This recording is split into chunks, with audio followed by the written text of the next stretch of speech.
The first time I tried to save Mark, I knew I'd made a terrible mistake. I found him standing on the edge of Weaver's Bridge, staring down at the churning river below. It was past midnight, the October air biting at my skin as I approached him slowly. The bridge lights cast long shadows across his face, making him look older than his 32 years. "Hey," I called out, keeping my voice steady despite the panic rising in my chest. "Whatever you're thinking about doing, let's talk first." He turned to me, his expression blank. "Do I know you?" I shook my head. "No, I'm Eliza. I was just driving by and saw you standing here." That was a lie. I'd been following Mark Wilson for 3 days, ever since I saw his name on my list. I'm not proud of what I do for a living, but it pays well, and most people would be surprised how many families want to prevent their loved ones from taking their own lives rather than cleaning up afterward. Mark studied me for a moment, then looked back at the water. "You can't help me." "Try me," I said, moving closer. "I'm a good listener." He laughed, a hollow sound that sent shivers down my spine. "I've already tried everything else. Nothing helps. Nothing changes." I was about 10 feet away now, close enough to lunge if he made a sudden move toward the edge. "What are you trying to change?" "My condition," he said simply. Then he turned to face me fully, and I noticed something strange about his eyes. They were too old, like they'd seen centuries pass. "I can't die, Eliza. I've heard a lot of strange things in my line of work. People on the edge often say things that don't make sense. Delusions, paranoia, dissociation, all common in moments of extreme crisis. This wasn't the first time I'd heard someone claim immortality. So I did what I always do, I played along. "How long have you been like this?" I asked. 173 years, he replied without hesitation. "I was born in 1851. I've lived through wars, plagues, and personal tragedies that would break most people. I've watched everyone I've ever loved grow old and die. And I remain." He spoke with such conviction that for a moment I almost believed him. "Almost? That must be incredibly painful," I said, taking another step closer. "You don't believe me," he said, not a question but a statement of fact. "I believe you're suffering," I answered truthfully. "And I'd like to help if I can." Mark turned away, looking out at the dark water again. "I've jumped from this bridge 17 times in the last century. The first time was in 1909, after my wife and daughter died in a house fire. I didn't burn. I tried to save them, walked right into the flames, but they couldn't be saved. And I couldn't join them." Something in his voice, the raw pain, the weight of memory, made me pause. I dealt with many suicidal individuals, but Mark was different. His despair wasn't fresh or frantic. It was worn smooth like a river stone, carried for so long it had become part of him. "What happens when you jump?" I asked, playing along. "I drown. I feel my lungs fill with water, the panic, the darkness. And then I wake up, washed ashore downriver, still alive." He sighed. "I've been shot, hanged, poisoned, burned. I've tried every method you can imagine and some you probably can't. Nothing works." I was close enough now that I could reach out and touch him if I wanted to. "That sounds like hell." "It is," he whispered. "A hell no one believes exists." "I want to understand," I told him. "Come away from the edge and let's talk somewhere warmer. There's an all-night diner about 10 minutes from here." Mark looked at me for a long moment. "Why do you care what happens to me?" I had a prepared answer for this, one I gave to all my clients, that every life has value, that things can get better, that there are people who care. But standing there on that cold bridge with Mark, those platitudes felt hollow. "Maybe I'm just curious," I said finally. "Your story is unusual." He laughed again, but this time there was a hint of genuine amusement. "Fair enough.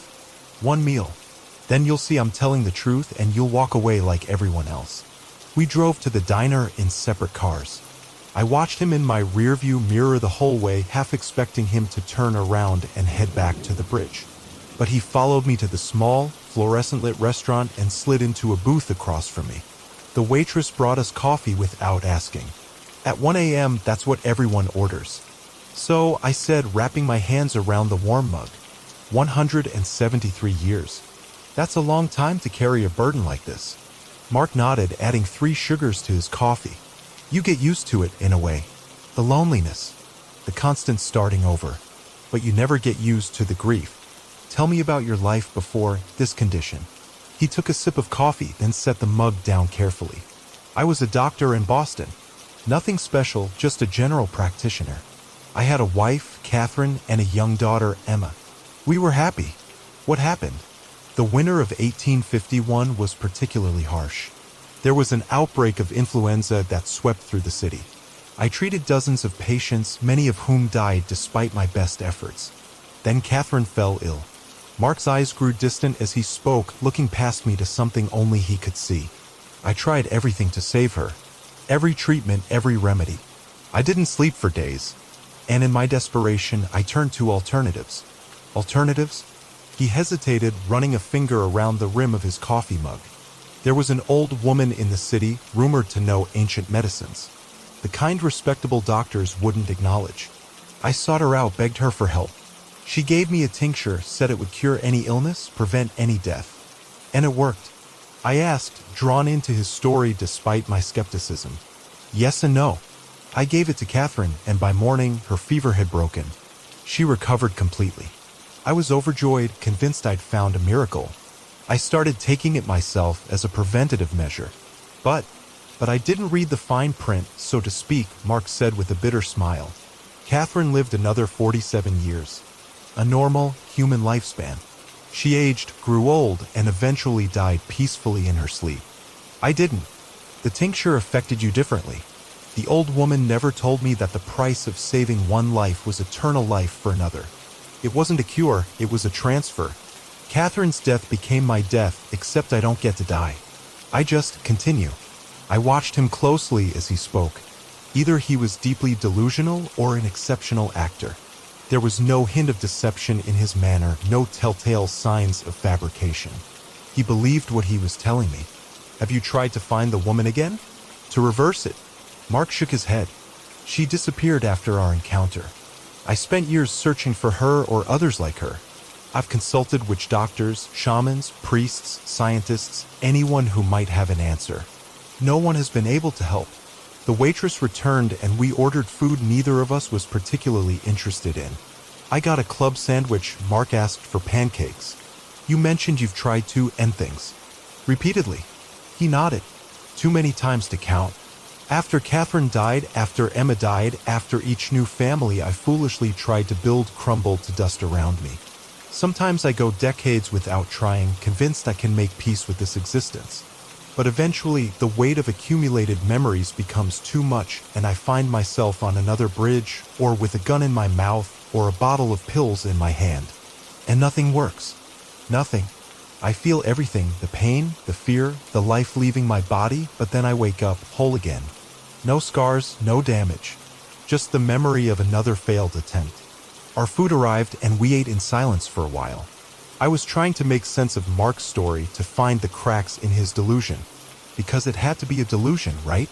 Immortality wasn't real. What about medical proof? I asked finally. Have you ever let doctors study you? Twice, he replied. Once in the 1950s and again in the early 2000s.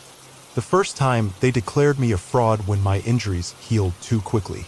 The second time, they wanted to turn me into a lab rat, dissect me piece by piece to find the secret to my condition. What happened? I escaped. Disappeared. Changed my identity again. He shrugged. It's become something of a specialty of mine. I pushed my half-eaten sandwich away. Why are you telling me all this? You don't know me. Mark smiled sadly. Because you stopped to help a stranger on a bridge. Because you didn't immediately call me crazy. Because in 173 years I've learned to recognize kindness when I see it. There was something in the way he looked at me. A vulnerability, a desperate hope that made my chest tighten. In my line of work, I've developed a thick skin, a professional distance. But Mark was getting to me. I have a proposition for you, he said carefully. One I've never made to anyone else. I'm listening. Help me find a way to die. I stared at him, caught off guard despite everything he'd told me. What? I've tried everything I can think of on my own. Maybe a fresh perspective is what I need. Help me research, experiment, find a solution. I can pay you. I've accumulated quite a bit of wealth over the centuries. Mark, I said gently, I think what you need is a different kind of help. There are excellent psychiatric. No, he cut me off firmly. I've been diagnosed with everything from schizophrenia to Cotard syndrome. I've taken every medication, talked to every type of therapist. None of it addresses the real problem, which is, I'm tired, Eliza. Not depressed, not delusional. Just tired. No human mind was meant to carry this many memories, this much loss. I should have ended it there, given him the card of a good psychiatrist, wished him well, and walked away. That's what any sane person would have done. But there was something compelling about Mark, something that made me want to know more. Let me think about it, I said finally. This is a lot to process. Relief washed over his face. That's fair. Can I give you my number? We exchanged contact information, and I promised to call him in a few days after I'd had time to consider his request. As we walked back to our cars, I noticed how easily he moved, with a grace that seemed out of place in the modern world, like someone from another time trying to blend in. Thank you for listening, he said, pausing beside his car. An unremarkable sedan that seemed too ordinary for someone with his story. Most people don't get this far. I haven't agreed to anything yet, I reminded him. I know, but you're considering it. That's more than most. I watched him drive away, his taillights disappearing around a corner, and felt a strange mixture of concern and curiosity settling in my stomach. Mark Wilson was either the most troubled man I'd ever met or something I couldn't yet comprehend. Either way, I knew I hadn't seen the last of him. I didn't call Mark for a week. Instead, I did what I always do when faced with a new client. Research. I ran his name through every database I could access, legitimate and otherwise. I called in favors from contacts in law enforcement and healthcare. I even hired a private investigator to dig into his background. The results were disturbing. Mark Wilson existed on paper, driver's license, social security number, credit history, but only for the past 12 years. Before that, nothing. It was as if he'd appeared out of nowhere in 2011. The PI found similar records for a Mark Willis from 1994 to 2010, with the same birthday but different SSN. And before that, a Martin Weiss from 1978 to 1993. I spent hours connecting the dots, following the trail backward through time. Different names, different locations, but always the same pattern. A man who existed for about 15 to 20 years before disappearing and reappearing elsewhere with a new identity. I couldn't trace him back to 1851, of course. Records from that era weren't digitized, and many hadn't survived at all. But what I did find was enough to make me question my initial skepticism. On the 8th day, I called him. "I thought you weren't going to call," he said when he answered, no greeting, no preamble. "I needed time," I replied. "I've been looking into your situation. And? Have you decided I'm crazy yet?" "I've decided I need to see proof," I said carefully. "If what you're claiming is true, show me." There was a long pause on the other end of the line. "That's a fair request. What did you have in mind?" "Something simple. Something I can witness and verify myself." "You want to watch me get hurt and heal," he said flatly. "Like a parlor trick." I winced at his tone. "I'm sorry, but you have to understand how this sounds to someone hearing it for the first time. I need to see something that can't be faked." Another pause, longer this time. "Fine. Meet me at my house tomorrow at noon. I'll text you the address." He hung up before I could respond. The next day, I found myself driving to a remote farmhouse about an hour outside the city. It was a beautiful property, surrounded by open fields and a small orchard. The house itself was old but well-maintained, with a wide porch and tall windows. Mark was waiting for me on the porch steps. He looked different in daylight, more substantial somehow, less like a ghost from another time. "Thank you for coming," he said as I approached. Few people would follow up on a story like mine. I'm not most people, I replied, and I'm still not convinced your story is true. He nodded. I understand. Come inside, and I'll try to change your mind. The interior of the house was a curious mix of modern conveniences and antique furnishings. A laptop sat on a desk that looked to be from the Victorian era. A state-of-the-art sound system was housed in a cabinet that must have been over 100 years old. This is one of my permanent residences, Mark explained, noticing my interest in the decor. I own several properties under different names. When I need to die and become someone new, I move to another one. Smart system, I commented. Necessity breeds innovation. He gestured toward a sitting room. Please make yourself comfortable. Can I get you anything to drink? No, thank you. I'd rather get to the point. Mark sighed. Direct approach. I appreciate that. He walked over to a sideboard and removed a small box from the drawer. Opening it, he revealed a sharp hunting knife with an ornate handle. Will this suffice as demonstration? My heart rate quickened. What are you planning to do with that? Show you what happens when I'm injured, he said simply. You asked for proof. I swallowed hard. I didn't expect something so dramatic. Would you prefer I give myself a paper cut? He asked, and I couldn't tell if he was being sarcastic or sincere. Minor injuries heal almost instantly. You'd barely have time to see it happen. No, I took a deep breath. Just be careful. A sad smile crossed his face. Careful is not the point here, Eliza. Before I could respond, he rolled up his sleeve and, without hesitation, drew the knife across his forearm in one swift motion. Blood welled immediately, dripping onto the hardwood floor. I gasped, instinctively moving forward to help, but Mark held up his hand to stop me. Watch, he said calmly, as if he weren't bleeding profusely from a self-inflicted wound. For a few seconds, nothing happened. The cut continued to bleed, looking exactly like any normal injury would. Then, as I stared in disbelief, the edges of the wound began to close. It wasn't an instant healing. I could actually see the tissue knitting back together, the skin sealing itself like a zipper being closed. In less than a minute, the cut was gone. Completely gone. No scar, no mark, nothing but smooth skin where seconds before there had been a deep laceration. The only evidence it had happened at all was the blood still wet on his arm and pooled on the floor. That's impossible, I whispered, my medical knowledge screaming that what I just witnessed couldn't happen. And yet, Mark said quietly, wiping the blood away with a handkerchief, would you like to see more? Something more convincing, perhaps?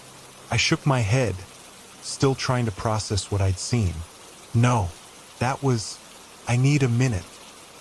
He nodded and left the room, returning moments later with a glass of water, which he handed to me without comment.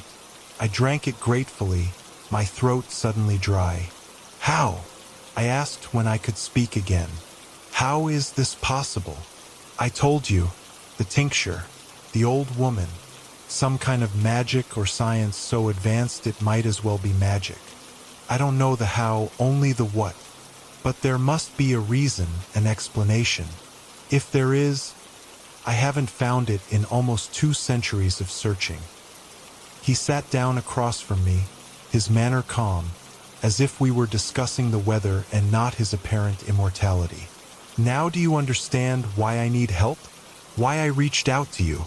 I looked at him, really looked at him, trying to see the man behind the miracle. Why me, though? I'm nobody special.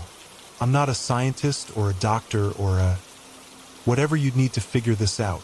Mark leaned forward, his gaze intense. Because you stopped on that bridge. Because you cared enough to try to save a stranger.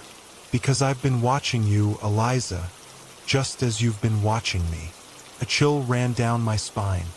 What? You think you found me by chance? That your list just happened to include my name? He shook his head. I arranged that. I've been looking for someone like you for a very long time. Someone like me? What does that mean? Someone who walks the line between life and death professionally. Someone who understands the value of both. Someone willing to break rules for what they believe is right. My mouth went dry again. How do you know what I do? I've had a long time to develop resources, connections. When you've lived as long as I have, you learn how to find information most people can't access. I set the glass down carefully, suddenly aware of how isolated we were in this farmhouse, how far from help. You've been manipulating me from the beginning.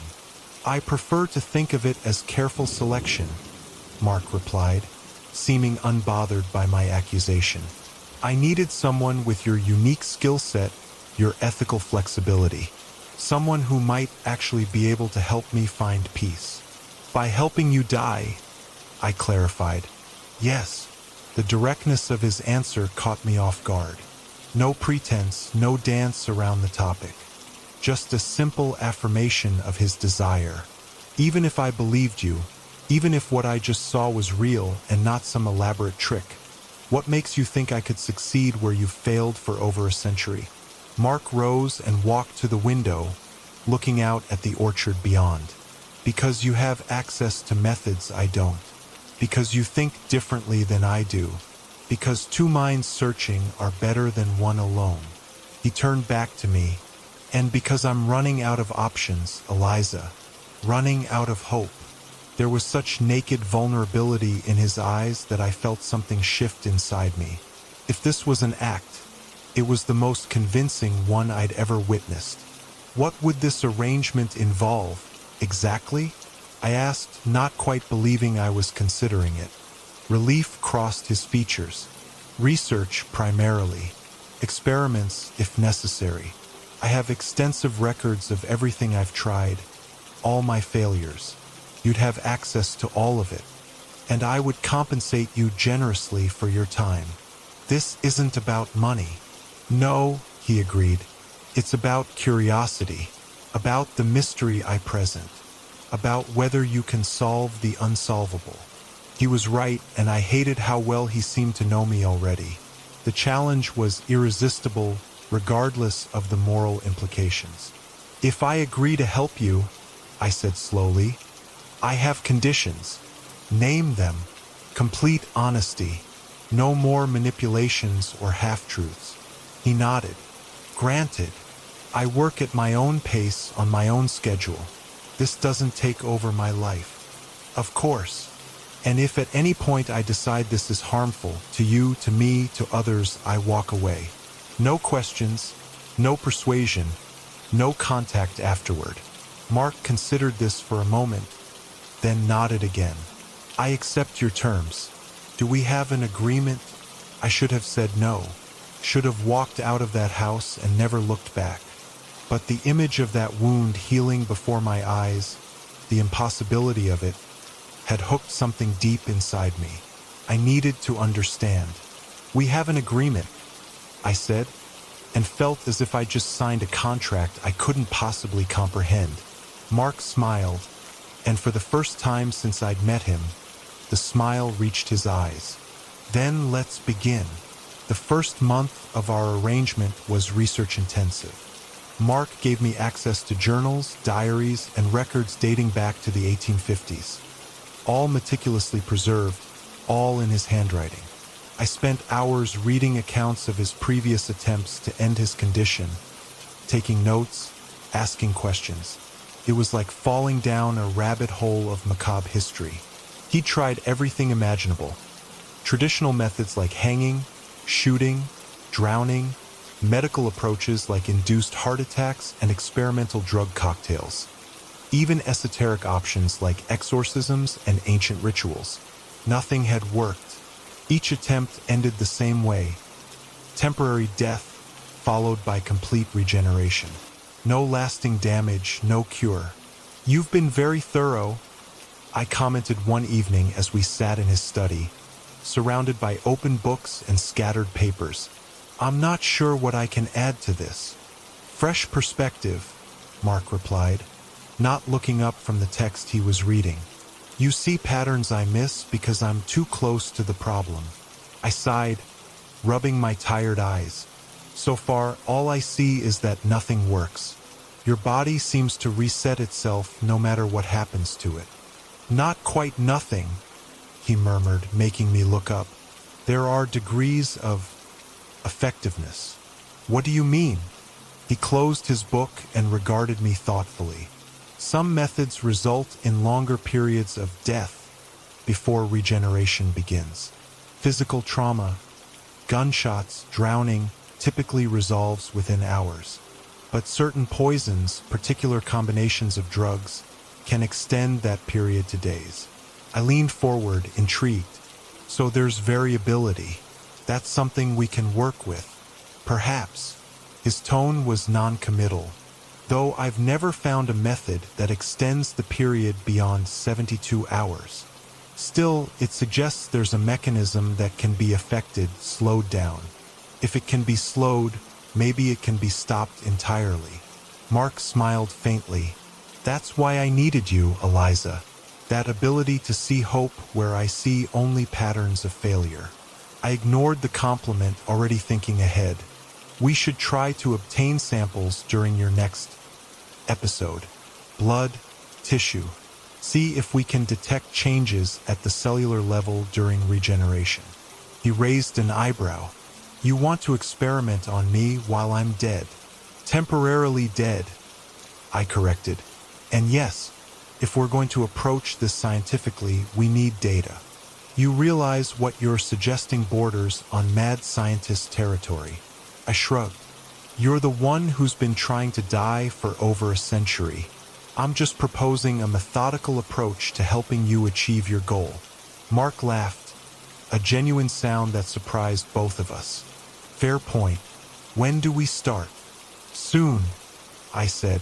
But first, I want to understand more about the original cause. The woman who gave you the tincture. Tell me everything you remember about her. His expression sobered. There isn't much to tell. She was old or appeared old. Called herself Madame Vaughan. Had a small shop in the poorest part of Boston where she sold herbal remedies and told fortunes. How did you find her? Desperation. Catherine was dying and conventional medicine had failed. I heard rumors from my patients about a woman who could work miracles. I was skeptical, of course, but willing to try anything. What exactly did she give you? Mark closed his eyes as if picturing the scene. A small amber bottle with a dark liquid inside. It smelled of herbs and something metallic. She told me to give 3 drops to Catherine and take none myself. But you did take some. Yes, after Catherine improved, I was convinced it was a miracle cure. I took a single drop, thinking it would protect me from illness. He opened his eyes, meeting my gaze. Madame Vaughan found out somehow. She came to our house a week later, furious. Said I'd upset the balance, that there was always a price for cheating death. Did she explain what the price was? Not in so many words. She said I'd tied my life force to the natural cycle of death and rebirth, that I would experience every death that should have been mine but would never be allowed to pass beyond the veil. He shrugged. It sounded like superstitious nonsense at the time. I was a man of science, after all. But you believe it now, after 173 years of evidence? Yes, I believe it. I made notes as he spoke, trying to find a pattern, a clue we could pursue. The woman, Madame Vaughan. Did you ever find any record of her existence? Any historical mention? Nothing substantial. There are references to a fortune teller by that name in some old Boston newspapers, but no personal details. She vanished completely after our last encounter. And you've never encountered anyone else with knowledge of this tincture or similar abilities? Mark shook his head. I've spent decades searching. I've consulted with practitioners of every mystical tradition imaginable. None have recognized the specific phenomenon I describe, though many have theories, such as soul binding, life force transference, quantum entanglement with the fabric of existence itself. His tone was dismissive. Theories without practical applications or testable hypotheses. I tapped my pen against my notebook. What about the ingredients of the tincture? Did she ever tell you what was in it? No, and I've had various samples analyzed over the years as technology advanced. The results are always inconclusive. Compounds that shouldn't exist together, chemical structures that defy known science. Do you still have any of the original tincture? His expression darkened. No, I used it all trying to save Emma when she contracted scarlet fever 15 years after Catherine recovered. It didn't work for her. The pain in his voice made me pause. Nearly 2 centuries later, and the loss of his daughter still affected him so deeply. It made his desire to end his unnatural existence more understandable. I'm sorry, I said quietly. Mark shook himself, visibly pushing away the memory. Ancient history now. Let's focus on the present problem. All right. I glanced down at my notes. I think our next step should be controlled experimentation. Something that would allow us to observe the regeneration process more closely. What did you have in mind? I hesitated, aware of how clinical and cold my next words would sound. Something that causes death but isn't too physically destructive. Cardiac arrest, perhaps? We can set up monitoring equipment, take samples at regular intervals during the regeneration phase. You want to stop my heart and watch what happens? Essentially, yes. I met his gaze steadily. Is that something you're willing to do? Mark considered for a moment. I've experienced cardiac arrest 17 times that I recall. It's not the worst way to go. He nodded. Let's do it. We'll need equipment, medical supplies, a controlled environment. I can get whatever you need. One of the advantages of accumulating wealth over centuries is having resources at your disposal. I raised an eyebrow. Just how wealthy are you exactly? A small smile tugged at his lips. Wealthy enough that money has long since ceased to be a concern. When you have unlimited time to watch investments grow, certain advantages accrue. Must be nice, I murmured. It has its uses. In this case, it means we can proceed without financial constraints. He stood, stretching muscles that had been still too long. Make a list of what you need. I'll have it delivered within the week. As promised, the equipment arrived, state-of-the-art medical monitoring devices, a hospital bed, pharmaceutical-grade drugs, everything I'd requested and more. We set up a makeshift laboratory in a room adjacent to Mark's study, transforming it into something between an ICU and a research facility. Are you qualified to use all this? Mark asked as I arranged the equipment. More or less, I replied. I have some medical training. Enough to do what we need. He gave me a curious look. Your background continues to surprise me, Eliza. How does someone with medical training end up in your previous line of work? I focused on calibrating the heart monitor, avoiding his gaze. That's a story for another time. Fair enough. He sat on the edge of the hospital bed, rolling up his sleeve. Shall we proceed? I turned to him, suddenly hesitant. Are you sure about this? Once we start down this road. I've been on this road for nearly 2 centuries, Mark replied quietly. This is just a new approach to an old problem. I nodded, pushing aside my doubts. Lie down then. I'll place the electrodes and insert the 4. He complied with the calm of someone who had experienced death too many times to fear it. I worked methodically, attaching monitoring equipment, checking and double-checking connections. The potassium chloride will stop your heart within minutes, I explained as I prepared the 4. Based on your previous experiences, we expect regeneration to begin within 3 to 6 hours. I'll take samples throughout and document the process. And if something goes wrong? I paused, the question catching me off guard. You mean if you don't regenerate? Yes. Then we'll have succeeded, won't we? Isn't that the goal? Mark smiled sadly. Yes, but I've learned not to expect success after so many failures. I finished setting up the 4, then stood beside the bed, syringe in hand. Last chance to change your mind. Proceed, Eliza. Let's see what we learn. I injected the potassium chloride into the 4 line, then stepped back to watch the monitors. Mark's heartbeat maintained its regular rhythm for a few moments, then began to falter. His eyes remained open, fixed on mine, as his pulse grew erratic. "How does it feel?" I asked softly. "Like falling," he whispered. "Always like falling." His heart stuttered once, twice, then flatlined. His eyes remained open but unseeing, his body completely still. Mark Wilson was dead, and I was alone with a corpse I had deliberately created. What had I done? I checked the time, 2:17 p.m. Now the waiting began. For the next several hours, I worked methodically, taking blood samples, tissue samples, recording temperature changes, documenting every aspect of Mark's condition. His body remained in a state identical to clinical death: no respiration, no heartbeat, no brain activity. By midnight, I was beginning to wonder if this time really was different. If perhaps our experiment had succeeded in ways we hadn't anticipated. The thought filled me with a strange mixture of scientific excitement and personal dread. Then, at 2:43 a.m., the monitors detected a faint electrical activity in Mark's heart. It was happening. Regeneration had begun. I watched, fascinated and horrified, as his body essentially rebooted itself. First cardiac activity, then respiratory function, followed by measurable brain waves. The process was gradual but unmistakable. By 4:17 a.m., exactly 14 hours after clinical death, Mark gasped and opened his eyes. "Welcome back," I said, trying to keep my voice steady despite my awe at what I just witnessed. He blinked several times, orienting himself. "How long?" 14 hours. Longer than you predicted." Mark struggled to sit up, and I helped him, removing electrodes and the 4-line. "That's interesting. The longest previously was 9 hours after cyanide poisoning in 1932. I've collected extensive data, samples at different stages of the regeneration process. We should be able to analyze them and perhaps identify the mechanism at work." He nodded, still looking disoriented. "Good. That's good. How do you feel?" "Like I've been hit by a truck," he muttered, accepting the glass of water I offered.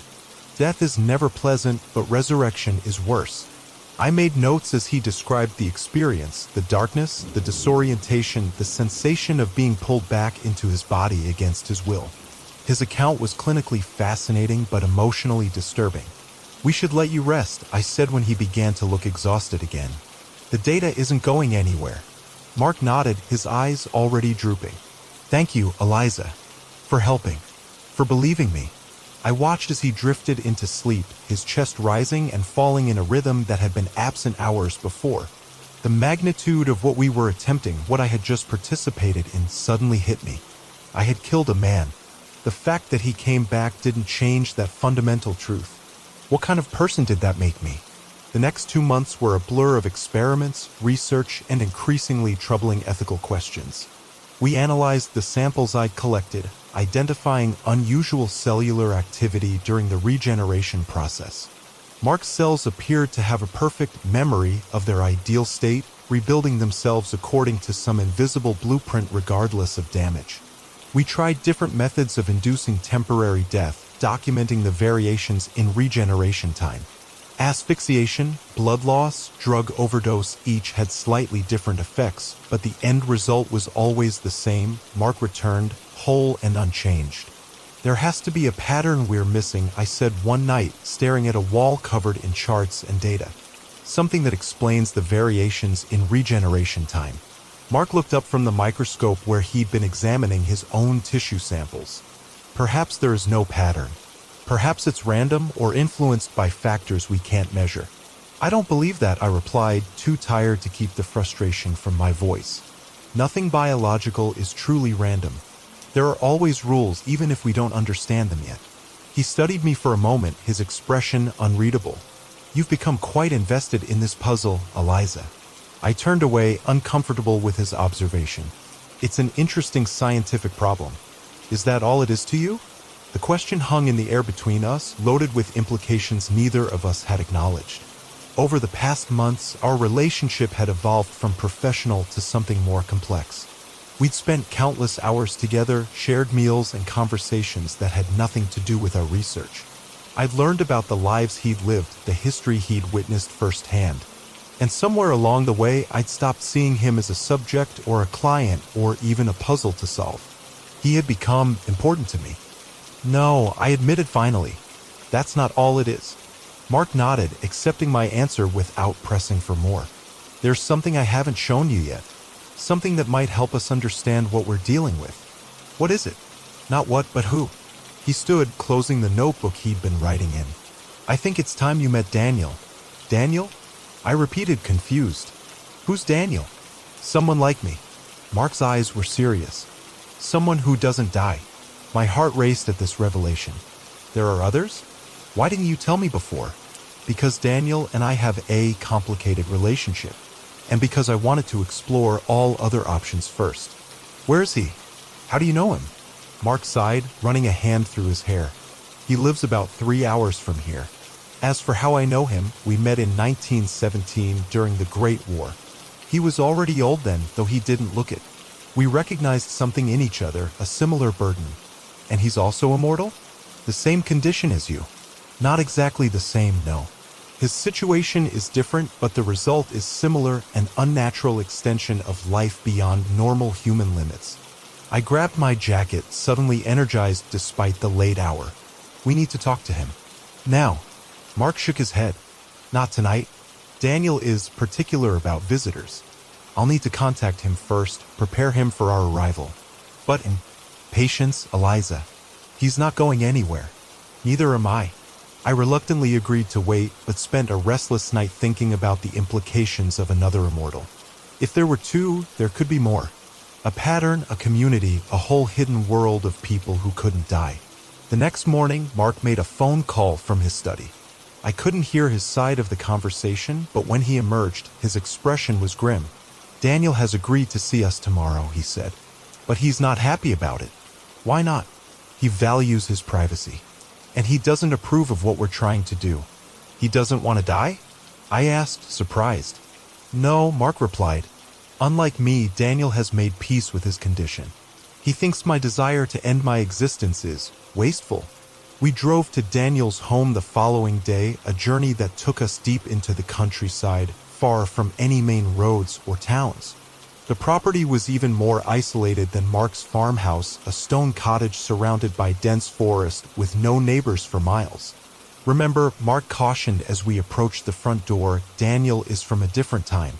His perspectives may seem archaic. Before I could ask what he meant, the door swung open. The man standing in the threshold appeared to be in his late 30s, with dark hair and eyes so deeply brown they looked almost black. He was handsome in a severe way, his features sharp and precisely defined. Mark, he said, his voice carrying an accent I couldn't quite place. It's been too long. Daniel. Mark nodded formally. Thank you for agreeing to meet with us. This is Eliza Blackwood, the researcher I mentioned. Daniel's gaze shifted to me, assessing and somehow ancient despite his youthful appearance. Miss Blackwood, I understand you're helping Mark pursue his foolish quest. I'm helping him understand his condition, I corrected, meeting his stare directly. Knowledge is never foolish. A smile flickered across Daniel's face. Perhaps not, but the application of that knowledge can be. He stepped aside. Come in. We have much to discuss. The interior of the cottage was a surprise, spacious and filled with light, the walls lined with bookshelves holding volumes that looked centuries old.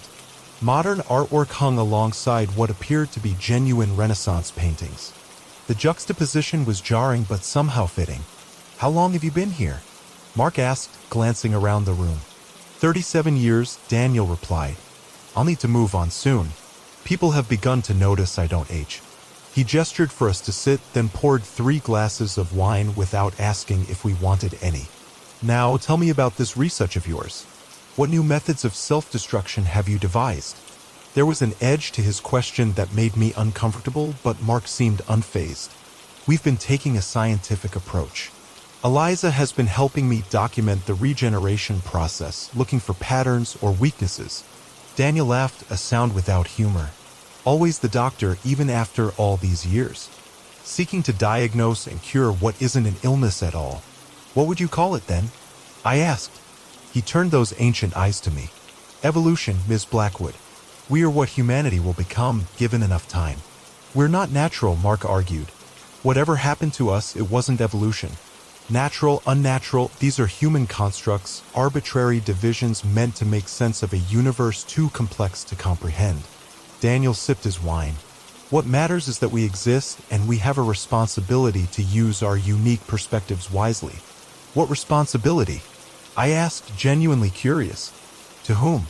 To humanity. To the future. He set his glass down carefully. We who live beyond normal spans can see patterns others cannot, guide the course of history in subtle ways. Mark made a dismissive sound.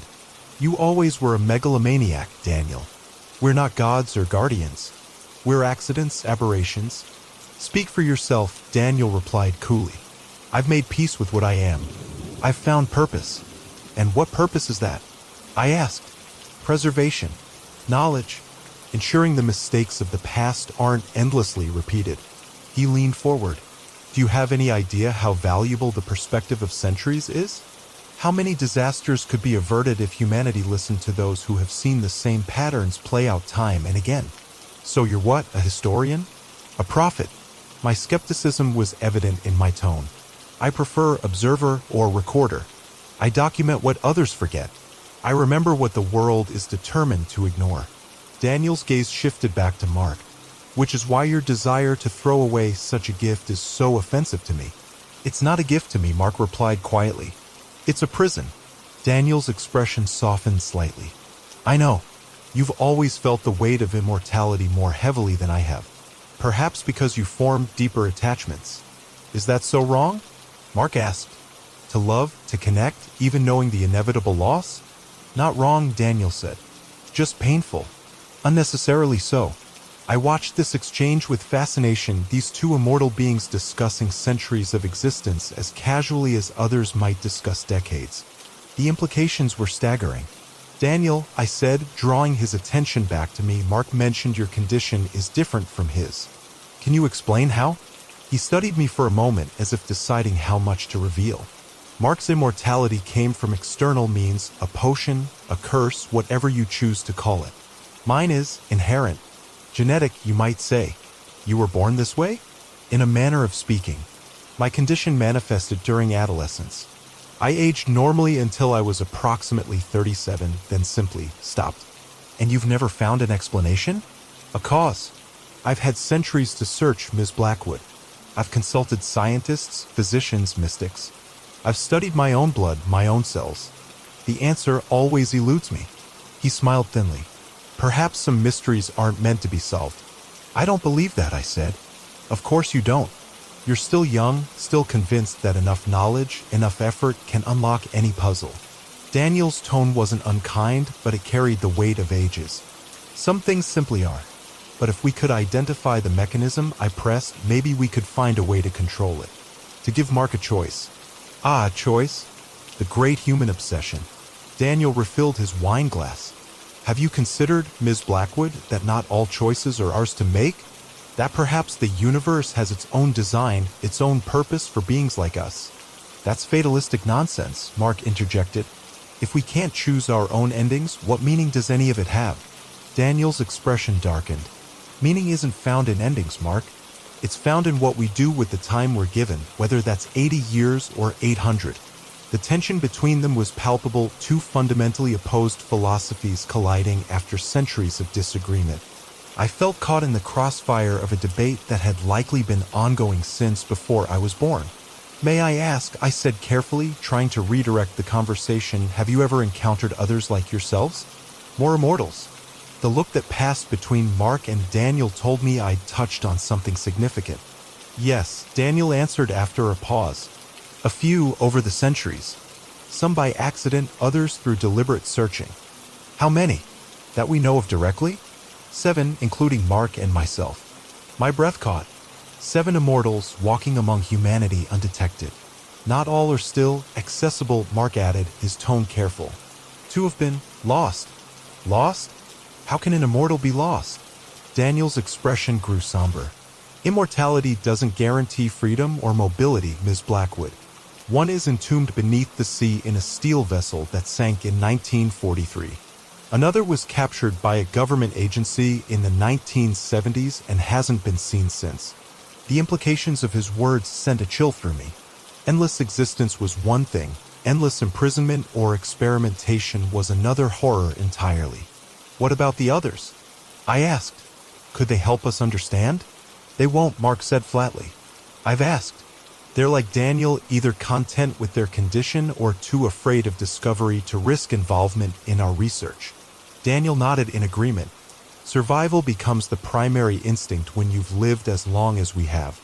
Few would risk exposure even to help one of their own. But you did, I pointed out. You agreed to meet with us. Only because I owe Mark for a kindness shown many years ago. Daniel's gaze softened as he looked at my companion. And because, despite our differences, I consider him the closest thing to family I have in this world.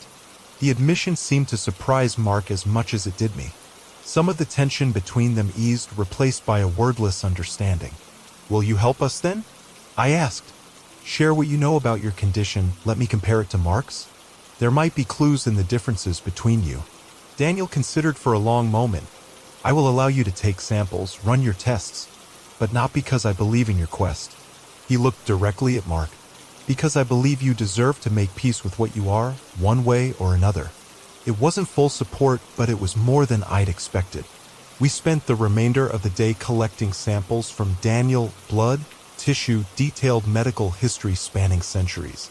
The data we gathered was invaluable, potentially the key to understanding the mechanics of immortality itself. As we prepared to leave, Daniel pulled me aside while Mark loaded our equipment into the car. You care for him, he said, not a question but an observation. I didn't deny it. Is that so surprising? No. Mark has always inspired devotion. It's part of his curse. Daniel's eyes held mine. But be careful, Ms. Blackwood. Loving an immortal is its own kind of tragedy. I'm just trying to help him, I replied, not entirely honestly. Are you? Or are you chasing the ultimate scientific discovery? His gaze was uncomfortably perceptive. The boundary between life and death is not meant to be crossed casually. There are consequences to such knowledge. What consequences? Daniel smiled sadly. That's a lesson each must learn for themselves. He glanced toward Mark, now waiting by the car. Take care of him. Whatever you discover, remember that beneath the miracle is simply a man who has endured too much loss. The drive back to Mark's farmhouse was quiet, both of us processing the day's revelations. It wasn't until we were nearly home that Mark broke the silence. Thank you, he said softly. For not judging, for listening. Daniel can be intense. He's fascinating, I replied honestly. Terrifying, but fascinating. He hasn't always been that way. Time changes us all, even those who don't age physically. I looked over at Mark, his profile illuminated by the dashboard lights. Will you become like him eventually? Detached, philosophical. He considered this for a moment. I don't know. Perhaps if I live long enough. But I've always felt things too deeply for true detachment. It's why I've never found peace with this condition the way Daniel has. Because you love too much, I said, understanding dawning. Because I can't stop loving, even knowing the inevitable outcome. He sighed. Daniel learned centuries ago to keep humanity at arm's length. I never mastered that skill. We lapsed into silence again until we reached the farmhouse. As we unloaded the samples and equipment, a question that had been nagging at me all day finally surfaced. Mark, I said as we entered the house, what did Daniel mean about owing you for a kindness? What did you do for him? He paused, a shadow crossing his face. It was during the Second World War. Daniel was captured. Experimented on. I helped him escape. Experimented on? By whom? Who do you think? The bitterness in his voice was palpable. A regime obsessed with creating the perfect human, the perfect soldier. Daniel's condition made him an irresistible subject for their research. I felt sick at the implication. He was in a concentration camp? A specialized facility. More lab than camp, though no less horrific. Mark set down the case he was carrying with more force than necessary.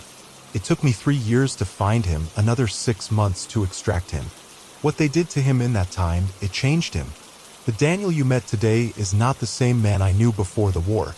I'm sorry, I said, inadequate but sincere. Don't be. It's ancient history now. He attempted a smile. Let's focus on the present. On the data we've gathered.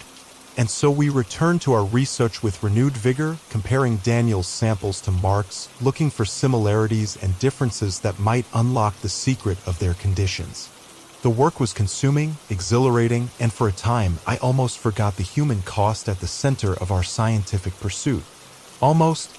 But each night, as I lay in the guest bedroom of Mark's farmhouse, having long since stopped returning to my apartment except to collect mail and necessities, I thought about Daniel's warning.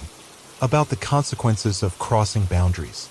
About loving someone who couldn't die when I inevitably would. And in the darkness, I began to question whether helping Mark find his ending was truly an act of compassion or something more selfish, a desire to solve the unsolvable, to make my mark on the world through an impossible discovery. These doubts followed me into sleep, where my dreams were filled with endless water, crushing pressure, and the muffled screams of immortals trapped for eternity in prisons they could neither escape nor die within. 3 weeks after our visit to Daniel, we had a breakthrough. I was comparing cellular samples from both immortals under different chemical stressors when I noticed something unusual. While most substances had no effect on their remarkable regenerative abilities, one specific compound, a rare plant extract used in certain traditional medicines, seemed to temporarily suppress the regeneration in Mark's cells but not in Daniel's. "Look at this," I said, gesturing Mark over to the microscope. "Your cells are actually showing normal degradation patterns when exposed to this extract. Daniel's aren't affected at all." Mark observed the slides, his expression growing increasingly animated. "This is different from anything we've seen before. What is this substance?" "Aconitum napellus extract, monkshood. It's highly toxic to normal humans, causes paralysis and cardiac arrest." I pulled up research notes on my laptop. It's been used in traditional medicine for centuries, often in extremely diluted forms as a pain reliever. "I know it," Mark said, surprising me. "Catherine's father was a herbalist. He used monkshood tinctures in some of his remedies. It was in our home when..." He trailed off, the implication clear. When he'd taken the immortality tincture, this substance had been present in his environment. Could it be an ingredient in the original potion? I suggested, excitement building. Possibly. Or an antidote. A counteragent. Mark began pacing, energized by the possibility. "We need to test this further. In higher concentrations on intact tissue samples."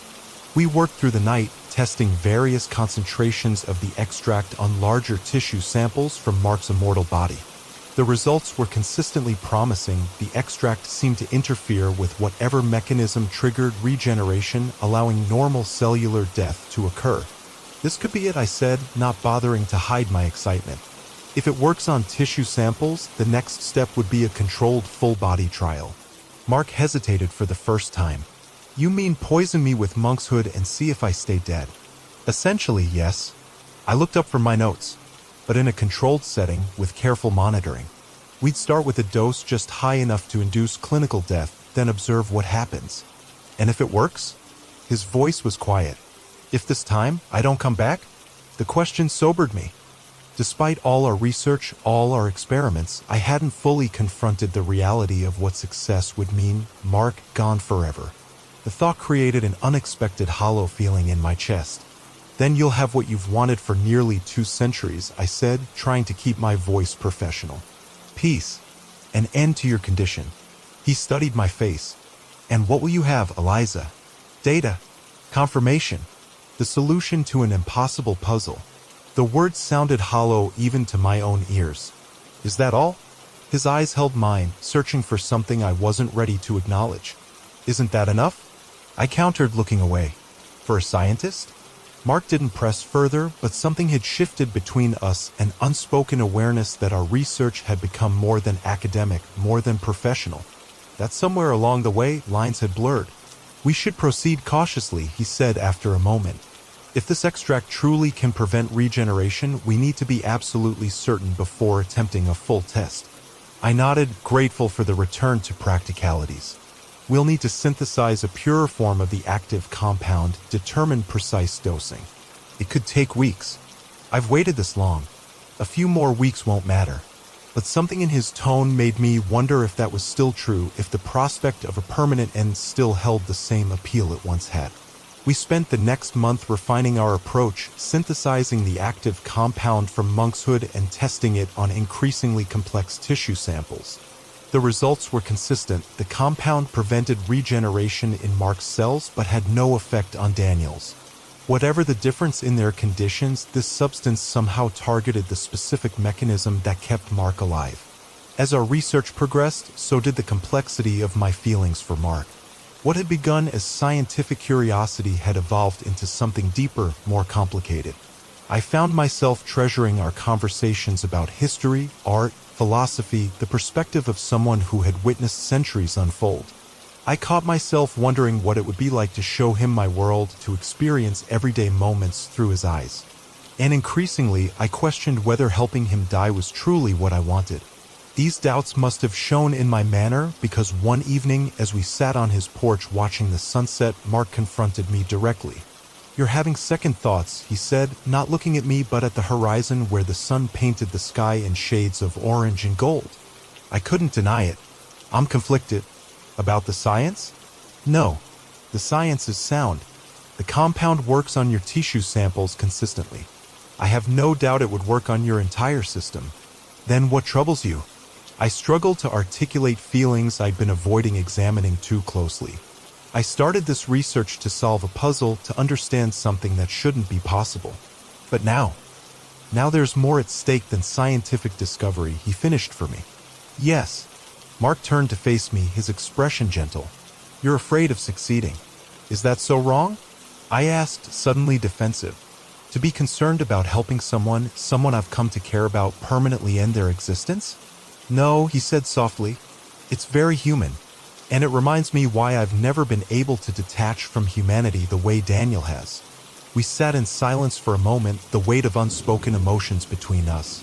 "If you want to stop," Mark said finally, "we can. No one is forcing this research forward but us."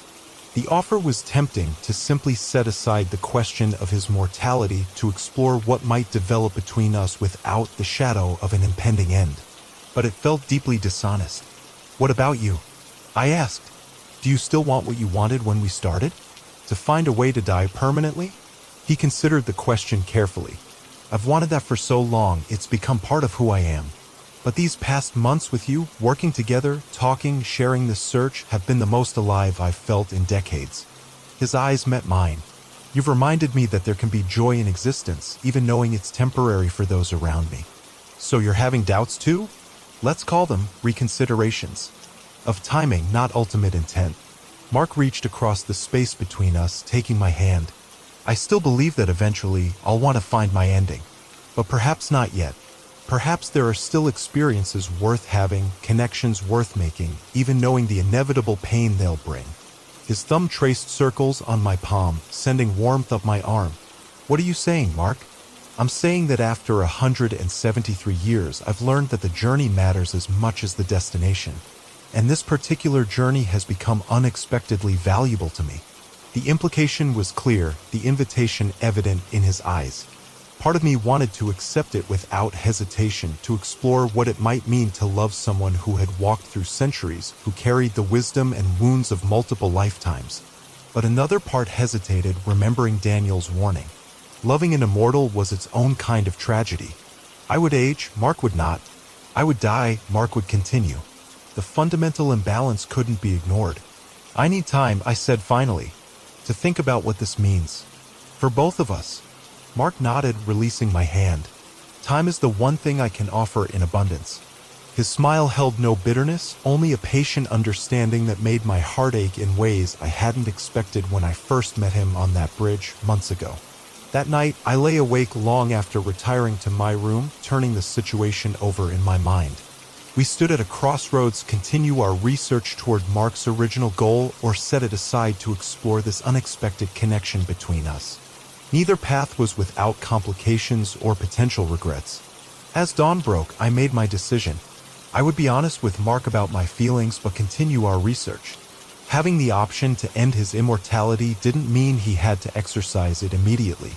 Perhaps knowing a solution existed would itself bring him peace, allowing him to live more fully in whatever time he chose to remain. I rose early, determined to share these thoughts with him over breakfast. But as I descended the stairs, I sensed immediately that something was wrong. The house was too quiet, too still. "Mark," I called, moving from room to room with increasing urgency. The laboratory door stood open, light still on from the night before. On the central workbench lay a syringe and an empty vial labeled with the name of our synthesized compound. Beside them, a handwritten note. My hands shook as I picked it up. "Eliza, forgive me for taking this step alone. You deserved a proper goodbye, but I feared your newfound doubts would lead you to try to stop me. Or worse, that I would let you. Last night made me realize two things with absolute clarity, that I have come to love you, and that because of this, I must follow through with our original plan now, before that love becomes an anchor that keeps me tethered to an existence I've already endured too long. I've watched everyone I've ever loved age and die while I remain unchanged. I cannot bear to do so again, especially not with you. It would be the cruelest irony to have found the means to end my condition only to abandon it for the temporary comfort of connection. The dose I've taken should be sufficient based on our calculations. By the time you read this, I will be gone, truly gone, for the first time in almost 2 centuries. Please know that this is what I want, what I have wanted since long before we met. My affairs are in order. You'll find documents in my study transferring ownership of this property to you, along with accounts to fund your future research. The world needs minds like yours, unafraid to question the impossible. Thank you for believing me when no one else would. Thank you for helping me find peace. With love and gratitude, Mark." I dropped the note and ran to his bedroom, already knowing what I would find. Mark lay on his bed, eyes closed, as if sleeping. But the stillness of his chest, the unnatural angle of his hand told me what I didn't want to accept. He was gone. Really gone. I checked for vital signs anyway, my medical training kicking in despite what I knew about the compound and its effects. No pulse. No respiration. His skin was cool to the touch, the beginning of rigor mortis already setting in. This wasn't like our experiments. This was real death. Permanent. Final. I sat beside his body, numb with shock and grief. Hours passed as I tried to process what had happened, what Mark had done. He'd made his choice, the choice he'd been seeking for nearly 2 centuries. Who was I to question it, to wish he'd waited, to selfishly want more time with him? Yet the ache in my chest told me I'd lost something precious, something irreplaceable. Not just a research subject or a scientific anomaly, but a man who had shown me glimpses of history through his eyes, who had made me question the boundaries between life and death, who had, in his own quiet way, changed how I saw the world. As evening approached, I forced myself to be practical. I couldn't call the authorities. How would I explain the situation, the research, the compound? Mark had prepared for this, leaving me documents that would allow me to handle his affairs privately. I found a number in his desk with a simple note, "Call when it's done." Daniel. Of course Mark would have arranged for his oldest friend to help with the aftermath. Daniel arrived before dawn the next day, his face grave but unsurprised. He told me this might happen, he said as he entered the house. That he might succeed. "You knew." My voice cracked with anger and grief. "You could have warned me. It wasn't my place to interfere." Daniel moved past me to where Mark's body lay. He made his choice, as he had every right to do. Together, we carried out the plan Mark had apparently arranged long before, a private cremation, no questions asked, conducted by people who owed Daniel favors accumulated over centuries. I watched as Mark's body was reduced to ash, feeling a profound emptiness. It was over.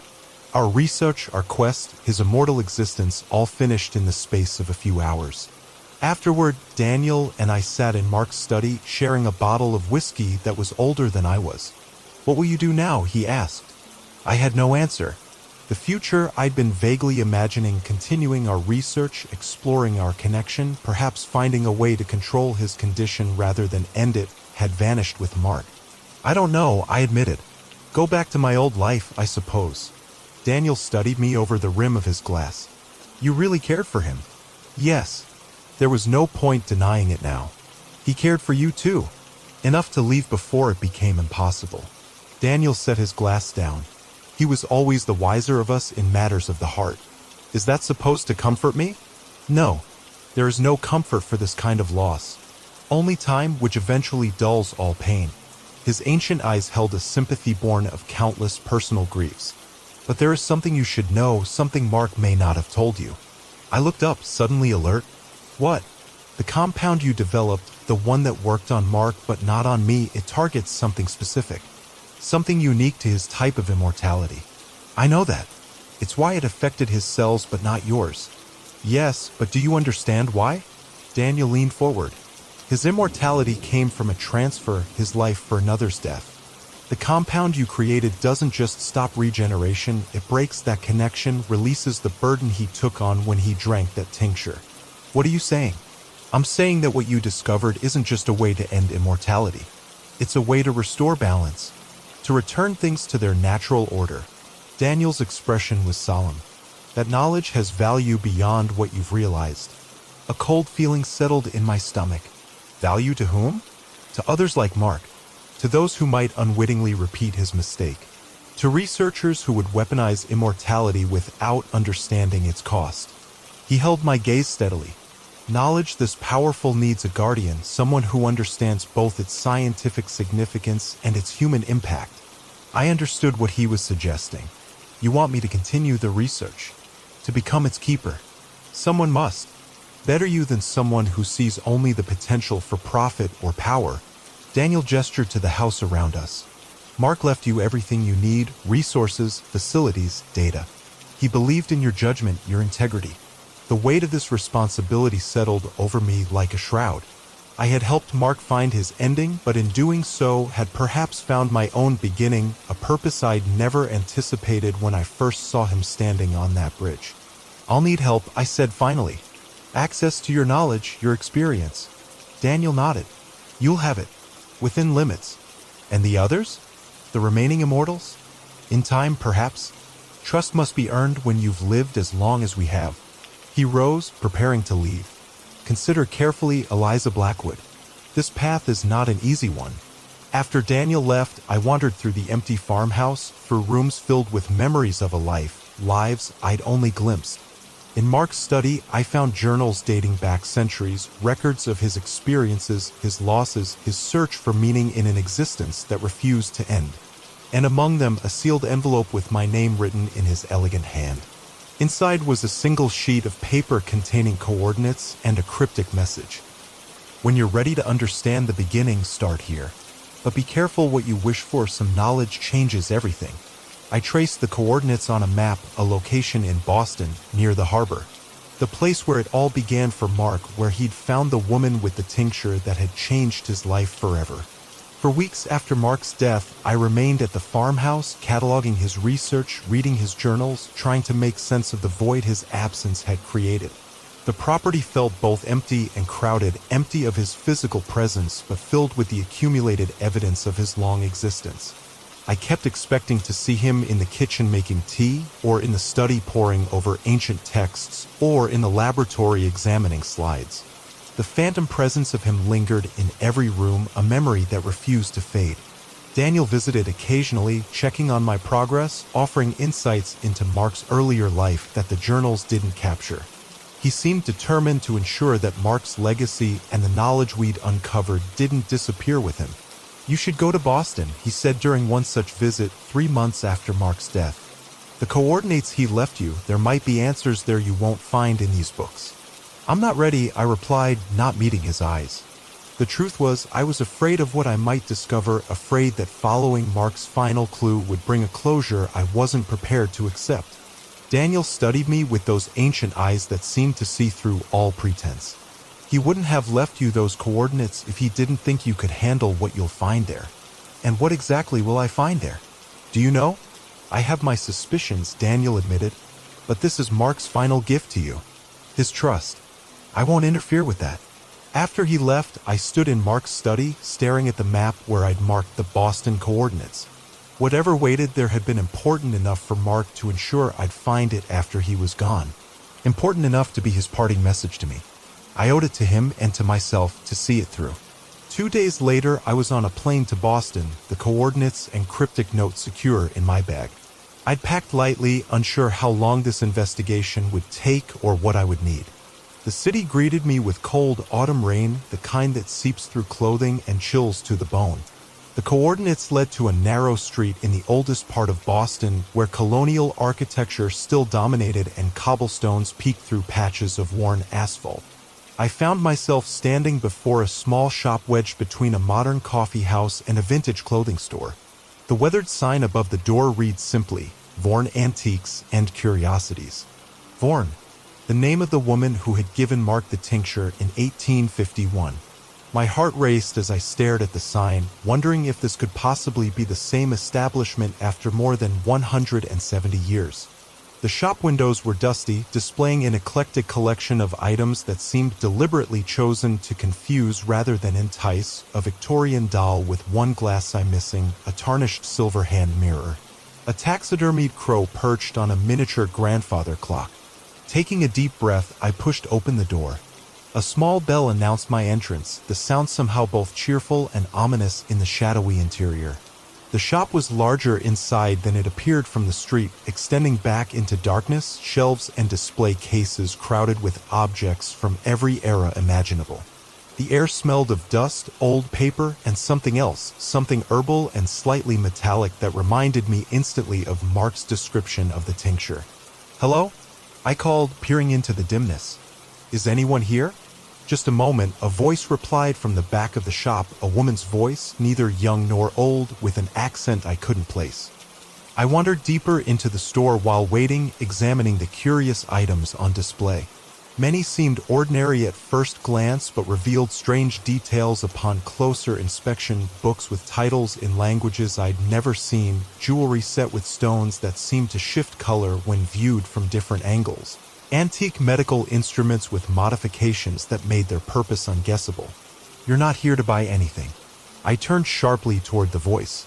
The woman who had emerged from the back room was tall and slender, with dark hair streaked with gray and eyes so deeply brown they appeared black in the shop's dim lighting. She wore a simple black dress that could have been fashionable in any decade of the past century, making her age difficult to determine. She could have been 40 or 60. "How do you know that?" I asked, trying to mask my unease. "People who come to buy have a different way of looking at things," she replied, moving toward me with unusual grace. "They see objects. You're looking for something else. Information, perhaps." Her perceptiveness was unsettling.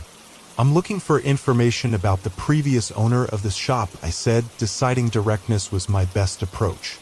"Someone named Vaughan who would have been here in the mid-1800s. The woman's expression didn't change, but something flickered in those dark eyes: recognition, perhaps, or wariness. "Why?" "It's a personal matter, related to a friend who knew her." "A friend," she repeated, the hint of a smile touching her lips. "How interesting. Most who come asking about Madame Vaughan aren't so polite in their descriptions." I felt a jolt at the confirmation of the name. "So you do know of her?" "This shop has been in my family for generations, Ms. Blackwood. Eliza Blackwood. Miss Blackwood." She inclined her head slightly. "I am Iris Vaughan. The woman you're asking about would have been my great-great-grandmother, if family stories are to be believed." "If they're to be believed?" I echoed, picking up on her phrasing. Iris smiled fully now, revealing teeth that seemed a shade too white, too perfect. "Family histories often become embellished over time, don't you think? Especially in families with unusual traditions."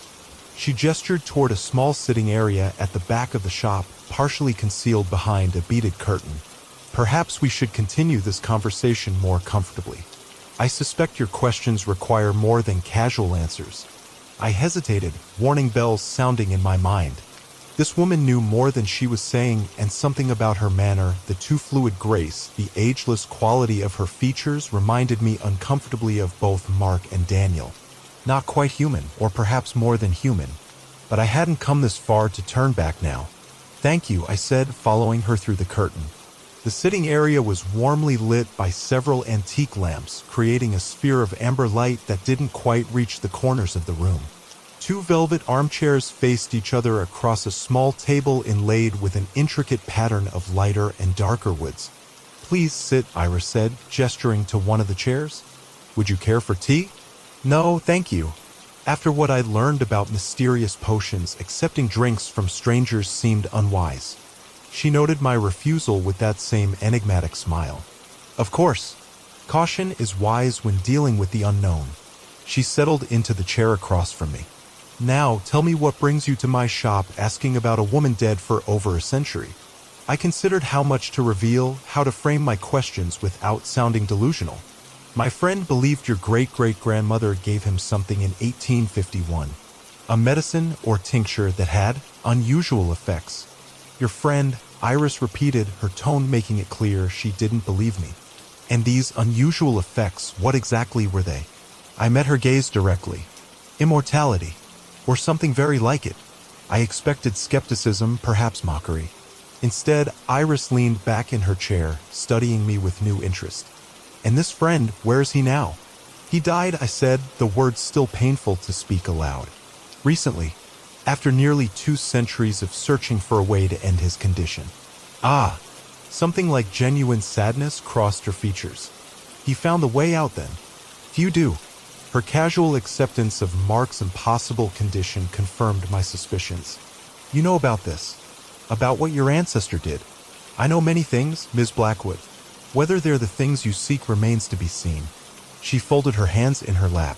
Tell me more about your friend. His name, for instance. Mark Wilson, most recently. But he used many names over the years. Iris closed her eyes briefly, as if searching through mental files. Not a name in her records. He must have come to my ancestor under yet another identity. Records? I leaned forward. You keep records of people who received the tincture? My family keeps records of all transactions, Ms. Blackwood. Some businesses demand meticulous documentation. Her smile didn't reach her eyes, especially when the merchandise is as consequential as what we offer. The implication sent a chill through me. Are you saying your family has been creating immortals for generations? Deliberately. Iris laughed, the sound oddly musical in the small space. Creating? No, we don't create anything. We simply facilitate transfers. Transfers, I repeated, remembering Mark's explanation of how the tincture worked. The price of saving one life was eternal life for another.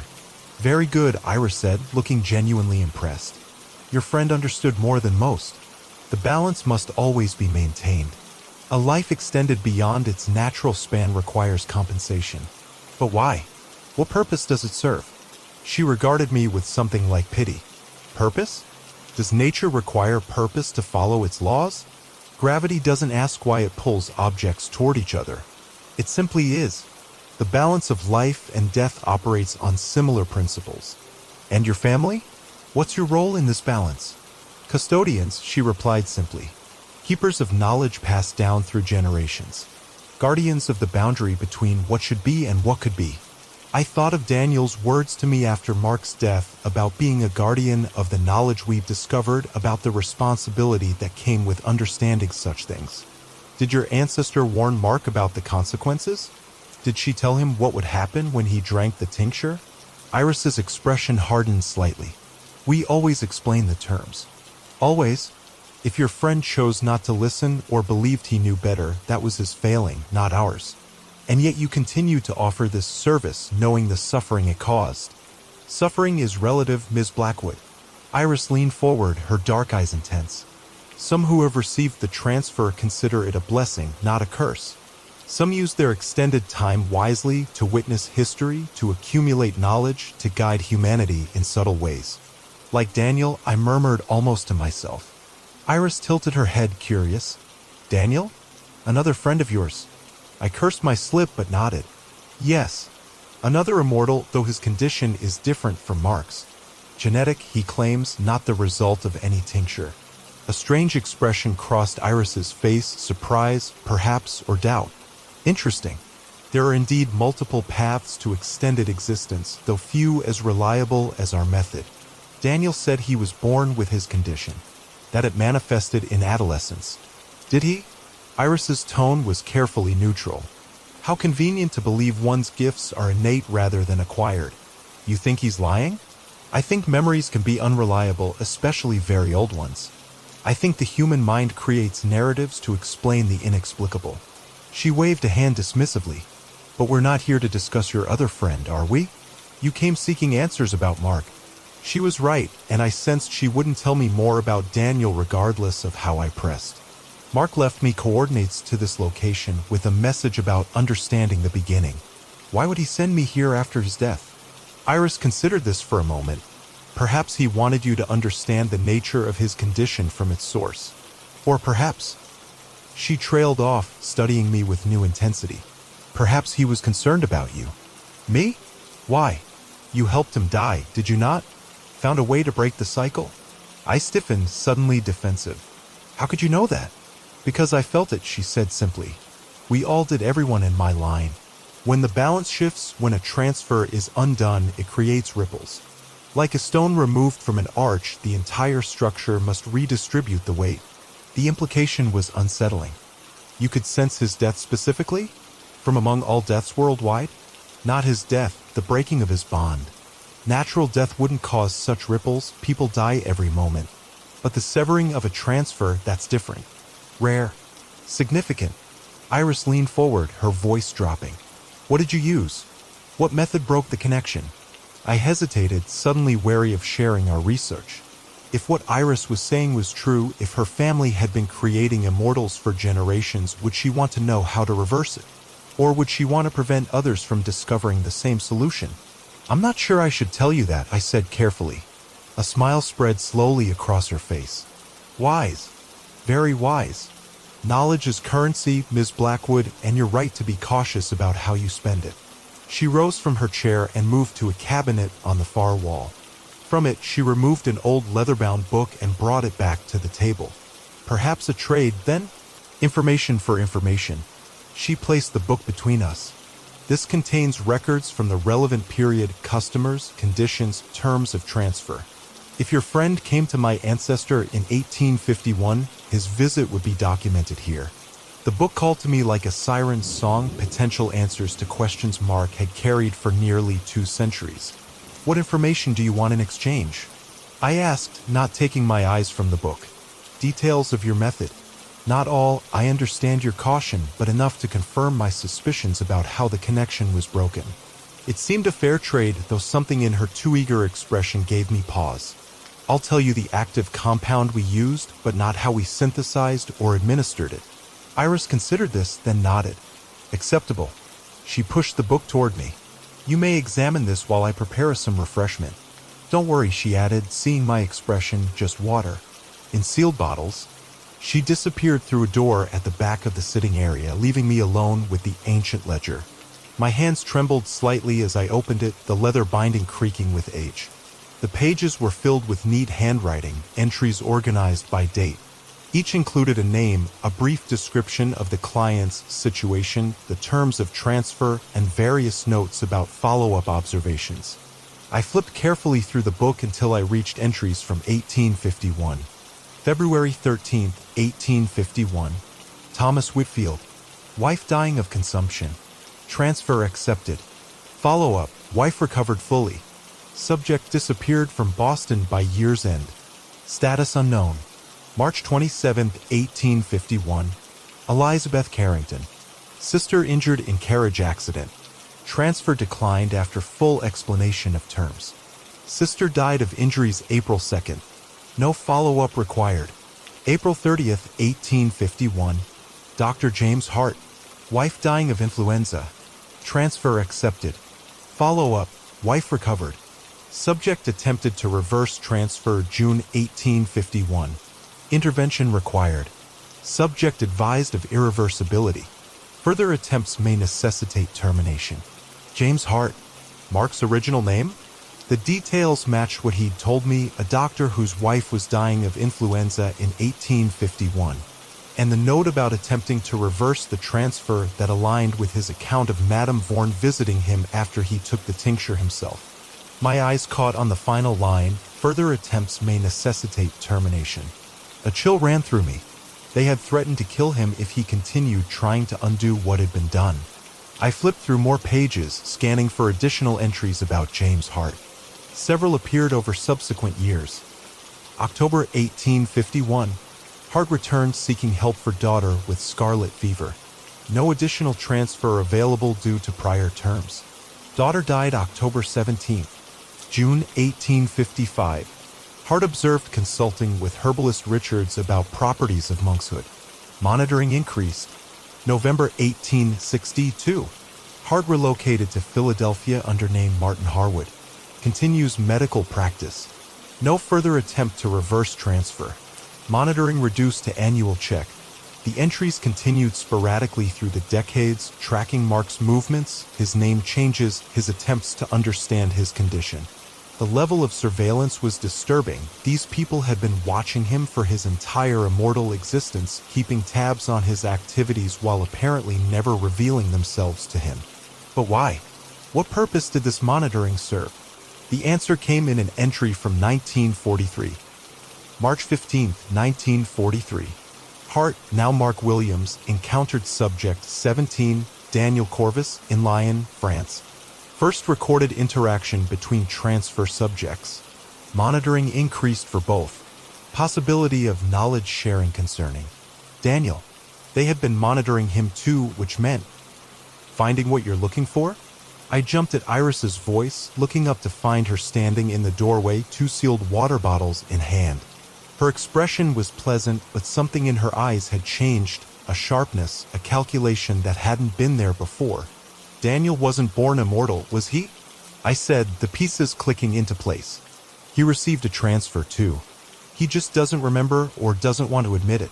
Iris set the water bottles on the table and reclaimed her seat. Memory is a curious thing. Some subjects accept their new reality fully, incorporating it into their understanding of themselves. Others create alternative explanations, narratives they can better tolerate. Does Daniel know that you've been watching him all this time? I doubt it. Most subjects are unaware of our continued interest, which is precisely how we prefer it. She tapped the book. Our monitoring is passive observational. We intervene only when necessary to maintain the larger balance. Like when you threatened to terminate Mark if he kept trying to reverse his transfer. Iris didn't deny it. Transfers are meant to be permanent. The knowledge of how to create them is dangerous enough if the knowledge of how to reverse them were to spread. She shook her head. The consequences could be catastrophic. Because you'd lose control, I suggested, anger rising. Your family's power depends on being the only ones who understand these transfers. Our family's responsibility, she corrected sharply, is to maintain the balance. For generations, we have ensured that the boundary between life and death remains intact, that the rare exceptions we facilitate don't disrupt the natural order. Her eyes narrowed. Until you. I tensed at the accusation in her tone. What do you mean? You and your friend found a way to break a transfer bond, something that should be impossible. You've created a tear in the fabric we've maintained for centuries. Iris leaned forward, her manner suddenly intense. Do you have any idea what you've done? The precedent you've set. We helped one man find peace after centuries of suffering, I replied, refusing to be intimidated. How is that a threat to your precious balance? Because it wasn't just one man. The controlled mask slipped, revealing genuine anger, or was it fear? The method you discovered, it doesn't just affect a single transfer. It weakens the entire system. Already we've detected instabilities in other long-standing bonds. This was new information, something Mark and I hadn't anticipated. That's not possible. Our compound was specifically keyed to Mark's cellular structure. The transfers are interconnected in ways you clearly don't understand, Iris said, regaining her composure with visible effort. Like a web, pluck one strand and the vibrations travel throughout the whole. I thought of what she'd said earlier about feeling Mark's bond break, about all of them feeling it. If she was telling the truth, the implications were staggering. How many? I asked. How many of these transfers have your family facilitated over the centuries? Iris hesitated, apparently calculating how much to reveal. Hundreds, she said finally. Perhaps thousands. Not all survive, of course, some reject the transfer, others meet with accidents that even their condition can't overcome. But at any given time, there are usually between 40 and 60 active subjects worldwide. The number shocked me. I thought Mark and Daniel were rare anomalies. To learn that dozens of immortals were walking among humanity, all created through this family's intervention, was almost incomprehensible. And they all serve some purpose in your balance? I asked. They are the balance, Iris replied.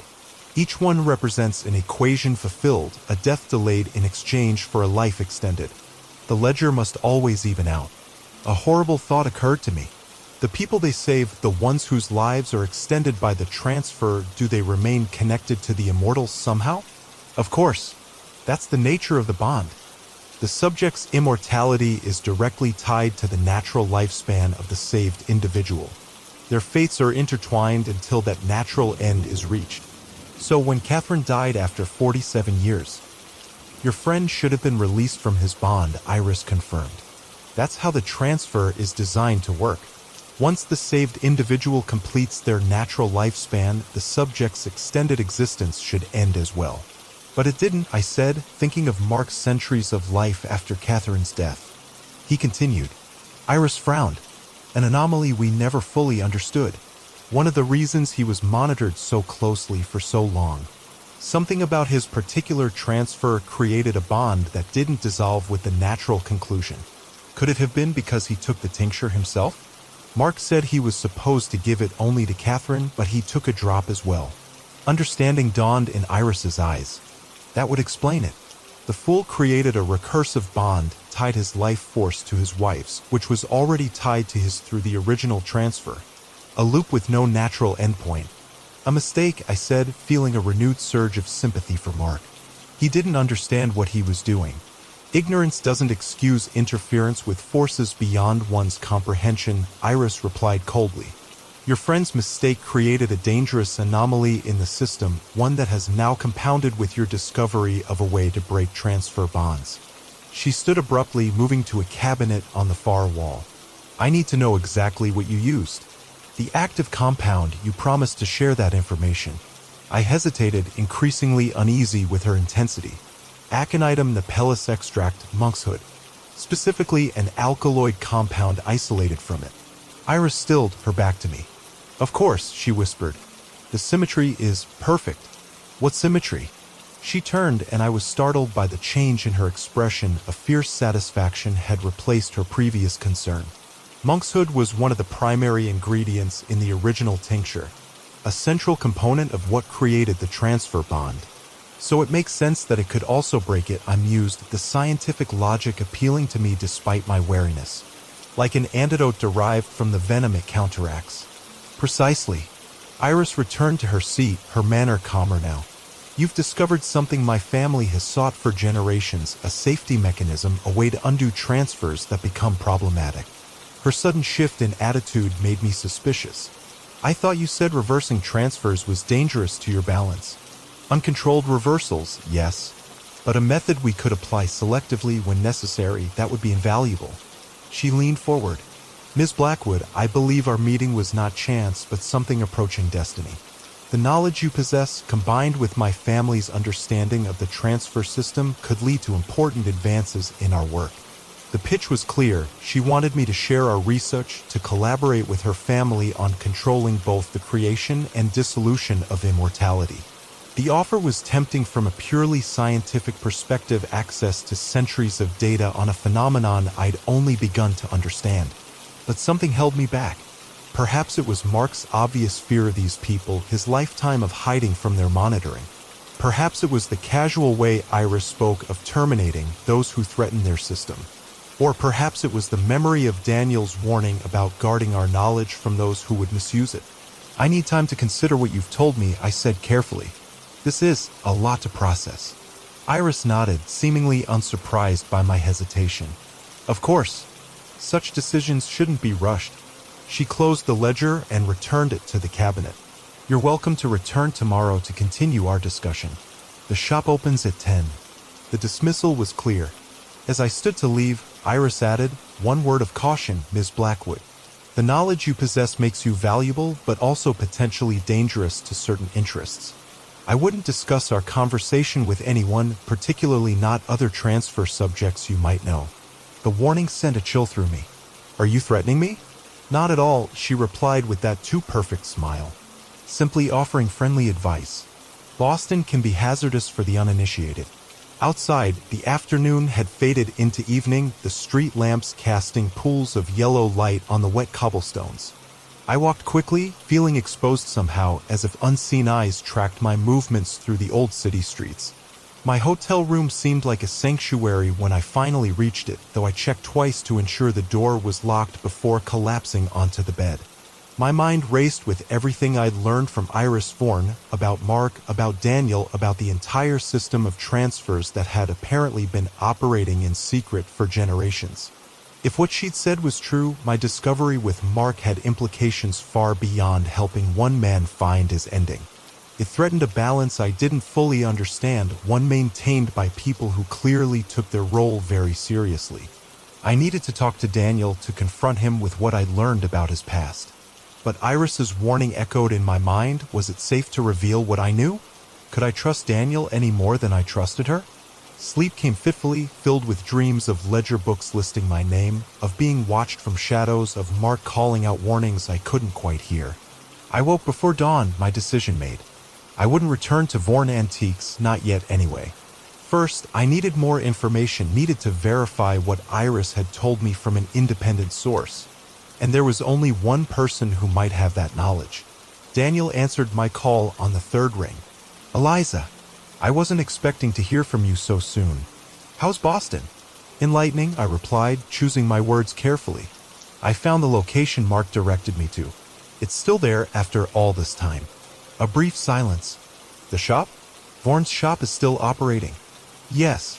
Under the great-great-granddaughter, supposedly. Iris Vaughan." Another pause, longer this time. "I see. And did this Iris share anything of value?"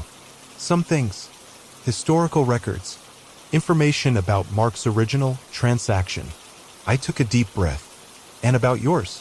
The silence that followed was so complete I thought he might have hung up. Finally, his voice returned, lower and colder than I'd ever heard it. "What exactly did she tell you?" "That you weren't born immortal, Daniel. That you received a transfer just like Mark did. That your stories about a genetic condition were creative interpretations of the truth." "She's lying." The response came too quickly, too forcefully. "Whatever records she showed you are fabrications." "Are they?"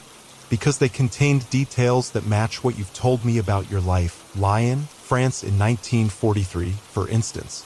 Your encounter with Mark during the war." I pressed the advantage of his obvious discomfort. "Why didn't you tell me the truth?" "Because the truth is complicated, Eliza. More complicated than you can possibly understand." His voice had regained some of its usual control. "Whatever Iris Vaughan told you is filtered through her family's perspective, a perspective that has always prioritized their system over the well-being of those caught in it. Then tell me your version. Help me understand." Daniel sighed, a sound that seemed to carry the weight of centuries. "Not over the phone. This isn't a conversation for unsecured lines." "Then where? When?" "I'll come to Boston. Tomorrow." The decisiveness in his tone surprised me. "There's a small park near the public garden, the one with the old stone bench beneath the oak tree. Meet me there at noon." "Daniel." "And Eliza," he cut me off, his voice urgent now, "do not return to that shop. Do not speak to Iris Vaughan again until we've talked. These people are not what they seem." The line went dead before I could respond. I spent the rest of the day in my hotel room, ordering room service rather than venturing out, jumping at every sound in the hallway. Daniel's warning had amplified my own unease, making Boston feel suddenly hostile, as if the very cobblestones might report my movements back to Iris Vaughan. To distract myself, I reviewed my notes from the encounter, trying to separate fact from manipulation. Iris had been forthcoming in many ways, but evasive in others. Her interest in our research had shifted too dramatically from concern to eagerness. And there was the matter of the termination threats documented in the ledger. Whatever the truth about the Vaughan family's role in all this, one thing seemed clear: they were not neutral observers or benevolent guardians. They had power and weren't afraid to use it to protect their system. As night fell, a strange restlessness overtook me. Sleep seemed impossible, the hotel room too confining. Against my better judgment, I decided to take a walk, just a short one, to clear my head before trying again to rest. The rain had stopped, leaving the air damp and heavy with the scent of wet stone and fallen leaves. The streets near my hotel were well lit and still busy with evening traffic, people spilling from restaurants and theaters, normal lives untouched by the shadow world I'd stumbled into. I walked aimlessly for a while, keeping to main thoroughfares, letting the movement and fresh air calm my racing thoughts. Gradually, I realized I'd wandered toward the harbor, drawn perhaps subconsciously to the area where Mark had first encountered Madame Vaughan all those years ago. The old waterfront had been developed into a tourist-friendly promenade, high-end shops and restaurants replacing the rougher establishments of the 19th century.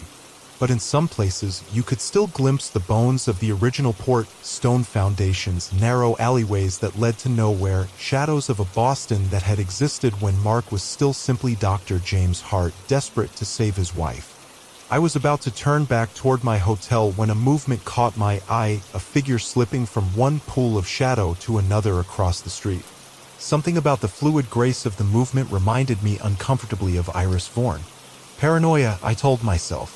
Just someone heading home after a late night. But when I changed direction and the figure changed course to match, the coincidence seemed less likely. I quickened my pace, turning onto a busier street where more people were still about. The figure followed, keeping a consistent distance. Fear began to bubble in my chest. Was I being followed? Had Iris decided I knew too much? Or was this another subject, sent to watch me, or worse? I ducked into a late-night cafe, ordering a coffee. I didn't want just to have a reason to linger in the brightly lit public space. Through the window, I scanned the street for my pursuer but saw no one suspicious. After 20 minutes of nursing my cooling coffee, I convinced myself I'd imagined the whole thing, a product of stress and too many revelations. The walk back to my hotel was uneventful, no shadows moving against the current of night, no footsteps echoing mine. By the time I reached my room, I was almost embarrassed by my earlier panic. Almost. I double-checked the lock on my door, then dragged a chair under the handle for good measure. Sleep came eventually, heavy and dreamless, the exhaustion of the day finally overwhelming my anxiety. The sound of my phone ringing jerked me awake.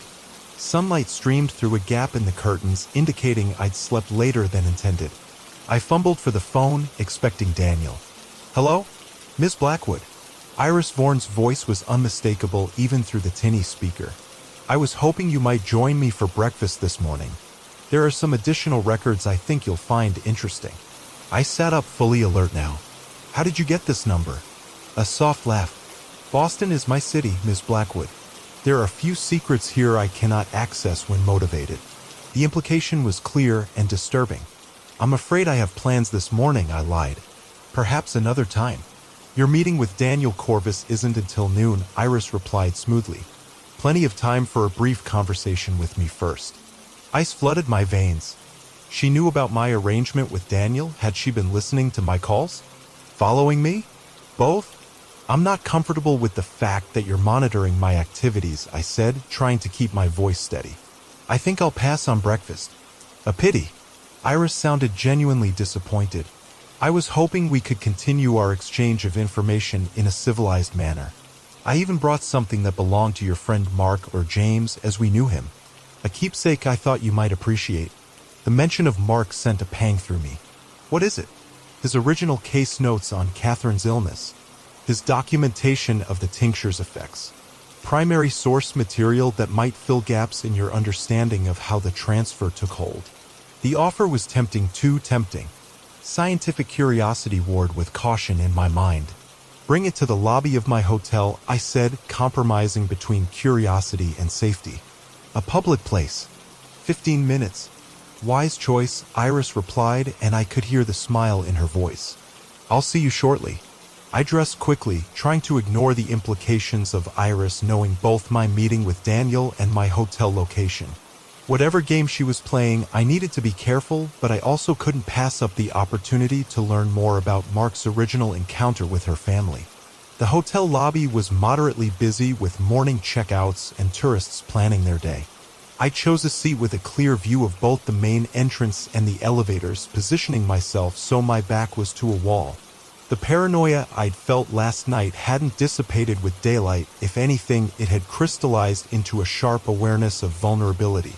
Iris arrived precisely on time, looking as elegantly timeless as she had in the shop, though she'd exchanged her black dress for a charcoal gray suit that somehow managed to appear both vintage and contemporary. She carried a slim leather portfolio under one arm. Ms. Blackwood, she greeted me with a slight inclination of her head. Thank you for agreeing to meet despite your understandable reservations. You haven't given me much reason to trust you, I replied, gesturing to the chair across from mine. She sat with fluid grace, placing the portfolio on the small table between us. Trust requires time to develop. I'm hoping this gesture might accelerate the process. Monitoring my phone calls and knowing my meeting plans isn't a great start. Iris smiled, unbothered by my accusation. Information is survival in my family's line of work. Surely you understand the necessity of knowing who knows what, especially when dealing with matters as sensitive as transfer bonds. And what exactly is your line of work? You've talked around it, but never quite defined it. Balance, she replied simply. Maintaining equilibrium between natural law and human desire. Between what should be and what could be. She tapped the portfolio. Your friend Mark disrupted that balance when he took the tincture himself. Created an aberration that has troubled our system for generations. Your system, I emphasized. Not the natural order, but a system your family created and controls. A distinction without difference, Iris countered smoothly. Our system exists to channel and constrain forces that would otherwise create far greater disruption. She pushed the portfolio toward me. See for yourself what happens when those forces are mishandled. I hesitated only briefly before opening the portfolio. Inside were several yellowed pages of handwritten notes in a precise, slanted script. The ink had faded to brown in places, but the writing remained legible. Medical observations dated January-April 1851, signed at the bottom of each page, James Hart, MD. My heart raced as I realized I was looking at Mark's actual handwriting from his original life, his documentation of Catherine's illness and treatment. The pages told a story of increasing desperation as conventional remedies failed, his clinical notations becoming more personal, more emotionally charged as his wife's condition deteriorated. The final pages documented her miraculous recovery following administration of tincture obtained from Madame V and his subsequent self-administration of the same. The clinical detachment returned briefly as he recorded his observations of the tincture's effects on his own system, increased vitality, rapid healing of a minor cut, unusual clarity of thought. But the final entry, dated June 3, 1851, abandoned all pretense of medical objectivity. Something has gone terribly wrong. Madame V, visited today, furious about my use of the tincture. Says I've corrupted the transfer, created a loop that cannot be broken naturally. Catherine will live her allotted years, but I am now bound beyond that terminus. I asked how long, how many years before release. She laughed, said I would watch the sun rise over centuries, would bury everyone I ever loved, would eventually beg for an ending that would never come. What have I done? What have I become? The raw anguish in these words, written at the very beginning of Mark's long journey, brought tears to my eyes. He had known from the start what lay ahead, the endless loss, the isolation, the unnatural extension of consciousness beyond human limits. He understood quite quickly, Iris said softly, watching my reaction. Faster than most. But understanding didn't help him accept. I closed the portfolio carefully, overwhelmed by this direct connection to Mark's past. Why show me this? Because you need to understand the gravity of what we're dealing with. These transfers aren't scientific curiosities or academic puzzles, they're profound interventions in the natural order with consequences that ripple through time. She leaned forward. Your discovery, the method of breaking transfer bonds, has similar weight. You want me to share our research, I said, finally understanding her purpose. The full methodology, not just the active compound. Yes. She didn't bother with pretense.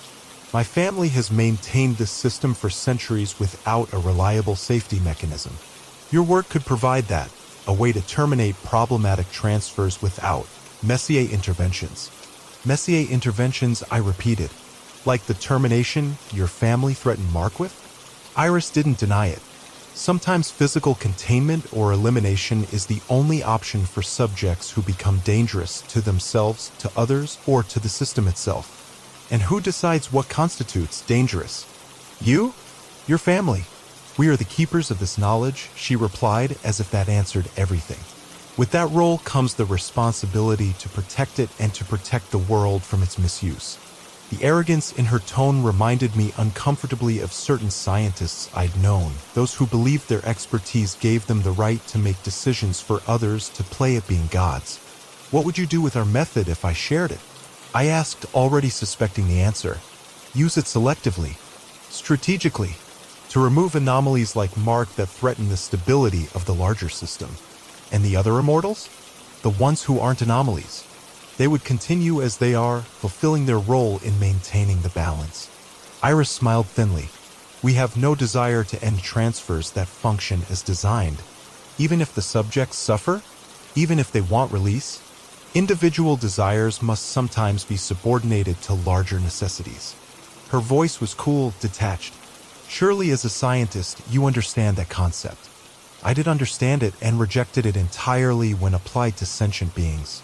Mark had suffered for nearly 2 centuries before finding peace. How many others like him were out there, granted immortality only to discover it was a prison they couldn't escape? "I need time to consider," I said, stalling. "This isn't a decision I can make lightly." Iris nodded, seeming unsurprised. "Of course, but don't take too long. There are other interested parties who would be less cordial in their methods of extracting information." The threat wasn't even veiled this time. "Are you saying your family would force me to cooperate?" "My family prefers collaboration. But we aren't the only ones aware of your discovery." She stood, smoothing her immaculate suit. "The ripples caused by breaking Mark's bond have attracted attention from various quarters, some with agendas far less balanced than ours."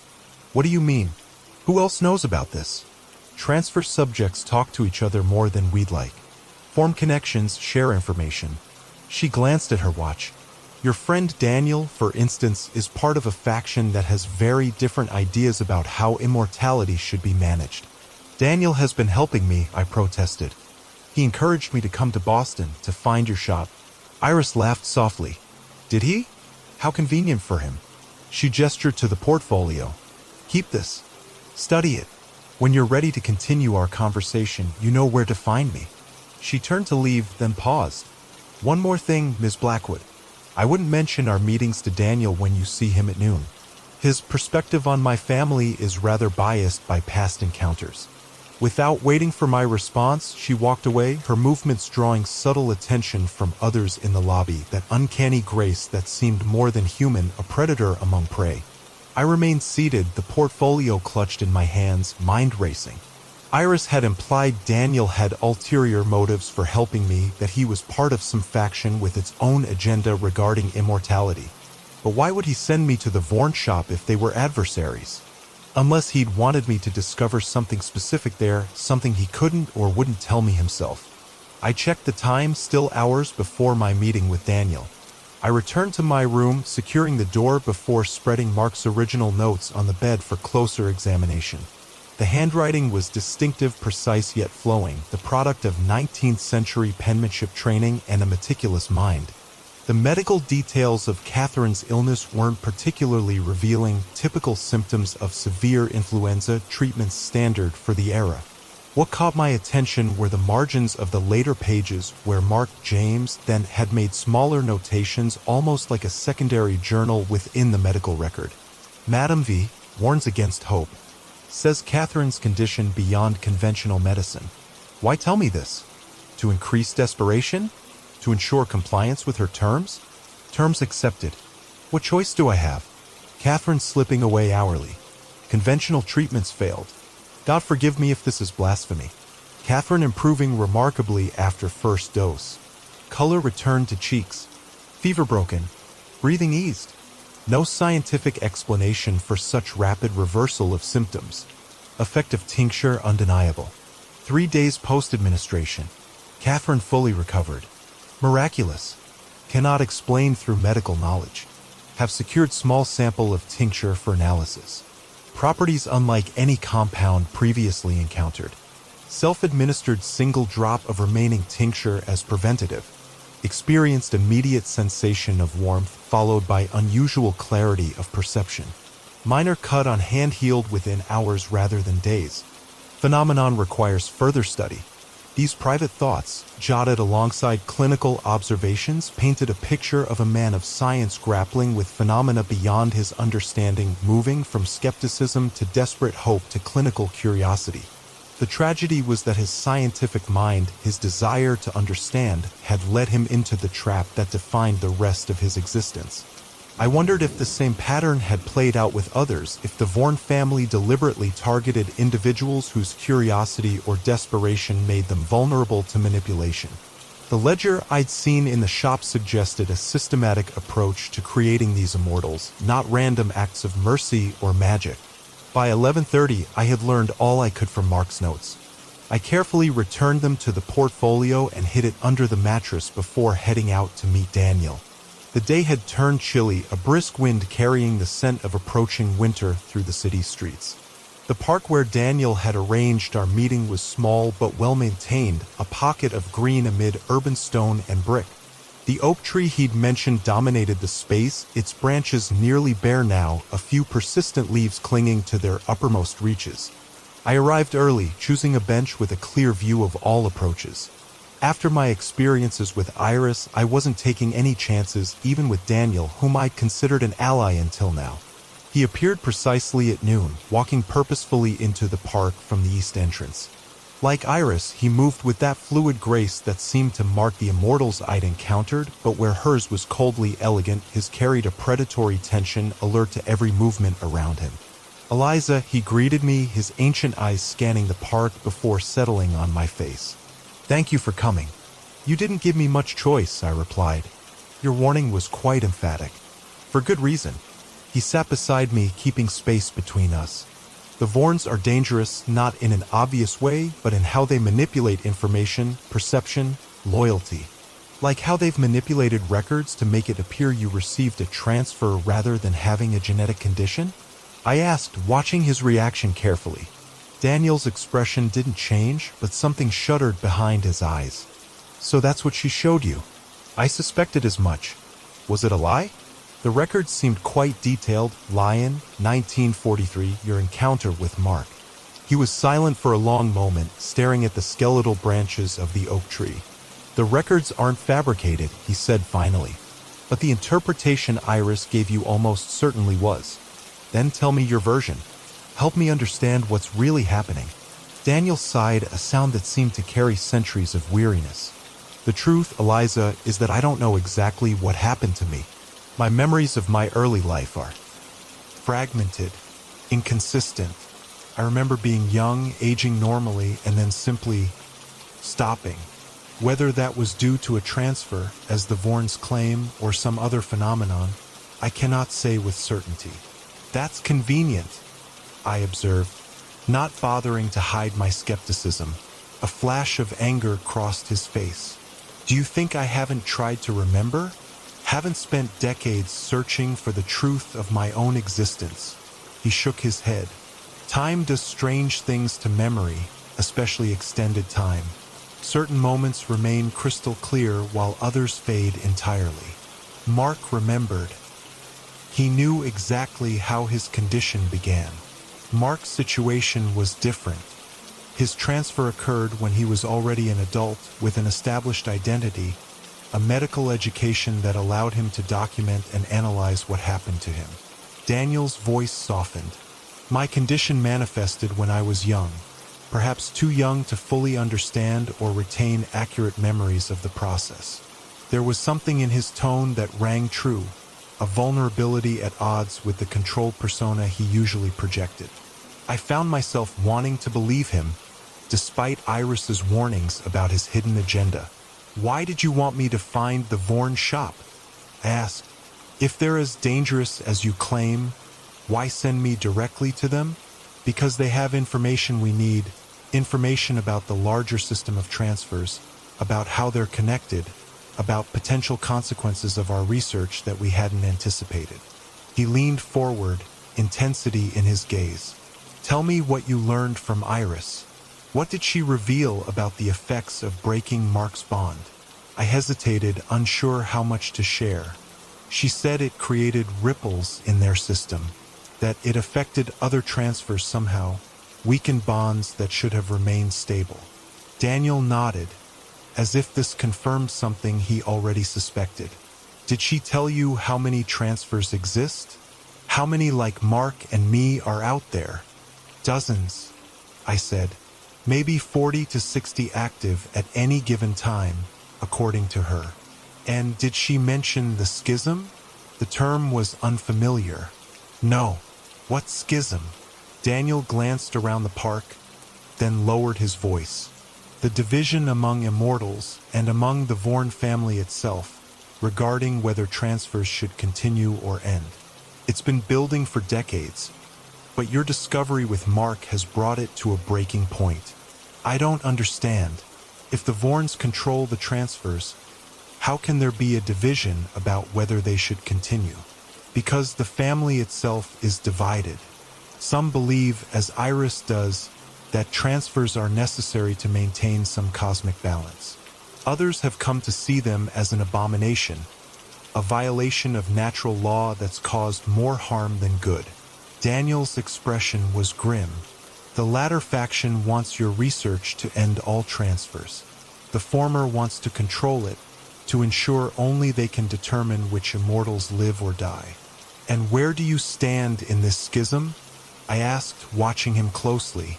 With those who believe each immortal should have the choice Mark had, to continue or to end their existence according to their own will, not the dictates of a family that sees them as pieces in some mystical chess game. It was the answer I wanted to hear: autonomy, choice, freedom from both endless existence and the control of those who facilitated it. But was it true, or simply what Daniel knew would appeal to me? Why didn't you tell me about this before, when we were working with Mark? Because I didn't know how successful you'd be, he admitted. Many have tried to find an ending over the centuries. All have failed.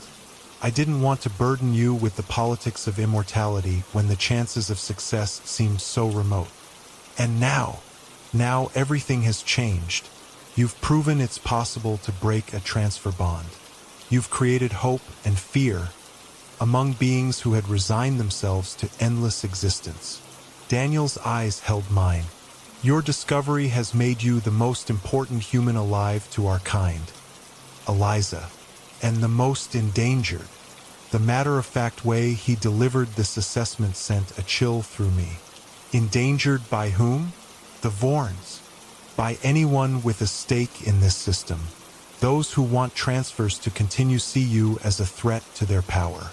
Those who want them to end see you as their salvation. He shook his head. Neither side is likely to leave the decision in your hands. What about you? What do you want from me? Daniel was silent for a moment, considering his words carefully. I want what Mark wanted: choice, not just for myself, but for all of us trapped in this existence. I want your research protected, preserved, and shared with those who need it. Not hoarded by the Vorns, not weaponized by extremists on either side. His answer seemed genuine, but after my conversation with Iris, I found myself questioning motivations I'd previously accepted without hesitation. And I'm just supposed to trust that you're telling me the truth? That you don't have your own agenda? Everyone has an agenda, Eliza. Even you. A small smile touched his lips. But agendas can align without being identical. We both want to honor Mark's memory, to ensure his suffering, and yours wasn't for nothing. He was right, of course. I did have an agenda to protect the research Mark and I had done, to ensure it was used ethically, to prevent others from suffering as he had. Whether that aligned with Daniel's true goals remained to be seen. What do you suggest I do now? I asked. Iris knows where I'm staying. She's monitoring my calls. I don't feel safe here, but I'm not sure where would be safe given what you've told me. Come with me, Daniel said without hesitation. I have a property outside the city. Secure, private, unknown to the Vorns or anyone else in our world. You'll be safe there while we determine next steps. The offer was tempting. Escape from Iris's surveillance. Time to think without feeling watched. But it would also place me entirely under Daniel's influence. isolated from any external help if his intentions proved less benevolent than claimed. "I need time to consider," I said, echoing the response I'd given Iris earlier. "This is all happening very quickly." Daniel nodded, though I could see impatience beneath his composed exterior. "I understand, but don't take too long. The Vorns won't be the only ones seeking you out now." He reached into his pocket and extracted a small flip phone, the kind that couldn't be easily tracked. "Use this if you decide to accept my offer. It has only one number programmed in it." I took the phone, weighing it in my palm. "How long have you been preparing for this, Daniel? It seems like you've thought everything through rather thoroughly." "I've lived a very long time, Eliza. Preparation becomes second nature when you've seen as many contingencies play out as I have." He stood, his gaze sweeping the park once more. "Call me when you've decided, preferably before nightfall. Boston becomes complicated after dark for those caught between factions." With that cryptic warning, he walked away, following a different path than the one he'd arrived by. I remained on the bench, the burner phone heavy in my pocket, my mind spinning with conflicting narratives and unclear loyalties. Both Iris and Daniel claimed to want my research for noble purposes. Both warned me against trusting the other. Both seemed to know things about the transfer system that the other concealed or distorted. How could I determine which, if either, was telling the truth? I needed more information, something beyond their competing claims. And suddenly, I realized there might be a source I hadn't considered. Mark himself. Not directly, of course, but through his extensive journals, the records of his long existence that I'd left at the farmhouse after his death. If anyone had documented the truth about the Vorns, about Daniel, about the politics of immortality, it would be Mark. His meticulous mind had recorded everything significant in his life. Surely this schism Daniel mentioned would have appeared in his writings if it existed. Decision made, I pulled out my regular phone and booked a flight back home for that evening. I would retrieve Mark's journals, then decide whether to trust Daniel's offer of protection or find another path entirely. As I walked back toward my hotel to pack, a sense of being watched returned, that prickling awareness of eyes tracking my movements. I glanced behind me several times but saw nothing suspicious, just ordinary Bostonians going about their day. The feeling persisted as I entered the hotel lobby, intensifying as I waited for the elevator. Something was wrong. The atmosphere felt different from when I'd left, tenser somehow, as if the very air had been stretched thin. The elevator arrived with a cheerful ding that seemed jarringly out of place with my growing unease. As the doors opened, I hesitated, suddenly reluctant to enter the small enclosed space. "Going up?" a voice from behind me politely inquiring. I turned to see a man in a hotel uniform smiling pleasantly. Nothing unusual about him except that fluid grace as he shifted his weight. Except those eyes too old for his youthful face. Except the way he looked at me as if I were a puzzle to be solved rather than a person to be served. "I'll take the stairs," I said, backing away from the elevator and the not-quite-human man holding it open. His smile didn't falter. "As you wish, Ms. Blackwood." The use of my name, casual, confident, confirmed my suspicions. I turned and walked quickly toward the stairwell, fighting the urge to run, to draw attention. Behind me, I heard the elevator doors close, but the sense of being watched, of being hunted, didn't diminish. Whatever that man was, he wasn't alone. The game had changed since my meeting with Daniel, the invisible lines of conflict surrounding me tightening like a net. I pushed through the stairwell door and began to climb, taking the steps two at a time despite the burn in my legs. For flights to my floor, not far, but feeling like a marathon with fear as my companion. I reached my floor and paused at the door, listening for footsteps below or above. Nothing. Just the hum of the building's ventilation system and the distant sounds of traffic from outside. Cautiously, I opened the door and peered into the hallway. Empty. No suspicious figures, no housekeeping carts that might conceal watchers. I moved quickly to my room, key card ready. The door unlocked with a click that seemed too loud in the quiet hallway. I pushed it open, already planning my next moves: grab my bag, collect Mark's portfolio from under the mattress, get to the airport as quickly as possible. I stepped into the room and froze. Sitting in the chair by the window, legs crossed casually as if he'd been invited, was a man I'd never seen before. Elderly but straight-backed, with silver hair and piercing blue eyes that fixed on me with unnerving intensity. "Eliza Blackwood," he said, his voice carrying the faint trace of an accent I couldn't place. "At last we meet. I've been following your work with great interest." "Who are you?" I demanded, backing toward the door, though I already suspected the answer. "My name is Erickson. Like your friends Mark and Daniel, I've been around for quite some time." He smiled, revealing teeth too perfect for his apparent age. "And I'd like to discuss your remarkable discovery about transfer bonds, preferably somewhere more private than this hotel where both Vorn factions have you under surveillance." Another player in the game. Another immortal with his own agenda. "I'm not going anywhere with you," I said firmly, my hand finding the doorknob behind me. Erickson's smile didn't waver. "I thought you might say that. That's why I took the liberty of retrieving this from its hiding place." He held up Mark's portfolio. "Fascinating reading. Your friend was quite thorough in his documentation, wasn't he? Right up to the end." My blood ran cold. "Give that back." "All in good time." He rose from the chair with that same unnatural grace I was coming to associate with immortals. "There are things you need to understand about the world you've stumbled into, Ms. Blackwood. Things neither the Vorns nor Daniel Corvus have bothered to explain." "Like what?" "Like the fact that your discovery hasn't just disrupted the transfer system, it's begun to unravel it entirely." His blue eyes held mine, intense and ancient. "Like the fact that immortals are dying, Ms. Blackwood. Truly dying for the first time in centuries. And no one knows why." The claim hit me like a physical blow. "That's not possible. Our compound was specific to Mark's cellular structure. It couldn't affect other transfers without direct administration. And yet it is happening." Erickson's voice was grave. 3 confirmed cases since Mark's bond was broken. 3 immortals who simply ended without any apparent cause. No compound, no intervention. Just the sudden cessation of their extended existence. If he was telling the truth, the implications were staggering.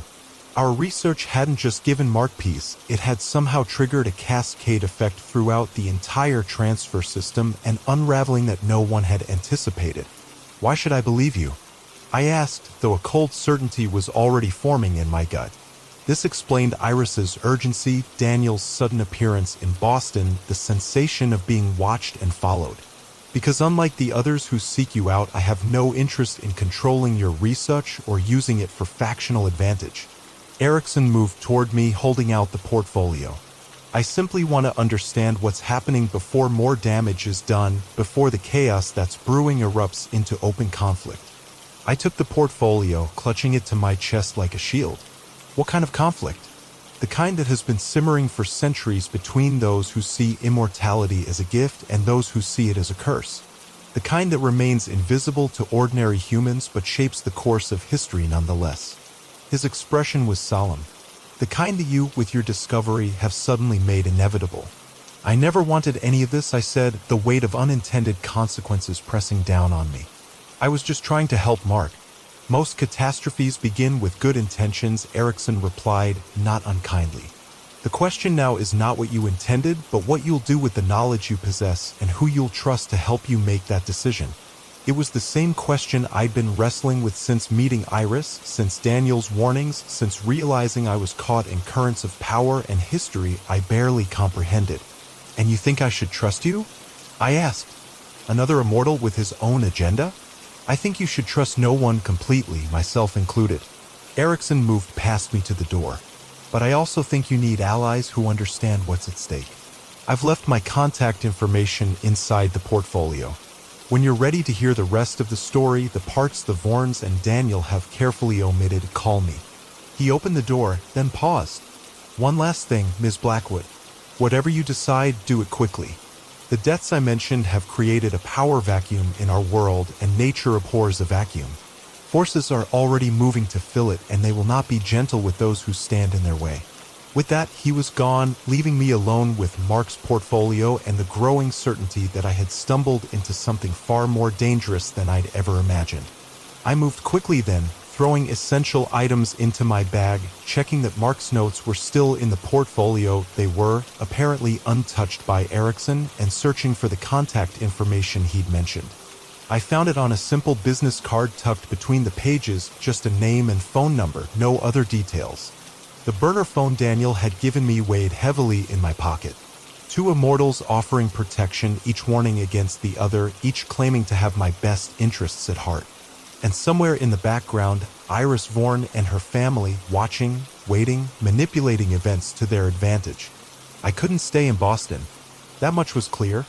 But I couldn't simply return to the farmhouse either. It would be the first place they'd look for me.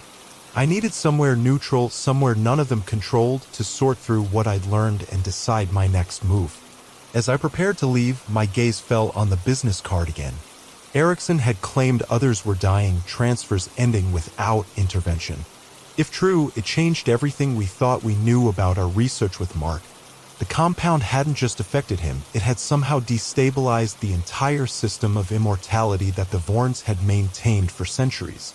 No wonder they were hunting me. No wonder Daniel had suddenly appeared with offers of protection. No wonder this unknown Erickson had invaded my hotel room to deliver his warning. I was no longer just a researcher who had helped one man find peace. I had become, however unintentionally, a threat to an entire shadow world of immortals and those who controlled them. And as I slipped out of the hotel, avoiding the lobby where the too graceful staff member might still be waiting, I realized that my own mortality had never felt so fragile, so precious, or so threatened as it did now. Surrounded by beings who had conquered death only to find themselves facing its renewed possibility with a mixture of terror and hope. The game had changed, and I was no longer merely a player. I had become the prize. The flight home was a blur of anxiety and hypervigilance. Every passenger who lingered too long looking in my direction, every flight attendant who smiled with too much familiarity, all became potential threats in my newly paranoid worldview. I changed my return destination at the last minute, booking a flight to a city 2 hours from Mark's farmhouse rather than the closer regional airport I'd originally used. By the time I collected a rental car and began the drive toward the farmhouse, night had fallen, a moonless darkness that seemed to swallow the headlights of my car as I navigated rural roads. The isolation that had once seemed peaceful now felt threatening, the perfect setting for an ambush or disappearance. I approached the property cautiously, driving past it once to check for signs of other vehicles or unexpected lights. The farmhouse stood dark and silent, apparently undisturbed since I'd left. Still, I parked a quarter-mile away and approached on foot, staying under the cover of trees that lined the property. The house was as I'd left it, doors locked, alarm system activated.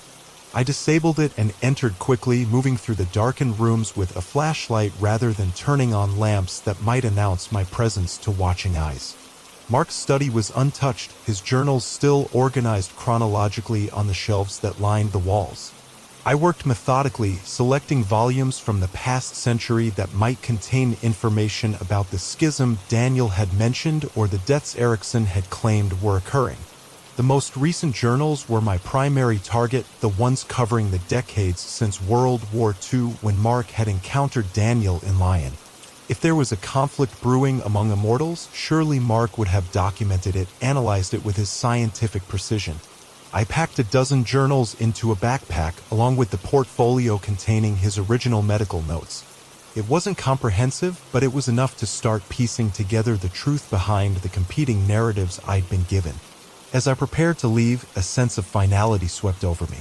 I might never return to this place that had been both laboratory and home for the past months. The research Mark and I had conducted here had changed everything, had changed me in ways I was only beginning to understand. On impulse, I made a detour to the laboratory.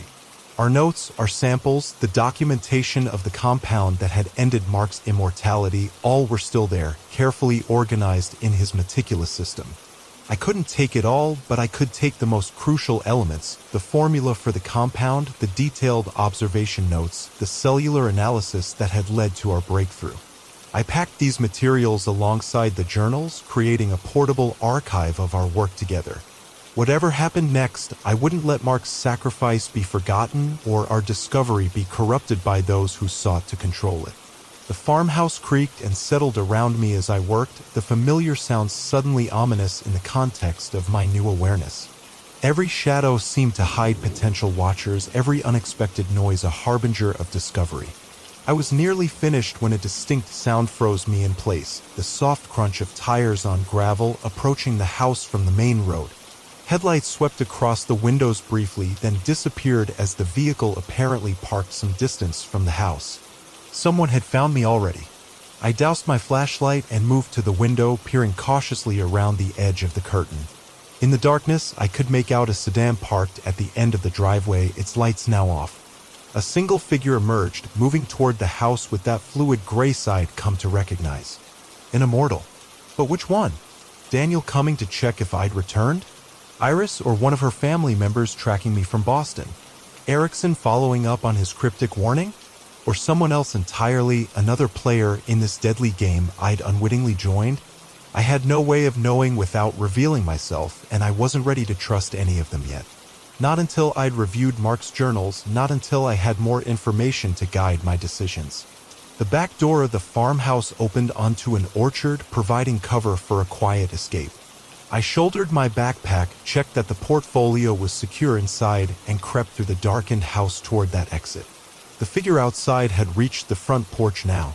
I heard the subtle creak of wood as they stepped onto it, then silence, listening, perhaps, for signs of movement inside.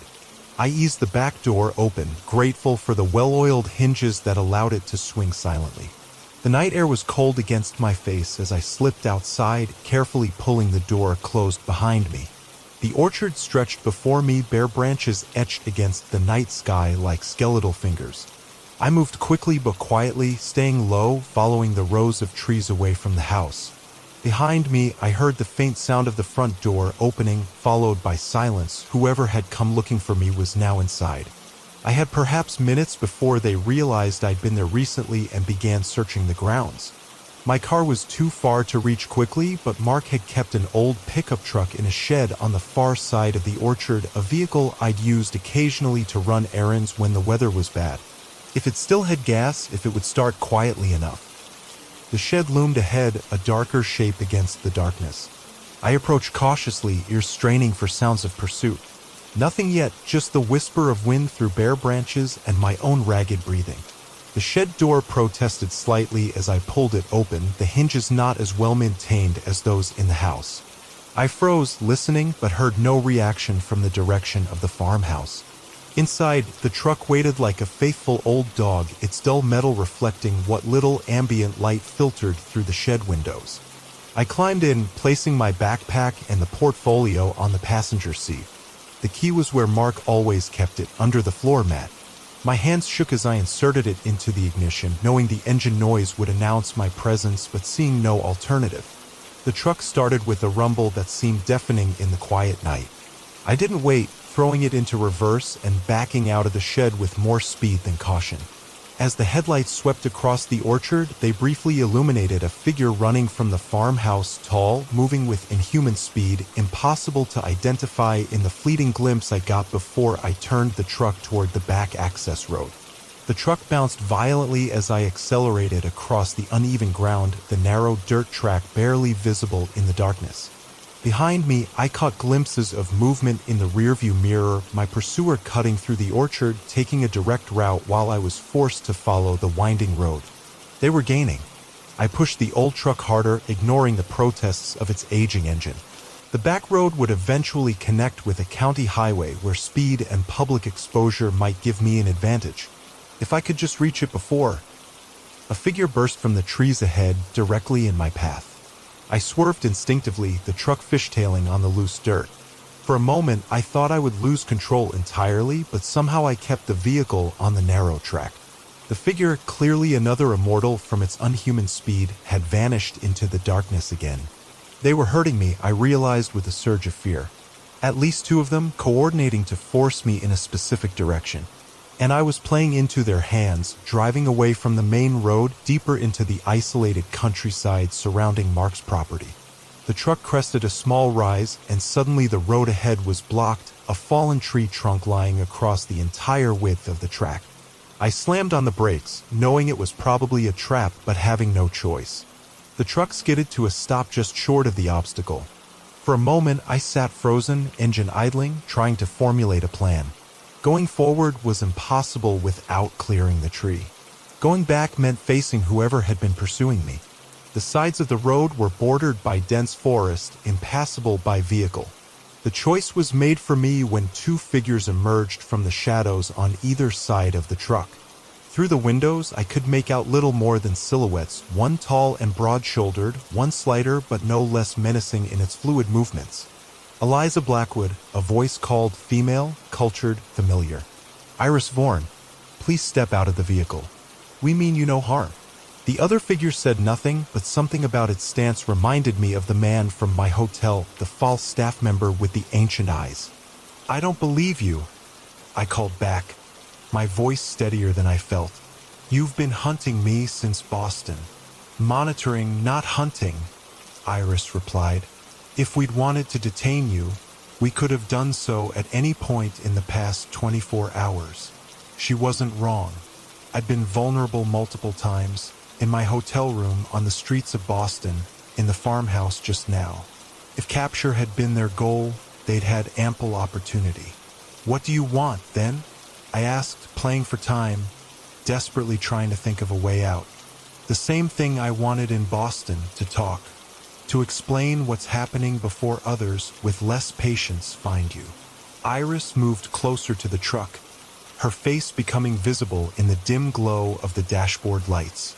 The situation has deteriorated since our meeting. There's no more time for careful negotiation. What do you mean? Another death occurred this afternoon. An immortal in Prague, one who had been stable for over 3 centuries. No apparent cause, no compound administered. He simply ended. Her voice carried an edge of genuine fear that gave me pause. Whatever your research unleashed is accelerating, spreading through the transfer network like a contagion.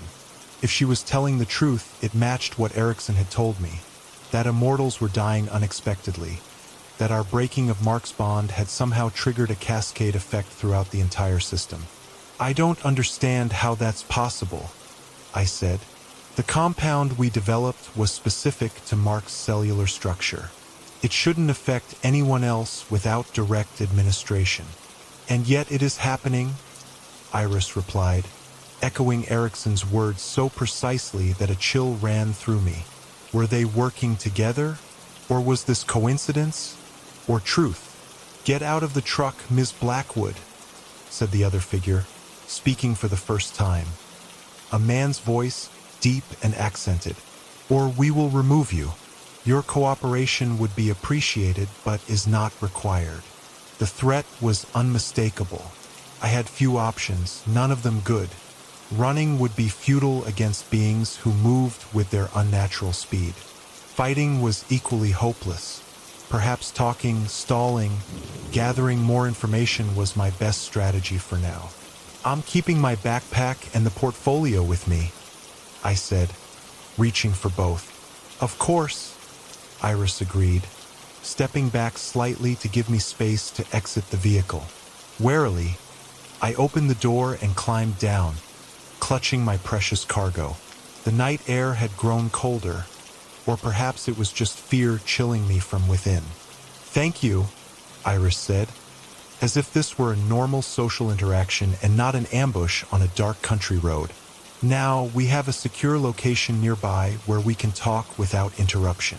My colleague will drive your truck. You'll ride with me. I glanced at the fallen tree. That seems rather elaborate if you just wanted to talk. A smile flickered across Iris's face.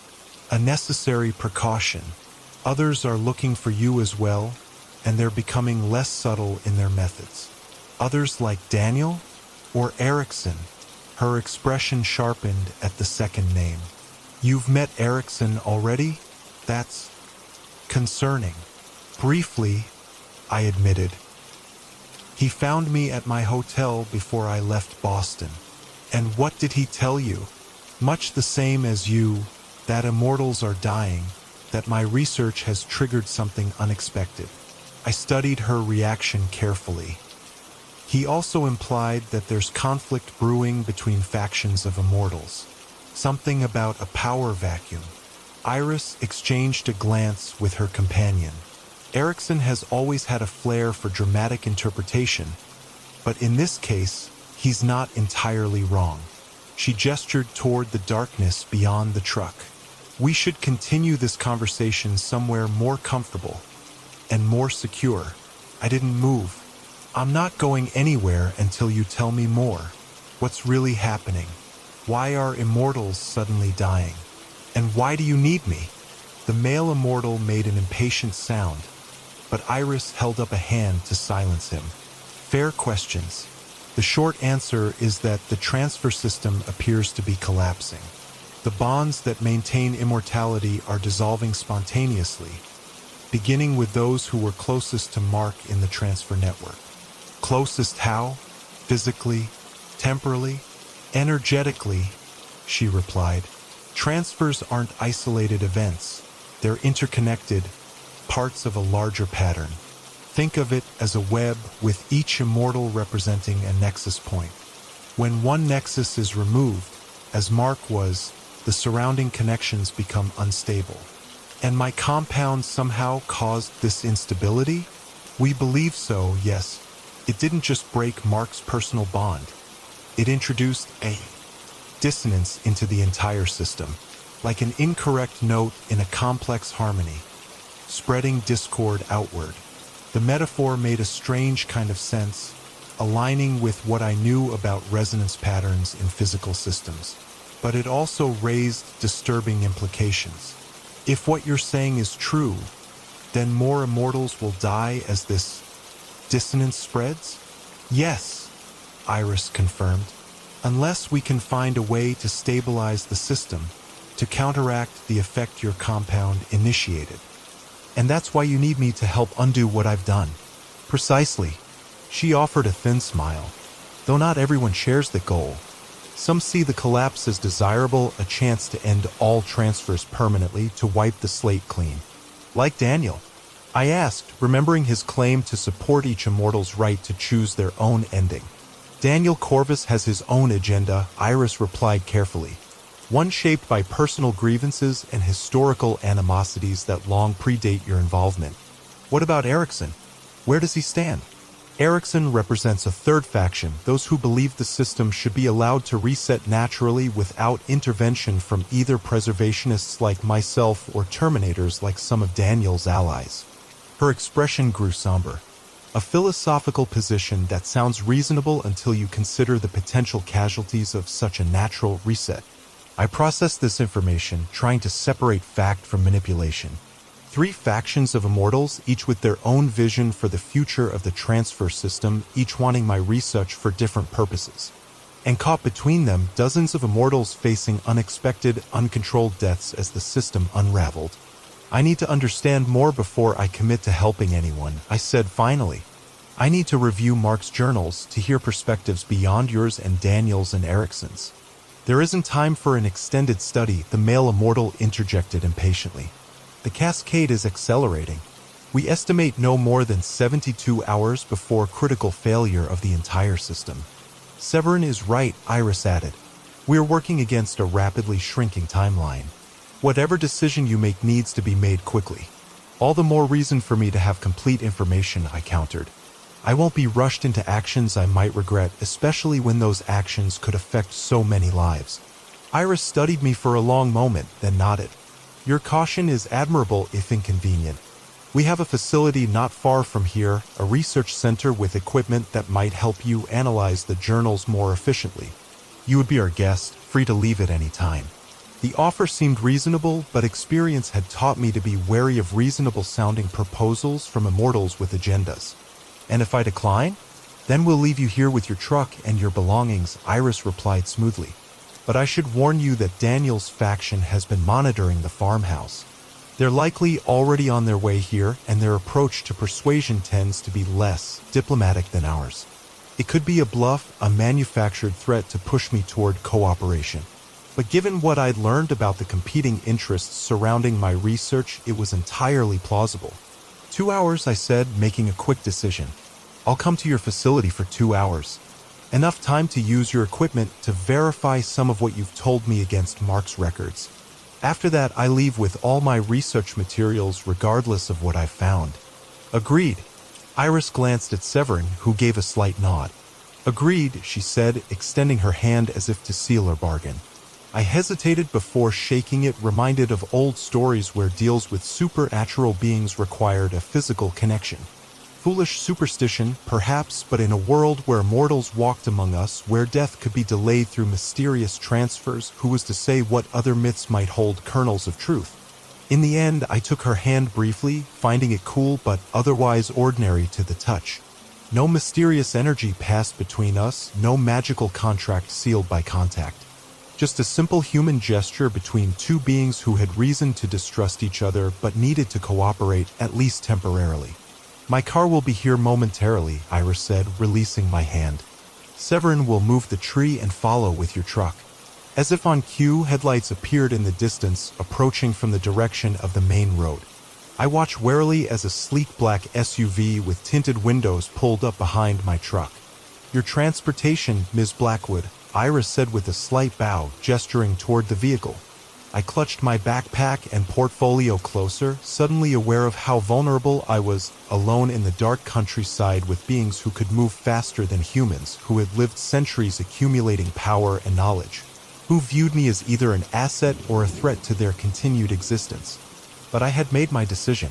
2 hours in their facility using their resources to verify their claims might give me the clarity I needed to navigate this dangerous new reality.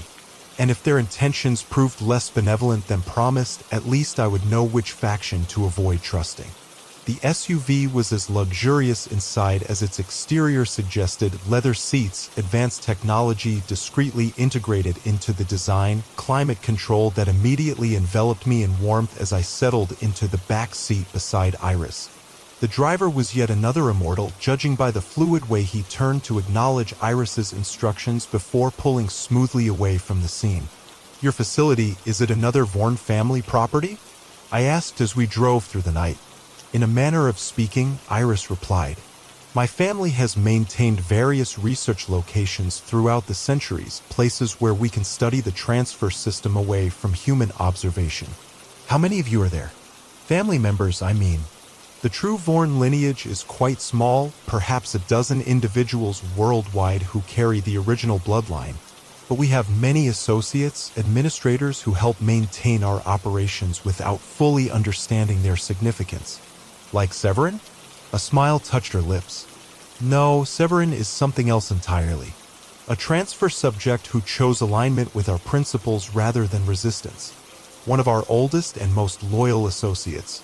The implication was clear: some immortals chose to work with the Vorns rather than against them. Which raised another question: and Daniel? Was he ever aligned with your family? Iris's expression hardened slightly.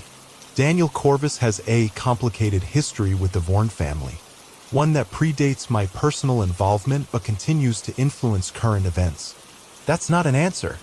No, it isn't, she agreed.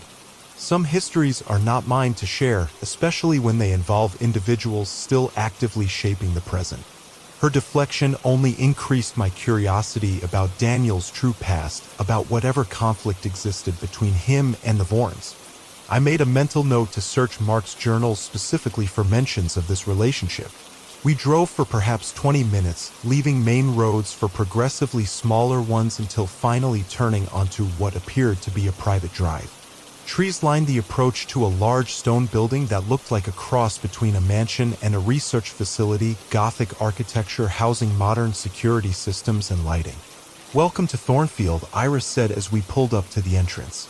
One of our oldest continuous operations in North America. It looks like something from a Victorian novel, I commented, taking in the imposing facade. The external architecture is largely original, constructed in 1887 as a sanitarium for the treatment of unusual conditions. The interior has been extensively modernized to serve our current purposes. The driver opened my door and I stepped out, still clutching my backpack and portfolio. The night air here felt different, somehow charged with an energy I couldn't quite identify, a subtle vibration just below the threshold of perception. You feel it, Iris observed, noticing my expression. The resonance field. Thornfield sits at a nexus point in the transfer network, a location where the connections between subjects are particularly strong and accessible to study. It feels strange, I admitted, like standing too close to high-voltage power lines. An apt analogy. The energy that maintains transfers does share certain properties with electromagnetic fields, though it operates on principles modern science has yet to fully categorize. We entered through massive wooden doors that opened silently despite their apparent weight. Inside, the contrast between exterior and interior was stark, sleek modern design, soft recessed lighting, advanced technology visible in wall-mounted screens and control panels. The research facilities are on the lower level, Iris explained, leading me toward an elevator disguised within the wooden paneling of the entrance hall. The equipment there should help you analyze Mark's journals more efficiently. What kind of equipment? I asked as the elevator descended smoothly. Spectral analysis tools, chemical detection systems, dating technology more precise than anything available commercially. She glanced at my backpack. And reference databases containing information on every known transfer subject, including Mark under his various identities. The elevator opened onto a space that would have looked at home in any cutting-edge research institution. White walls, polished concrete floors, workstations equipped with technology one recognized and some I didn't. Several people moved purposefully around the large open area, some in lab coats, others in more casual attire. All paused briefly to observe our arrival before returning to their tasks. Your colleagues? I asked. Some are family, some are trusted associates, some are specialists who understand pieces of our work without grasping its full significance. Iris led me to a separate room off the main space, smaller, more private, but equally well-equipped. You can work here undisturbed. The system is ready for your use. The workstation dominated the center of the room. Multiple high-resolution screens, scanning equipment, an interface that looked intuitive despite its complexity. If I were designing an ideal setup for analyzing historical documents and scientific data simultaneously, it would look very much like this. 2 hours, I reminded her, setting my backpack on the desk. As agreed, Iris confirmed. I'll leave you to your research. If you need assistance with the equipment, press the blue button on the console. She moved toward the door, then paused. One suggestion, if I may, begin with Mark's journal from 1943 to 1944. The entries from Lion might prove particularly illuminating regarding Daniel's true history. With that cryptic recommendation, she left, the door closing silently behind her. I stood for a moment, absorbing the sudden solitude after hours of pursuit and confrontation. The quiet hum of the equipment was the only sound. The subtle vibration I'd felt outside now barely perceptible. I had 2 hours to find answers, to verify or disprove the competing narratives I'd been given, to understand what was truly happening to the transfer system, to determine whose agenda, if any, aligned with my own priorities. I began by removing Mark's journals from my backpack, selecting the volume Iris had specifically mentioned. If her suggestion was meant to bias me against Daniel, examining it first would at least reveal what information she wanted me to find. The journal from 1943 to 1944 was thinner than some of the others, its leather binding worn at the corners from handling. I opened it carefully, Mark's precise handwriting filling the pages with observations, reflections, and records of his activities during a dark period of history. The early entries documented his work with the French resistance, using his medical skills to treat wounded fighters and civilians caught in the violence of occupation. Mark had never mentioned this period directly during our time together, though he'd occasionally alluded to witnessing the worst of human capacity for cruelty. I scanned forward, looking specifically for mentions of Lion and Daniel. In June 1943, The entries shifted location. Mark had been forced to flee his previous position after nearly being captured by German forces. He'd made his way to Lyon, where he connected with another resistance cell. And there, on July 17, 1943, the first mention of Daniel appeared. Encountered another of my kind today. First time in nearly 40 years. He calls himself Daniel Corvus. Appears mid-30s, though his eyes betray greater age. Claims to have been in France since before the revolution. Something familiar about him, though I cannot place it. He recognized my nature immediately, approached me after curfew with a proposition. Join a group of our kind working to undermine Nazi scientific program. Specifically, a research division investigating human anomalies, subjects with unusual longevity or regenerative abilities. D. Believes they've captured at least one immortal already. The entry confirmed part of what Daniel had told me, that he and Mark had met during the war, that Daniel had been in France for a very long time. But it mentioned nothing about Daniel being captured or experimented on, as Mark had claimed during our conversation about Daniel owing him a debt. I continued reading, finding increasingly frequent mentions of Daniel as they worked together over subsequent weeks. August 3, 1943, D. Revealed more about the group he represents, immortals who have organized to protect our kind from discovery and exploitation. Says they've existed for centuries, operating in secret even from others like us. Calls them the Vigilants. Claims they've been monitoring me for decades but kept their distance due to my association with the Vorns. Unclear what he means by this. I've had no contact with that family since Catherine's death. August 12, 1943, D. Growing increasingly agitated about Nazi research program. Says they're close to understanding transfer mechanics, that a scientist named Keller has developed tests to identify potential immortals from blood samples. Insists we must infiltrate the facility where research is conducted. Growing suspicious of DS' true motivation. Seems more interested in destroying research than rescuing captured immortal. September 4th, 1943. Facility infiltration planned for tomorrow night. D. Claims to have insider assistance safe route mapped. Still uncertain about his agenda, but cannot allow research on one of our kind to continue. Whatever differences exist among immortals, certain lines should not be crossed. The next entry was dated several days later, the handwriting less precise, suggesting it was written under stress or perhaps physical difficulty. September 8, 1943. Disaster. Infiltration was trapped. D. Disappeared during initial entry, defected or captured. Unclear. I was wounded, barely escaped. 3 resistance fighters killed. Research materials seized indicate Keller working directly with Vorn family, using their historical records to identify transfer patterns. Makes no sense. Why would Vorns collaborate with Nazis? Must relocate immediately.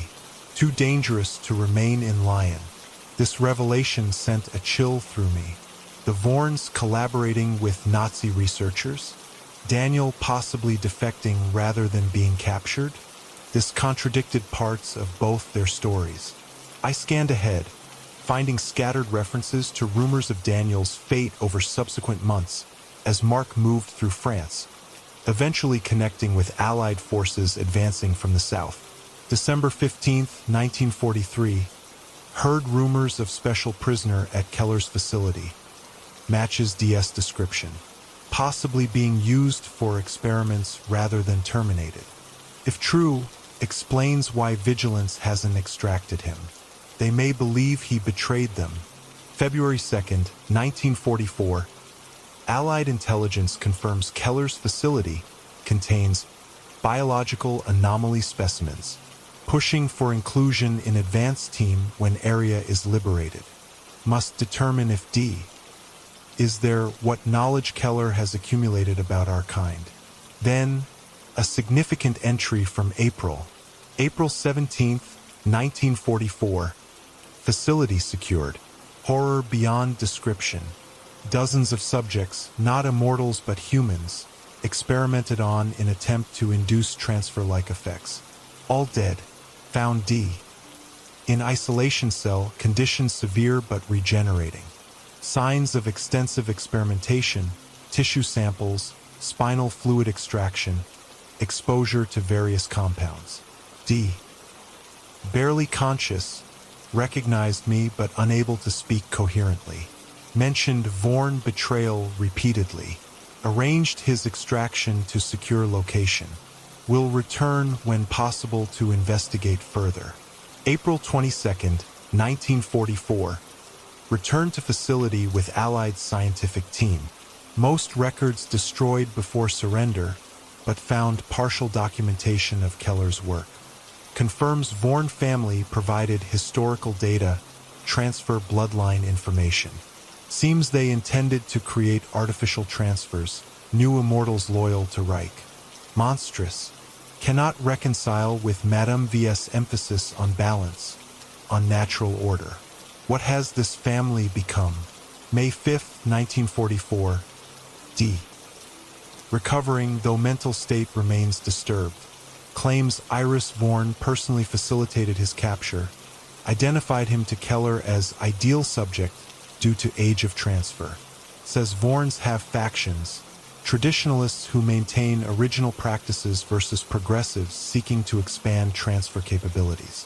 War provided opportunity for progressive faction to experiment without oversight from family elders. Will require time to determine truth of these claims. DS trauma may have affected his perception. The final relevant entry came several months later. August 30th, 1944. D. Fully recovered physically. Mental state improved but changed. Focused on single purpose now. Dismantling Vorn influence over transfer system. Has reconnected with vigilance, though relationship seems strained. They doubt his account of captivity, suspect collaboration. D. asked for my testimony, which I provided. Owe him that much for enduring what he did. Before departing, he warned me the Vorns are fracturing from within.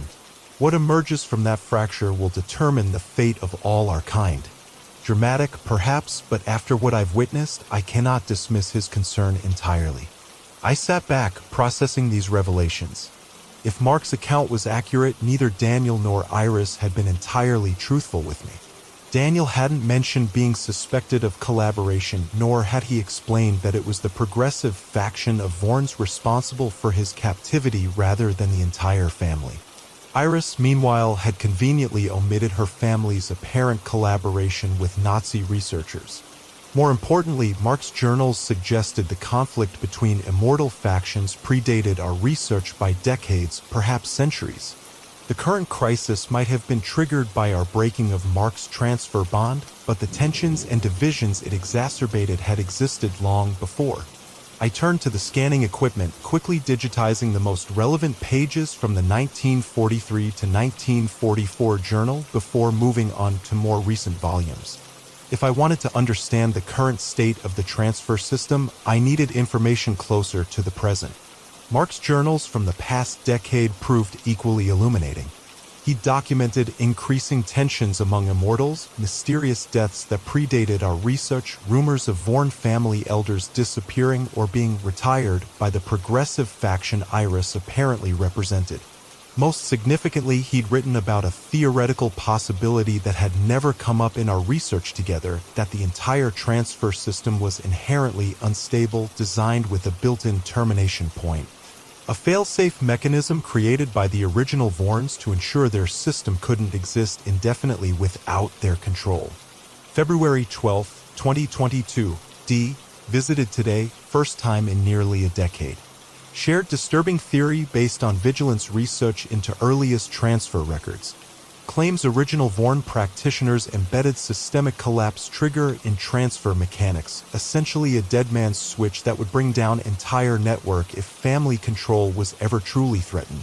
If accurate, explains progressive factions' increasingly desperate efforts to modify transfer methodology. They're trying to remove the failsafe before it activates. March 4, 2022, consulted E. Erickson regarding DS theory. Neither confirms nor denies, but shared historical accounts suggesting early Vorn practitioners viewed transfers as temporary intervention in natural cycles, never intended to create permanent class of immortals. System designed to eventually return to equilibrium, all transfers ending, balance restored. Timing of collapse supposedly tied to specific threshold when transfer network reaches critical instability point. Makes me wonder, is my continued existence part of the imbalance? Should I seek my ending not just for personal peace but for systemic restoration? These entries suggested a possibility neither Iris nor Daniel had mentioned, that the transfer system was designed to eventually collapse, that what was happening now might be a built-in feature rather than an unintended consequence of our research. Could Mark's bond breaking have simply accelerated a process that was already inevitable? Had we triggered the fail-safe mechanism by creating a method to end transfers individually? I checked the time, nearly 90 minutes had passed. I had only 30 minutes remaining before my agreed departure, and I barely scratched the surface of the information contained in Mark's journals. Working quickly, I scanned the most crucial pages from the recent volumes, focusing on entries that mentioned the transfer system, the Vorn family, Daniel, or Erickson. The digital copies would allow me to continue my analysis after leaving Thornfield, away from Iris's influence and surveillance. As I worked, a new thought occurred to me, one that sent a chill of realization through my body. Everyone had been so focused on my research as the trigger for the current crisis that no one had considered another possibility. What if Mark's death itself was the catalyst? If he'd been an anomaly in the system for nearly 2 centuries, if his recursive transfer had created a knot in the network that wasn't supposed to exist, then removing that knot might naturally cause ripple effects throughout the entire structure. I pulled out the portfolio containing Mark's original medical notes from 1851, scanning quickly through Madame Vorn's warnings about him corrupting the transfer and creating a loop that cannot be broken naturally. What if breaking that loop was exactly what the system needed to begin its design collapse? A soft chime from the console interrupted my thoughts, a notification that my 2-hour window was nearly complete. I gathered my materials quickly, ensuring I had both the physical journals and the digital scans I'd created. Whatever decision I made next, I wanted it to be based on as complete an understanding as possible, not on the selective information provided by interested parties. The door opened just as I finished packing my backpack. Iris stood in the threshold, her expression carefully neutral. "Your time is up, Ms. Blackwood. Did you find what you were looking for?" "Some of it," I replied honestly. "Enough to know that there's more to this situation than anyone has fully explained to me." She nodded, unsurprised. The transfer system has existed for centuries, shaped by countless individuals and events. No single perspective can capture its complete reality. "Including yours," I pointed out. "Including mine," she agreed. "Though I would argue my family's perspective offers the broadest understanding, given our role in creating and maintaining the system." I shouldered my backpack, meeting her gaze directly. "Did your family also build in the failsafe?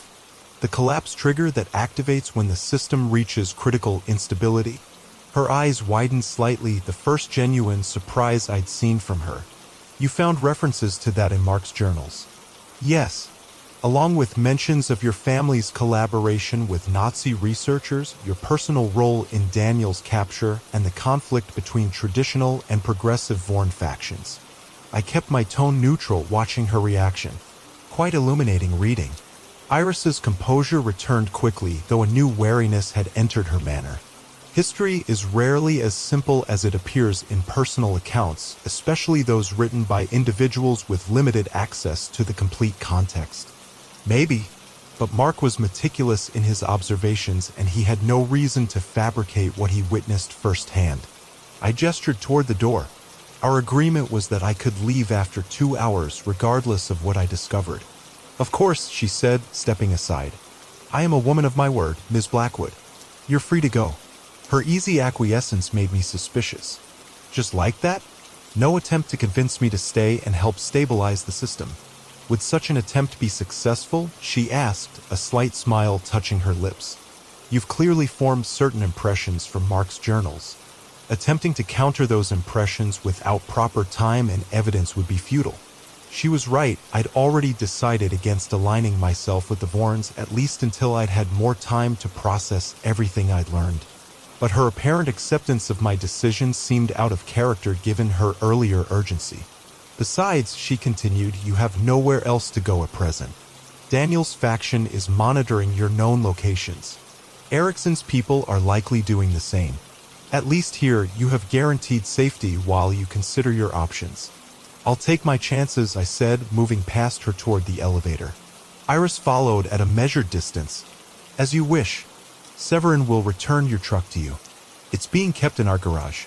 We rode the elevator in silence, the subtle vibration of the transfer energy more noticeable now that I knew what to look for. The entrance hall was quieter than when we'd arrived, the few individuals present watching our progress with undisguised interest. Severin waited by the main doors, my truck keys in his hand. The vehicle is fueled and ready, he said, offering the keys with a slight bow. I took them cautiously, still expecting some last-minute attempt to prevent my departure. Thank you. Before you go, Iris said as Severin opened the door, consider this, whatever you decide, whomever you choose to trust, time is running out for all of us. The cascade effect is accelerating.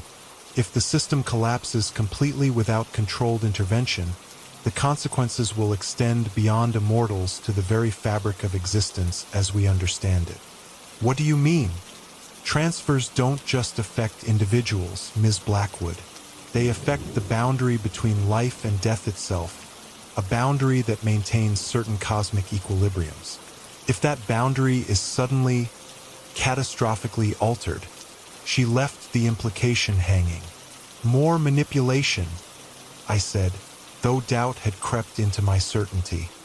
Another attempt to control my actions through fear. Perhaps, she conceded, or perhaps a final warning from someone who has witnessed the consequences of similar imbalances throughout history. She stepped back, making no move to stop me. Whatever you decide, I hope you decide quickly.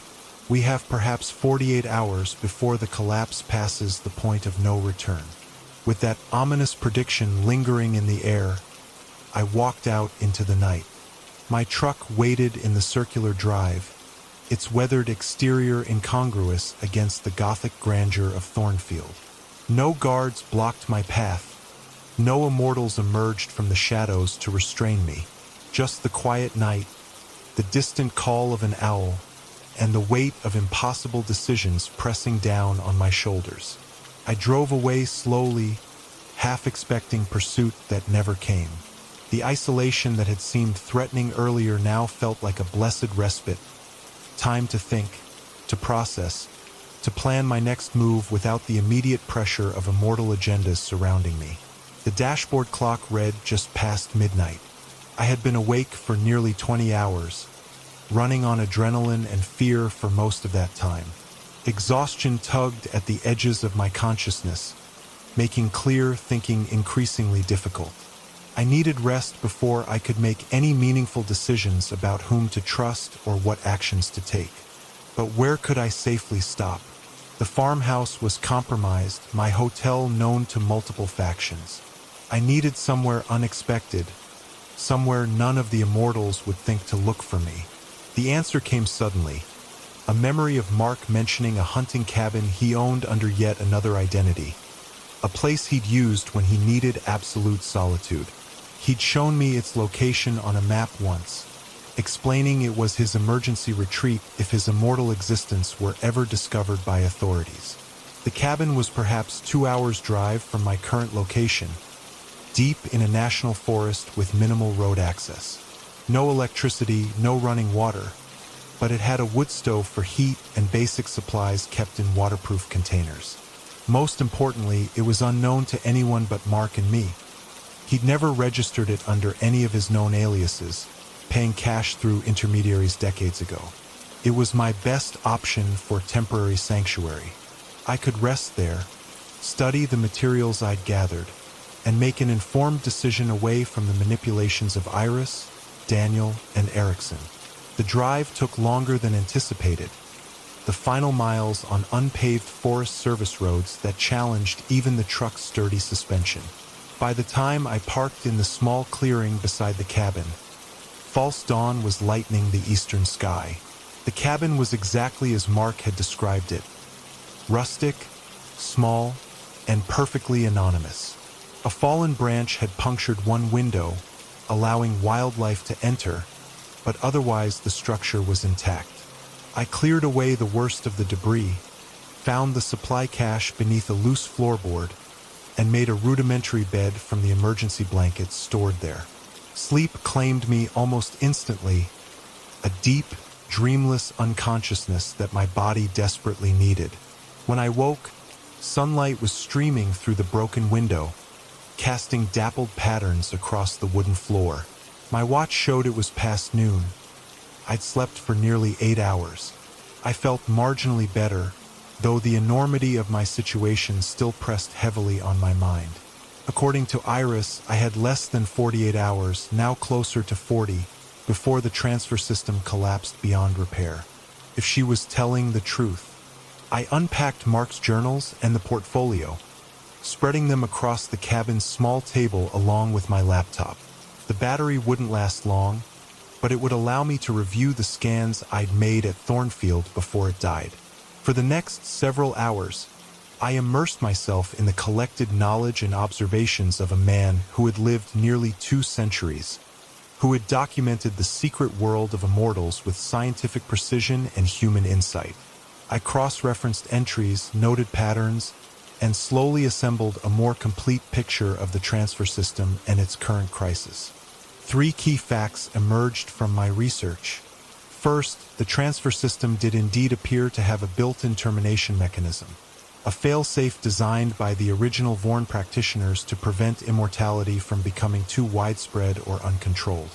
Multiple entries in Mark's journals referenced this feature, citing sources ranging from Daniel's vigilance organization to obscure Vorn family documents he'd accessed during his long search for understanding. Second, the current crisis had likely been brewing long before our research broke Mark's bond. His final journals documented increasing instability in the transfer network over the past decade, unexplained deaths, transfers failing to take hold, even reports of spontaneous de-immortalizations among the oldest subjects. Our compound hadn't caused the system's collapse. It had merely accelerated a process already in motion. Third, and perhaps most significantly, the 3 factions Iris and Daniel had mentioned were not simply philosophical divisions among immortals. They represented fundamentally different approaches to the impending collapse. The traditionalists, led by Vorn family elders, though apparently not Iris herself, believed the collapse was intended and necessary, a reset mechanism designed to clear accumulated distortions in the system before establishing a new, more balanced version.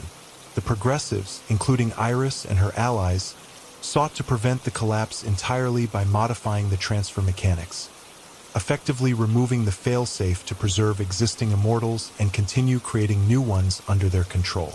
The Vigilance, Daniel's faction, advocated for controlled dissolution, allowing the system to collapse but managing the process to minimize suffering among existing immortals and prevent the creation of new ones. And somewhere outside these 3 main groups stood individuals like Erickson, who believed in non-intervention, letting the collapse proceed naturally, whatever the consequences, as part of some larger cosmic cycle. The more I learned, the clearer it became that my research with Mark represented a wild card none of the factions had anticipated. A method for individual immortals to choose their own endings rather than having their fates determined by systemic forces beyond their control. No wonder everyone wanted my research. No wonder they were willing to manipulate, threaten, and pursue me across states. I had inadvertently created a third option in a conflict that had been building for centuries. The question remained, what should I do with this knowledge? Whose agenda, if any, aligned with what I believed was right? I closed the last journal, rubbing my tired eyes. The answer wasn't in Mark's writings, illuminating as they were. It had to come from my own values, my own understanding of what constituted ethical action in this impossible situation. The fundamental issue, as I saw it, was one of autonomy versus control. The Vorns, both traditional and progressive factions, sought to maintain their control over the transfer system, differing only in how they exercised that control. Daniel's vigilance wanted to wrest control from the Vorns but still manage the system's dissolution according to their vision. Even Ericsson's non-interventionist stance represented a form of control through deliberate inaction. None of them prioritized the individual autonomy of the immortals caught in this system, the beings who hadn't chosen their condition, who had been manipulated into transfers through desperate circumstances or incomplete information. Mark had wanted choice, the freedom to end his immortality on his own terms. Our research had given him that. Perhaps that was the answer, not aligning with any faction, but making the knowledge available to all immortals, allowing each to decide their own fate as the system approached collapse. It was a radical solution, one that would be opposed by all existing power structures in the immortal world. But it felt right in a way none of the factional agendas did. Decision made, I closed my laptop and began gathering the journals. I would need help to implement this plan, someone with the resources and connections to distribute the research widely among immortals before the collapse progressed too far. Someone not beholden to any of the existing factions. The solution came to me suddenly. Dr. Vivian Parker, a former colleague from my medical research days who now ran an independent bioethics institute. She had the scientific background to understand our compound, the ethical framework to appreciate the autonomy issues at stake, and the institutional resources to disseminate information quickly and securely. Most importantly, she was unknown to the immortal world, a neutral party who could act without triggering immediate factional resistance. I reached for my phone to call her, then stopped, remembering the likelihood of surveillance. Instead, I pulled out the burner phone Daniel had given me. It wasn't ideal. Daniel might have ways to monitor calls made from it, but it was better than my regular phone, which Iris had already demonstrated she could track. Before I could dial, a sound from outside the cabin froze me in place, the distinctive crunch of footsteps on forest debris, too heavy and deliberate to be wildlife. Someone had found me. I moved silently to the window, peering carefully around the edge of the curtain. A figure stood at the edge of the clearing, tall, male, dressed in dark clothing that blended with the forest shadows. Not Daniel or Severin or Erickson, someone new, yet carrying himself with that same fluid grace that marked the immortals. How had they found me? This place was known only to Mark and me, never documented in any record connected to his known identities. The answer hit me with sickening clarity. They hadn't tracked me here. They'd been waiting. Mark's emergency retreat wouldn't be a secret to those who had monitored him for centuries. The Vorns, with their meticulous record-keeping, would have documented all his properties, all his hiding places. The vigilance dedicated to protecting immortals from discovery would have mapped escape routes for all their known subjects. This wasn't a coincidence or brilliant tracking. It was predictable contingency planning by beings who had lived long enough to anticipate every human reaction, including my impulse to seek shelter in the one place Mark had presented as truly secret. The figure moved toward the cabin with unhurried confidence. No subterfuge, no attempt at stealth, just the steady approach of someone who knew their quarry was cornered. I had seconds to decide, confront this unknown immortal, or attempt escape through the cabin's rear door into the dense forest beyond. Neither option seemed promising against a being who could move faster than humans, who likely knew these woods far better than I did. The decision was made for me when the front door opened without warning, no knock, no attempt to announce presence. The immortal simply entered as if he had every right to be there. Up close, he was younger looking than I'd expected, perhaps mid-20s in appearance, with sharp features and eyes that shifted color in the cabin's dim light, sometimes blue, sometimes gray, sometimes an unsettling amber. "Dr. Blackwood," he said, his voice carrying an accent I couldn't place, something Eastern European overlaid with other influences accumulated over centuries. "I've been sent to retrieve you." "By whom?" I asked, backing away until I felt the edge of the table against my legs. "By those who understand what's truly happening to the transfer system." He remained by the door, making no move to approach me further. "By those who know you've been misled by all sides in this conflict." "I've heard similar claims from the Vorns, from Daniel, from Erickson," I replied, trying to keep my voice steady. Everyone believes their understanding is the only correct one. A smile flickered across his face.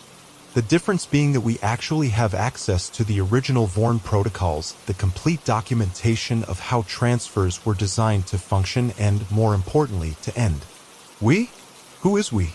The first circle, he replied, as if the name should mean something to me. The original transfer subjects from 1638 to 1697. Those who received their immortality directly from Eleonora Vorn herself. The name sent a shock through me. I'd seen it in Mark's journals, a figure of almost mythical significance in the immortal world. The creator of the transfer system, the original Vorn practitioner who had allegedly designed the fail-safe mechanism now threatening to collapse the entire network. That's impossible, I said. The earliest transfers would be nearly 400 years old. Mark's journals suggested none survived past the 3-century mark due to degradation of the transfer bonds. A convenient fiction propagated by later Vorn generations to conceal our continued existence.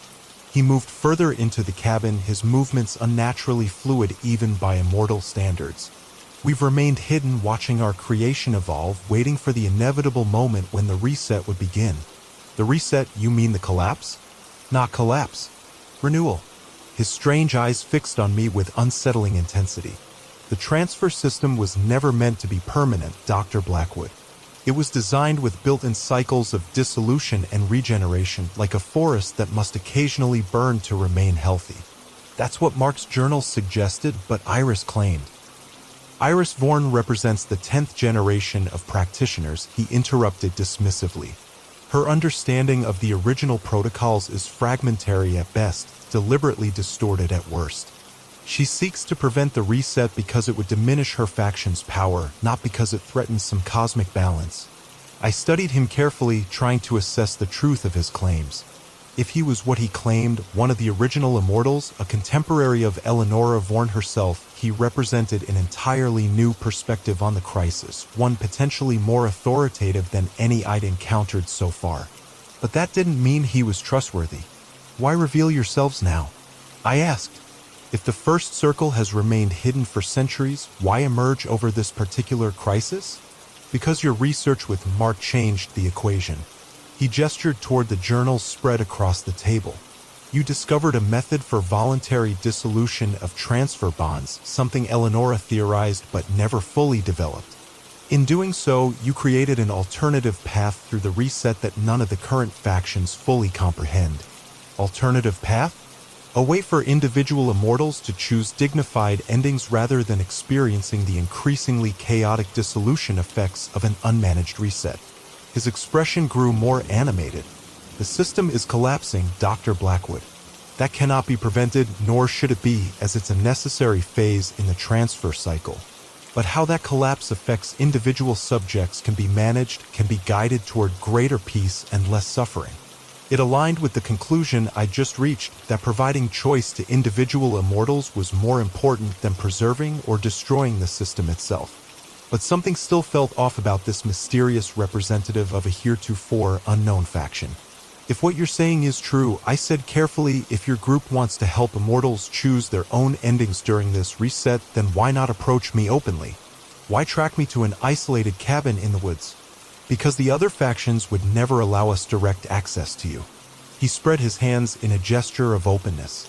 The Vorns have spent centuries erasing evidence of our existence. Daniel's vigilance considers us mythical at best, manipulative fiction at worst. Erickson knows of us but believes we've been corrupted by our extreme age, our perspective distorted beyond human understanding. And have you? I asked bluntly. Been corrupted by centuries of existence? The question seemed to amuse him. A fair concern. Perspective does shift when one has witnessed the rise and fall of empires, the birth of nations, the evolution of human thought. But our connection to our original humanity remains our most treasured possession, the thing that separates us from those who view immortality as elevation rather than extension. He took a step closer, his changing eyes intent on mine. We need your research, Dr. Blackwood. Not to control it, but to incorporate it into a managed dissolution protocol that can be offered to all transfer subjects before the reset completes. And I'm just supposed to trust you? To hand over everything Mark and I discovered based on your unverifiable claims of ancient authority? No, he replied simply.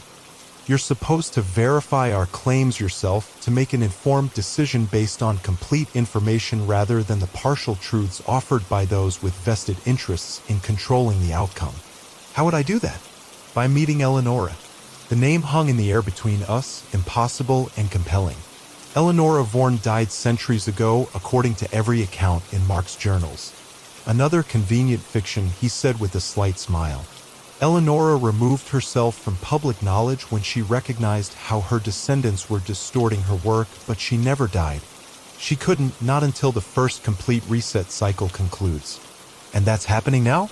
It began the moment you helped Mark break his bond. His anomalous transfer, the recursive loop he created by taking the tincture himself, was the final distortion the system could accommodate before initiating reset protocols. By helping him find his ending, you unintentionally started the cascade that will eventually return the transfer network to its original, balanced state. His explanation aligned with the patterns I'd observed in Mark's journals with the timing of the deaths reported by both Iris and Erickson. It made a horrible kind of sense that Mark, the oldest and most abnormal immortal, would be the key that finally triggered the system's failsafe.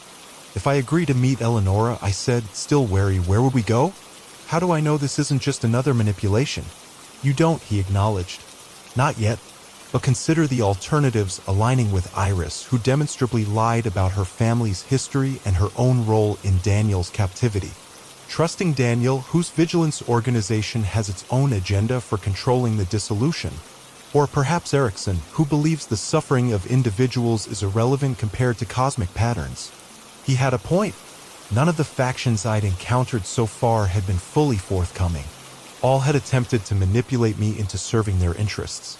This new player might be doing the same, but at least he acknowledged my need to verify his claims before making any commitment. Where's Eleonora? I asked, not quite committing but willing to hear more. Not far from here, actually. The First Circle maintains a sanctuary in these mountains, one of several locations worldwide where we've gathered to observe the reset firsthand. And if I refuse? Then I leave and you make whatever choice seems best to you with the information you currently possess. He shrugged. We won't force you, Dr. Blackwood. Unlike the others, we respect the human autonomy that forms the foundation of all meaningful choice, including the choice of whether to end one's existence or continue it. His answer surprised me. Every other faction had employed some degree of pressure, subtle or explicit, to influence my decisions. This apparent willingness to accept my refusal seemed either refreshingly ethical or an extremely sophisticated manipulation. I need to think, I said. Of course. He moved toward the door. I'll wait outside. Take whatever time you need to consider, though I should mention that according to our calculations, the reset will reach critical acceleration in approximately 36 hours. After that point, the dissolution effects will become increasingly unpredictable and potentially more traumatic for those caught in them. With that reminder of the ticking clock hanging in the air, he stepped outside, leaving me alone with my thoughts and Mark's journals. I sank into a chair, mind racing. Could I trust this stranger's claims about the First Circle, about Eleonora Vorn still being alive? It seemed fantastical, yet no more improbable than immortality itself, something I'd already seen proven beyond doubt. I pulled Mark's most recent journal toward me, searching for any mention of the First Circle or original transfer subjects. There, a brief entry from January of this year. Erickson mentioned rumor of surviving original transfers today, subjects from first generation supposedly monitoring system degradation from hidden sanctuaries. Dismissed as mythology by most immortals, but seemed less certain. Said patterns of recent anomalies suggest orchestrated observation rather than random failure. Mentioned name I've never encountered before, Calloway. Supposedly emissary of original Vorn practitioner. Worth investigating if condition worsens. Calloway. I hurried to the window, peering out at the immortal waiting patiently in the clearing. Could this be the same person Mark had noted as worthy of investigation? If so, it lent some credibility to his claims, or at least suggested Mark hadn't dismissed the possibility of original transfers still existing. And if Eleonora Vorn truly lived, if she had created the transfer system and understood its complete mechanics, she might hold answers none of the other factions possessed. The decision crystallized in my mind. I would go with Calloway, meet this alleged Eleonora, and evaluate her claims directly. But I would take precautions, leaving evidence of where I'd gone, creating a record of my research that could be found if I disappeared. I returned to the table and quickly wrote out a summary of everything I'd learned, along with my planned meeting with the purported First Circle. This I placed inside the portfolio containing Mark's original medical notes, which I then hid beneath the loose floorboard where he'd kept his emergency supplies. If something happened to me, if this was a trap, at least there would be evidence of what I'd discovered and where I'd gone. Someone, Daniel, Iris, Erickson, or perhaps some yet unknown player, might eventually find it and piece together the truth. I gathered the journals and my backpack, leaving only the hidden portfolio behind. Then I stepped outside to where Calloway waited. "I'll meet Eleonora," I said, "but I keep my research materials with me and I reserve the right to leave at any time if I'm not satisfied with what I find." Calloway nodded, seeming neither surprised nor concerned by my conditions. "Agreed." We expected nothing less from someone Mark Wilson chose to trust with his ending. He gestured toward a path leading deeper into the forest. "The sanctuary is approximately 3 miles from here. I suggest we start walking. Eleonora is eager to meet the woman who unintentionally triggered the reset she designed centuries ago." We set off through the forest, following a trail barely visible among the undergrowth. Calloway moved with effortless grace over the difficult terrain, occasionally pausing to ensure I could navigate particularly challenging sections.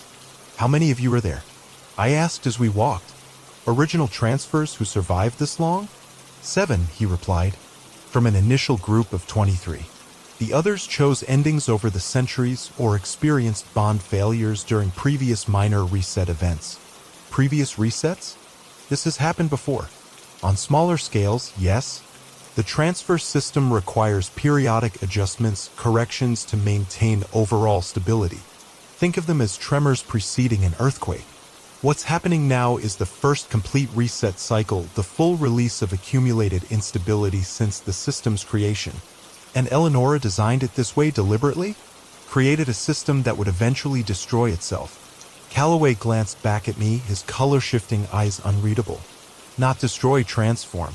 The reset doesn't end transfers permanently, it cleanses the system of distortions and allows it to regenerate in a more balanced form." "Balanced according to whose definition?" I challenged. "What gives Eleonora the right to decide when immortals should lose their extended existence?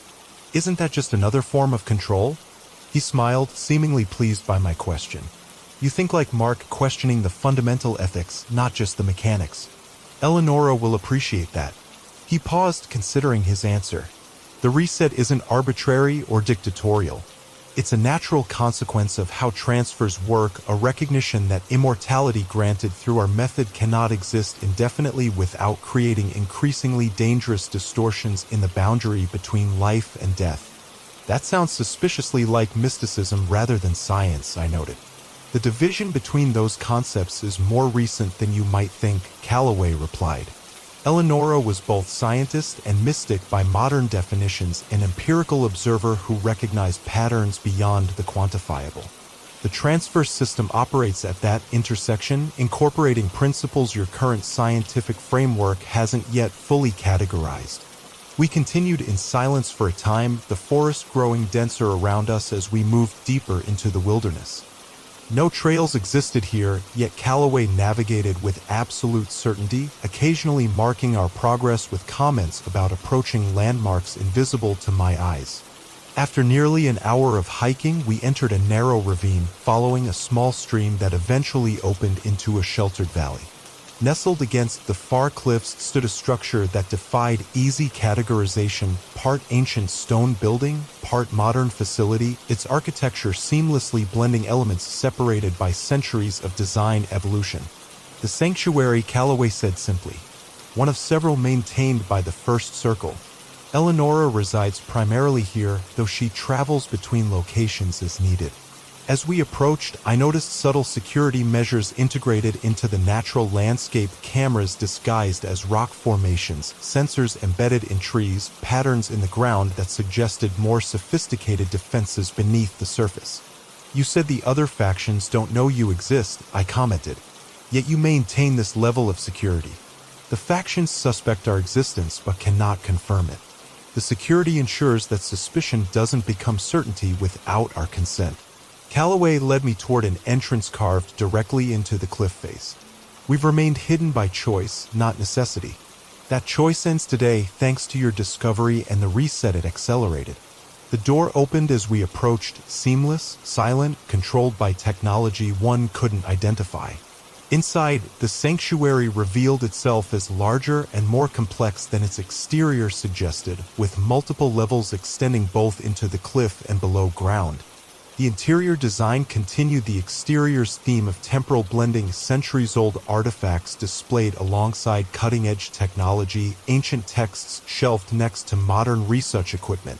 It was like walking through a museum curated by someone with a completely unique perspective on human development, someone who had witnessed it firsthand rather than studying it retrospectively.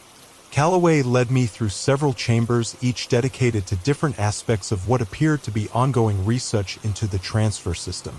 In one, detailed anatomical models displayed the physiological effects of immortality on human systems. In another, complex holographic displays tracked what looked like energy patterns across global maps. Monitoring stations, Calloway explained, noticing my interest in the displays. They track the progress of the reset through the transfer network, the dissolution patterns, the affected subjects, the cascade effects as bonds break. You can see which immortals are dying? I asked, studying the pulsing lights scattered across the virtual globe.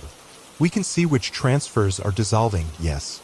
The system was designed with complete transparency for its creators, if not for its subjects. There was a hint of apology in his tone. Eleonora believed monitoring was essential for managing the reset when it eventually came.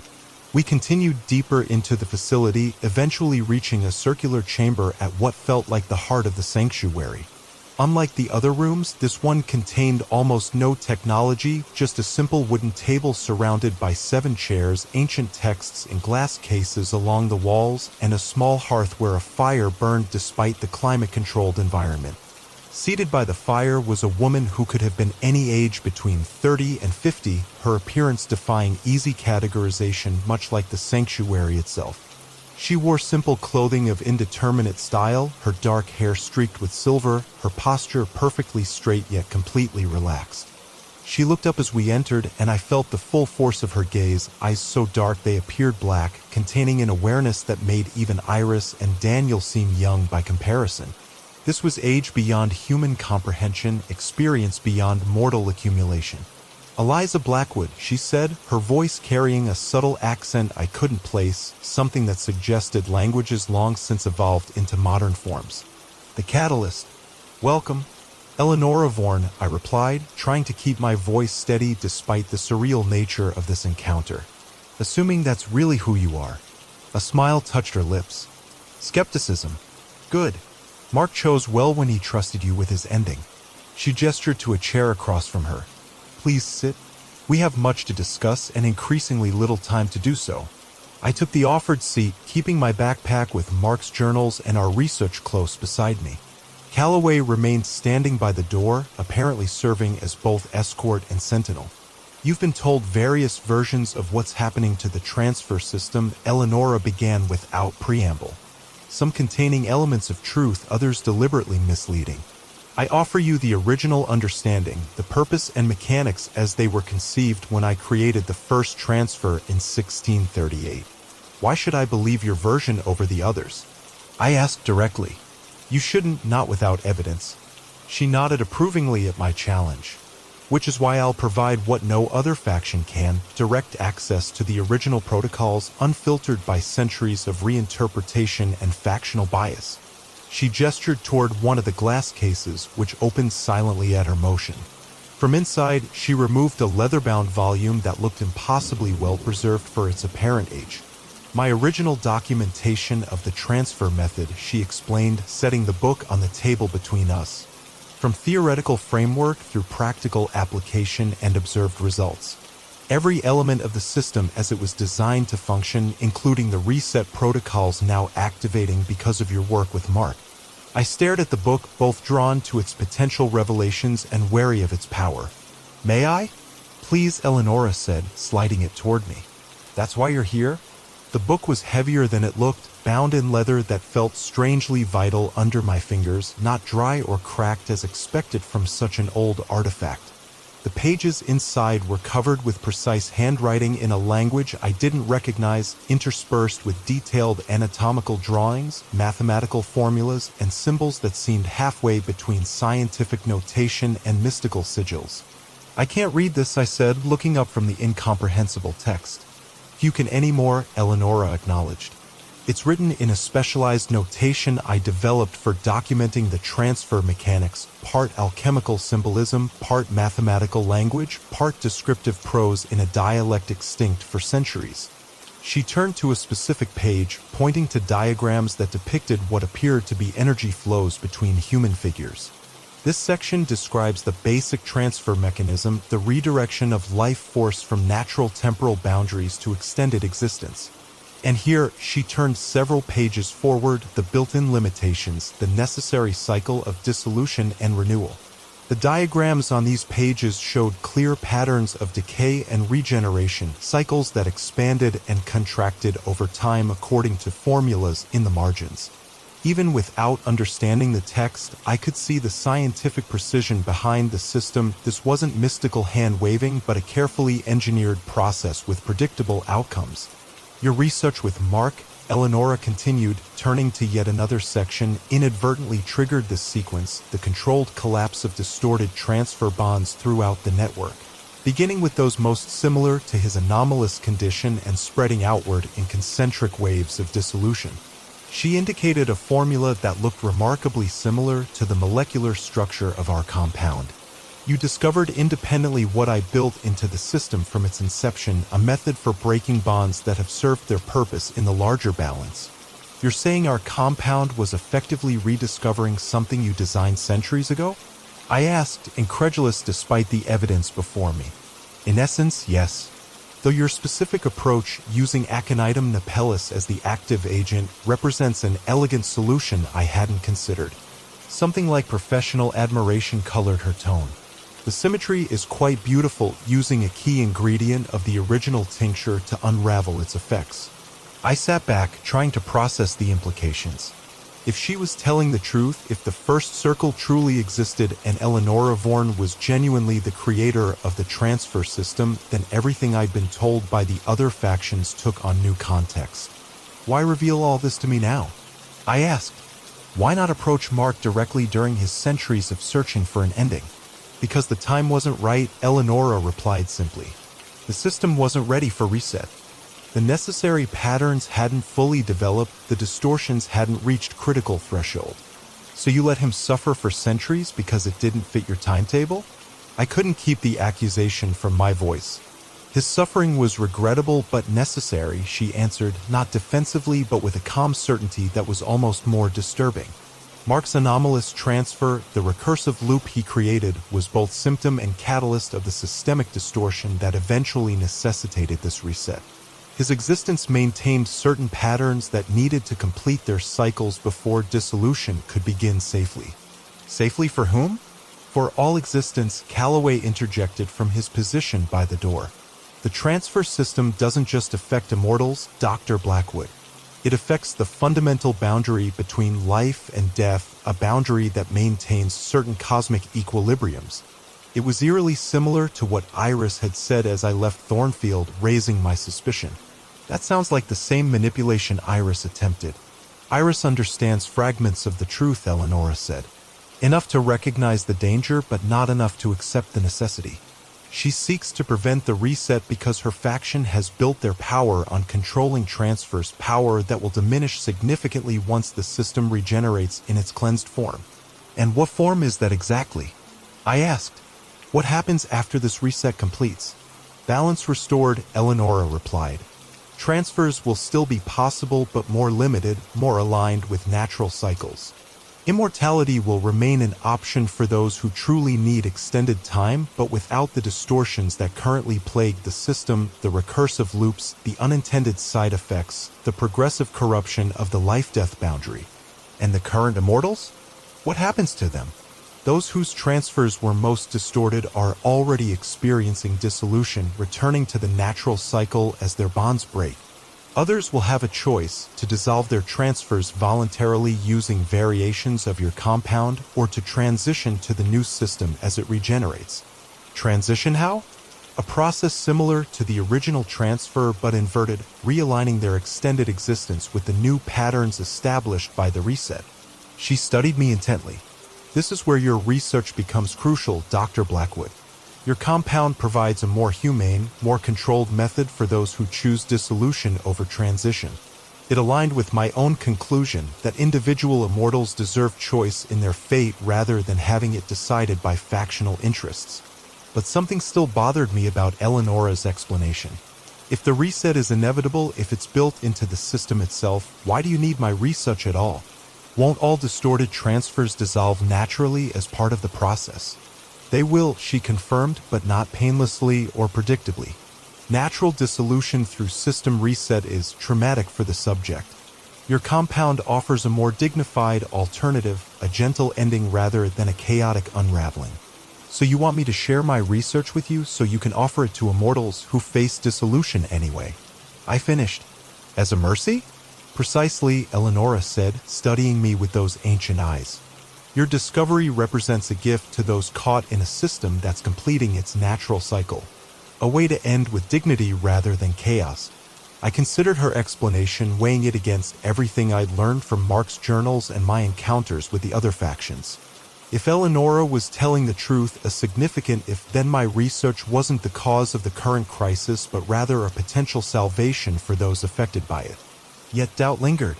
And I'm just supposed to trust that you'll use it as described? That this isn't another manipulation to serve some agenda I don't fully understand. Trust must be earned, Eleonora acknowledged. Which is why I suggest you witness the effects of natural dissolution firsthand before making your decision. She gestured to Calloway, who moved to a previously unnoticed panel on the wall. At his touch, part of the chamber's wall slid aside, revealing a window overlooking an adjacent room. Through it, I could see what appeared to be a medical facility with monitoring equipment surrounding a bed where a figure lay. This is Xavier, Eleonora explained as we approached the window. One of the second-generation transfers created in 1712. His bond began dissolving 3 days ago, the fourth subject affected since the cascade began, with Mark's controlled ending. The man on the bed appeared to be in his 40s, though if Eleonora was telling the truth, he had lived over 3 centuries. His body was in constant subtle motion, not convulsions exactly, but a strange undulation that seemed to move through him in waves. Where the wave passed, his form became momentarily transparent, as if phasing between solidity and something else entirely. What's happening to him? I asked, unable to look away from the disturbing spectacle. His transfer bond is dissolving naturally, Calloway explained, his tone clinical yet not without compassion. The connection that maintained his extended existence is unraveling strand by strand, returning his life force to the natural cycle. Is he in pain? Not physical pain as you would understand it, Eleonora said. But the experience is distressing. Imagine feeling your very self gradually dispersing, your consciousness fragmenting as the artificial boundaries that have contained it for centuries dissolve. As if to confirm her description, Xavier's mouth opened in what appeared to be a silent scream, his eyes wide with a terror that transcended ordinary fear. The monitors beside him showed patterns I couldn't interpret, but which clearly represented severe distress. How long will this last? I asked, sickened by the suffering I was witnessing. In his case, another 12 to 18 hours, Eleonora replied. The duration varies depending on the age and nature of the transfer. Some dissolve in hours, others take days. And my compound would prevent this? It would convert the chaotic natural dissolution into a controlled, peaceful ending similar to what Mark experienced. Quick, dignified, without the trauma of feeling oneself literally unravel. I turned away from the window, unable to watch anymore. Why show me this? As leverage to ensure my cooperation? As evidence, Eleonora corrected. You needed to understand what's at stake, what's already happening regardless of your decision. Your compound can't stop the reset, but it can make the process more humane for those affected. Her argument was compelling.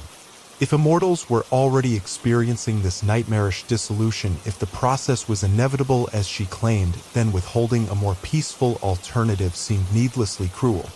But something still bothered me about the situation.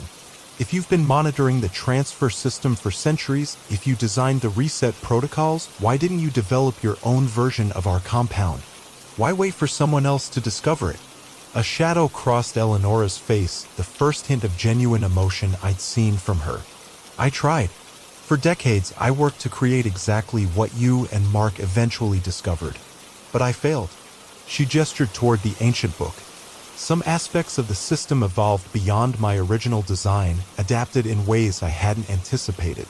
The solution required a perspective I no longer possessed, a fresh approach unconstrained by the assumptions I'd built into the original framework. So we succeeded where you failed, I said, and now you need our research to implement your vision of a humane reset. Yes, she admitted simply. Your discovery was both unexpected and essential, a key component I couldn't create myself. Her candor was unexpected. None of the other factions had so openly acknowledged their limitations or their need for my research. It made her seem more genuine, or perhaps just more skilled at manipulation. What about the other factions? I asked. Iris claimed the progressives could stabilize the system, prevent complete collapse. They cannot, Eleonora said firmly. The reset isn't just happening, it's necessary. The current transfer system has accumulated too many distortions, created too many anomalies like Mark. Without renewal, the boundary between life and death would eventually degrade beyond repair, with consequences extending far beyond immortals themselves. And Daniel's faction? The Vigilants. They understand more of the truth than the progressives, but their approach, allowing chaotic dissolution while preventing regeneration, would create its own imbalances. They see only half the cycle, the ending without the renewal. And Erickson? Observes but refuses to participate. There was a hint of old disagreement in her tone. He believes non-intervention is the wisest course, that any attempt to manage the reset represents unwarranted interference in cosmic processes. A philosophical position that sounds admirable until one witnesses the suffering it permits. She glanced meaningfully toward the window where Xavier continued his silent agony. I paced the chamber, thinking through the implications of what I'd learned. If Eleonora was telling the truth, still a significant if, then none of the factions I'd encountered had been completely honest about the situation. All had presented partial understandings filtered through their own agendas. But was the first circle any different?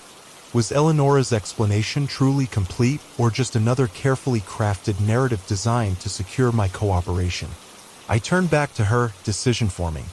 I need proof, not just of what's happening to immortals like Xavier, but of your claims about the transfer system itself. Evidence I can verify independently, not just ancient texts I can't read or statements I can't confirm. Of course, Eleonora agreed readily. What would you consider sufficient proof? The question caught me off guard. I had expected resistance, not immediate acquiescence. I'm not sure. Something that demonstrates the reset is truly built into the system, that what's happening now is part of a designed cycle rather than an unintended collapse. Eleonora considered this for a moment, then nodded to Calloway. Bring the resonance chamber online and connect it to the primary monitoring system. Dr. Blackwood requires empirical evidence of the reset patterns. Calloway moved to what appeared to be a control panel disguised within the ancient wooden architecture of the chamber. At his touch, sections of the floor began to reconfigure, revealing sophisticated technology beneath the seemingly primitive surface. From the center of the room rose a circular platform surrounded by crystalline structures that caught and refracted light in patterns too complex to follow. Above this apparatus, a holographic display took shape, a three-dimensional representation of interconnected nodes spanning a globe, pulsing with energy that flowed between them in visible currents. The transfer network, Eleonora explained, as it exists at this moment. Each node represents an active immortal, a transfer subject whose bond remains intact. The connections between them show the energy patterns that sustain their extended existence. I approached the display cautiously, fascinated despite my skepticism. The visualization showed perhaps 50 distinct nodes of varying brightness connected by threads of light that formed an intricate web spanning the globe. "Watch," Eleonora instructed, making a subtle gesture toward the control panel. The display shifted, time accelerating. I watched as several nodes flickered and went dark, the connections that had linked them to the network dispersing in spiral patterns that sent ripples through the entire system. "What I'm showing you is both historical record and predictive model," Eleonora said. "The dissolving nodes you've just witnessed represent transfers that have already ended since the reset began, including Mark and Xavier. The propagation patterns that follow match precisely the projections calculated in my original protocols."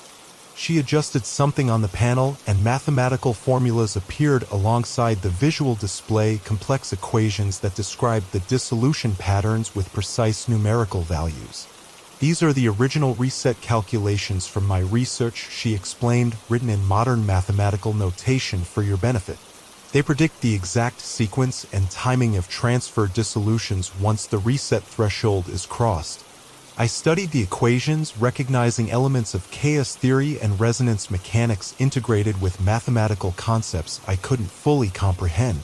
But the patterns were clear. The current dissolution events weren't random failures, but a precisely orchestrated cascade following predictable progression. This could still be fabricated," I pointed out. "A sophisticated simulation designed to convince me." "It could," Eleonora acknowledged. "Which is why I offer you direct access to our monitoring equipment and databases. Verify the mathematics yourself. Check our dissolution records against reports you've received from other sources. Confirm that what's happening follows the patterns I documented centuries before Mark broke his bond." Her continued openness to verification was compelling. Either she was telling the truth or she was executing the most elaborate deception I'd ever encountered. "There's more," Calloway said, adjusting the display again. "Watch what happens after the dissolution phase completes." The simulation advanced further, showing all existing nodes eventually fading, the connections between them dispersing in those same spiral patterns. But then, just as the network appeared to be collapsing completely, new nodes began to form, dimmer at first, then gradually brightening as new connections established between them. "Regeneration," Eleonora said. "The second phase of the reset cycle. After the distorted system dissolves, a new one forms, cleaner, more balanced, without the accumulated anomalies of centuries of unregulated transfers. But all the current immortals are gone in this model," I observed. "They all dissolve before regeneration begins." "Not necessarily," she corrected. "Those who choose transition rather than dissolution can align themselves with the new patterns as they form. It requires a specific procedure, one documented in my original research but forgotten or suppressed by later born generations." She turned to me, her ancient eyes intense. "This is the complete truth I offer, Dr. Blackwood. Not just the dissolution your compound can ease, but the possibility of transition for those who wish to continue their extended existence in the renewed system. And you're sharing this with me because you've earned it," she said simply. "By helping Mark find his ending, by navigating the manipulations of multiple factions without becoming their pawn, by continuing to question rather than simply accept. You've demonstrated the independence of thought and ethical foundation necessary to help guide this process." "Guide it how exactly?" I asked, suspicious of the implied role she was offering. "By sharing your research with us so we can offer dignified endings to those who choose dissolution. By helping us refine the transition protocol for those who wish to continue. By serving as intermediary to the other factions whose trust we've forfeited through centuries of necessary secrecy." It was a substantial ask, not just my research but my active participation in managing the reset process. Becoming, in essence, an agent of the first circle rather than any of the other factions competing for my knowledge. "This is a lot to process," I said, stepping back from the holographic display. "I need time to think, to verify what you've shown me." "Of course," Eleonora agreed. "Though time grows short. The reset is accelerating, more transfers will begin dissolving within hours. Without your compound, they will experience what Xavier is enduring now." The reminder of his suffering sent a pang of guilt through me. If I had the means to ease that pain, could I justifiably withhold it while I deliberated? I can provide the compound formula, I said, reaching a partial decision. The chemical structure, synthesis method, and dosing protocol. That much I'm willing to share immediately to help those already experiencing dissolution. But my continued involvement, that requires more consideration. Relief crossed Calloway's face, though Eleonora's expression remained serene as if she'd expected nothing less. A fair compromise, she said. One that honors both your compassion and your caution. I removed my notebook from my backpack, finding the pages where I documented the compound's precise formula. As I handed these to Calloway, I felt a strange mixture of relief and apprehension, like releasing something powerful into the world, unsure if I'd ever fully control its use again. Our laboratory can begin synthesis immediately, Calloway said after reviewing the formula. We should have usable doses within hours. Good, Eleonora replied. Prioritize those whose dissolution has already begun, then prepare reserves for the next wave predicted by the model. She turned back to me. While Calloway oversees production, perhaps you'd like to examine our research archives. They contain evidence that might help you verify our claims about the transfer system's designed reset cycle. I nodded, still processing the enormity of the situation. I'd also like to speak with other First Circle members if possible. Get perspectives beyond yours alone. Of course, 3 others are currently in residence at this sanctuary. They'll welcome the opportunity to meet the catalyst of the reset they've awaited for centuries. She rose from her seat with fluid grace that belied her immense age. Come, I'll show you to the archives and arrange those meetings.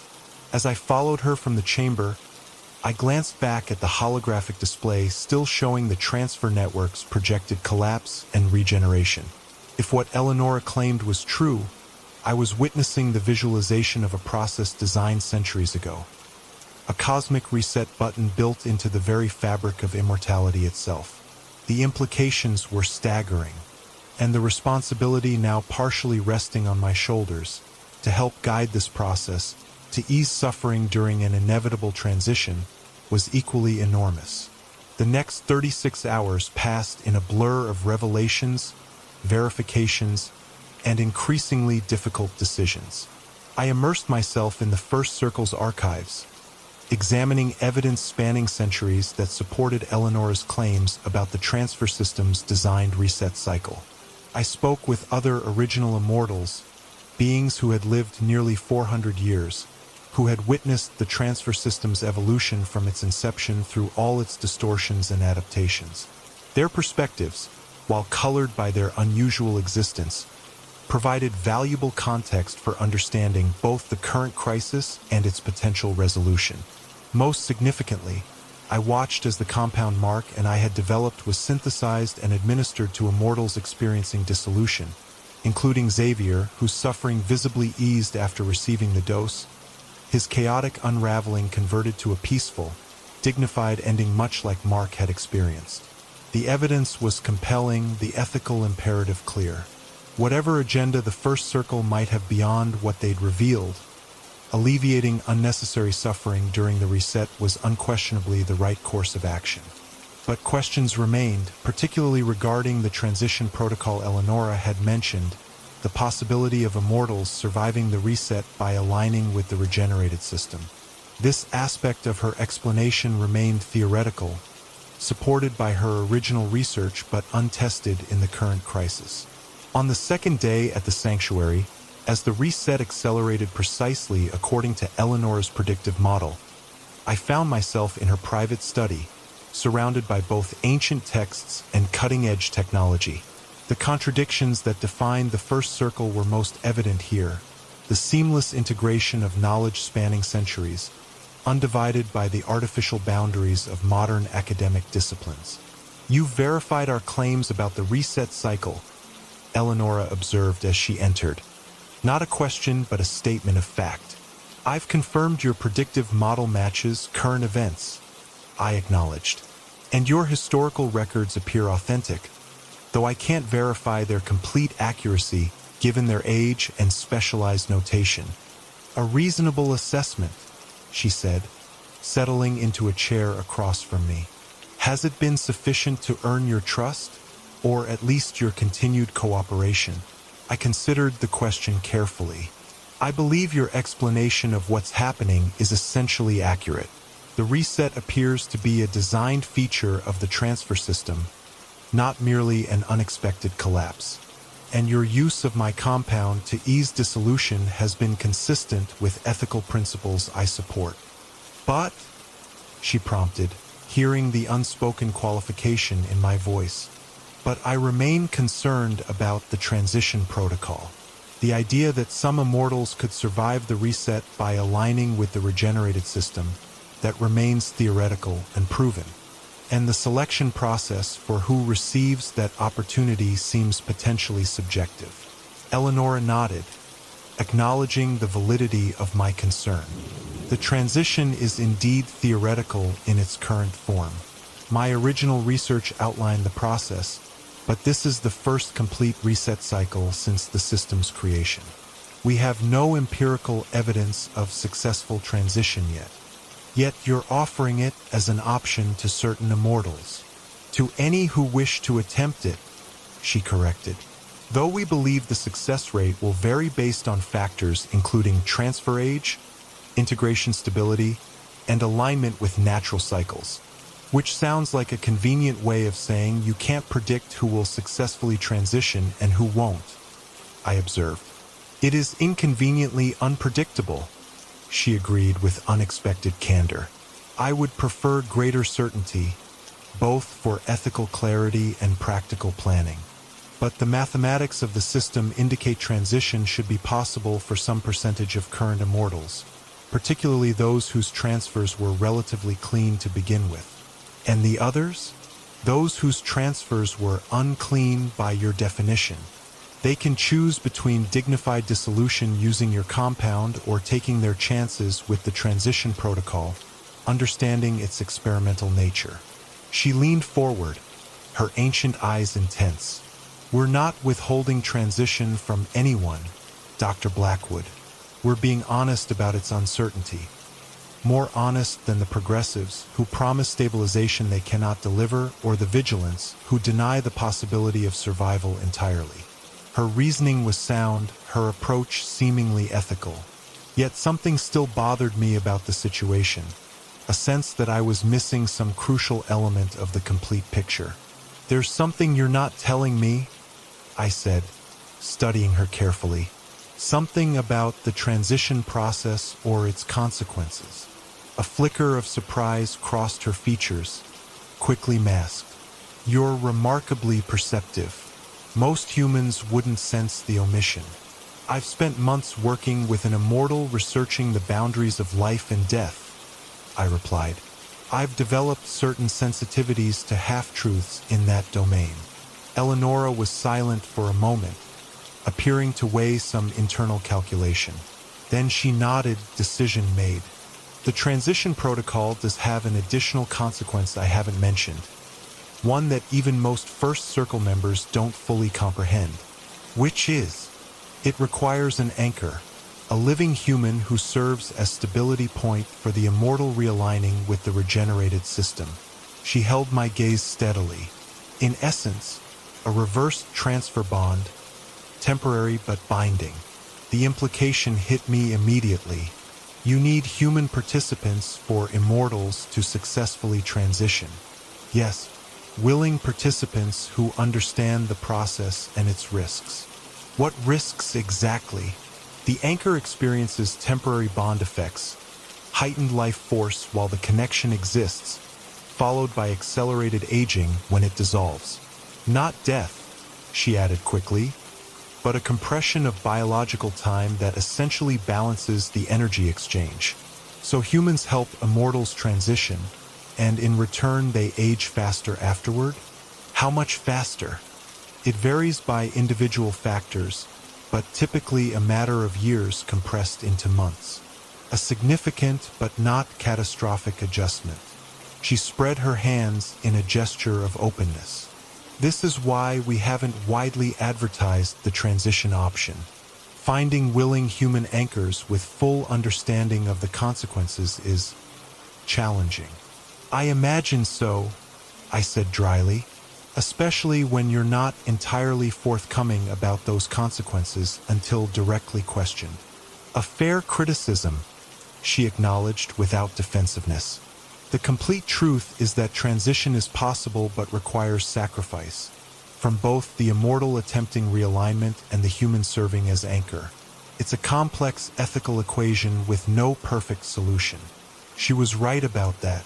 The transition option presented profound ethical questions about fairness, consent, and the value of extended existence versus compressed human lifespans. Questions without easy answers, the kind Mark had wrestled with during his centuries of immortality. How many anchors would be needed? I asked, thinking through the practical implications. Based on current projections, perhaps 20 to 30, assuming that many immortals choose transition over dissolution. She studied me with sudden insight. You're considering serving as an anchor yourself. It wasn't a question, and I didn't deny it. The thought had formed even as she explained the process, that I might help some immortals survive the reset, complete the work Mark and I had begun in a way that balanced ending with continuation. Would I be compatible? Is there some selection process for matching anchors to immortals? Compatibility is determined by multiple factors: genetic profiles, energetic patterns, psychological alignment. Eleonora's expression grew more animated, scientific curiosity replacing her usual serene detachment. You would likely be highly compatible with several subjects, given your work with Mark and your demonstrated attunement to transfer energies. But I would age faster afterward. Lose years of my life. Yes, she confirmed simply, though with potentially enhanced vitality during those compressed years. The exchange isn't entirely negative, just accelerated. I sat back, absorbing this new information. The ethical landscape had just grown considerably more complex. Not just a choice between helping immortals die peacefully or transitioning to a new system, but a choice that potentially involved human sacrifice, willing, informed sacrifice, but sacrifice nonetheless. Why tell me this now? I asked. Why not continue concealing this aspect of the transition process? Because you needed to know the complete truth before making your final decision about involvement, Eleonora replied. And because, if I'm honest, we need your help recruiting other potential anchors. Your understanding of both the science and ethics of the situation makes you uniquely qualified to explain these complexities to others who might serve. At least she was being straightforward about her motivations now. How long do I have to decide? The first transition attempts must begin within 24 hours as the dissolution phase reaches its peak.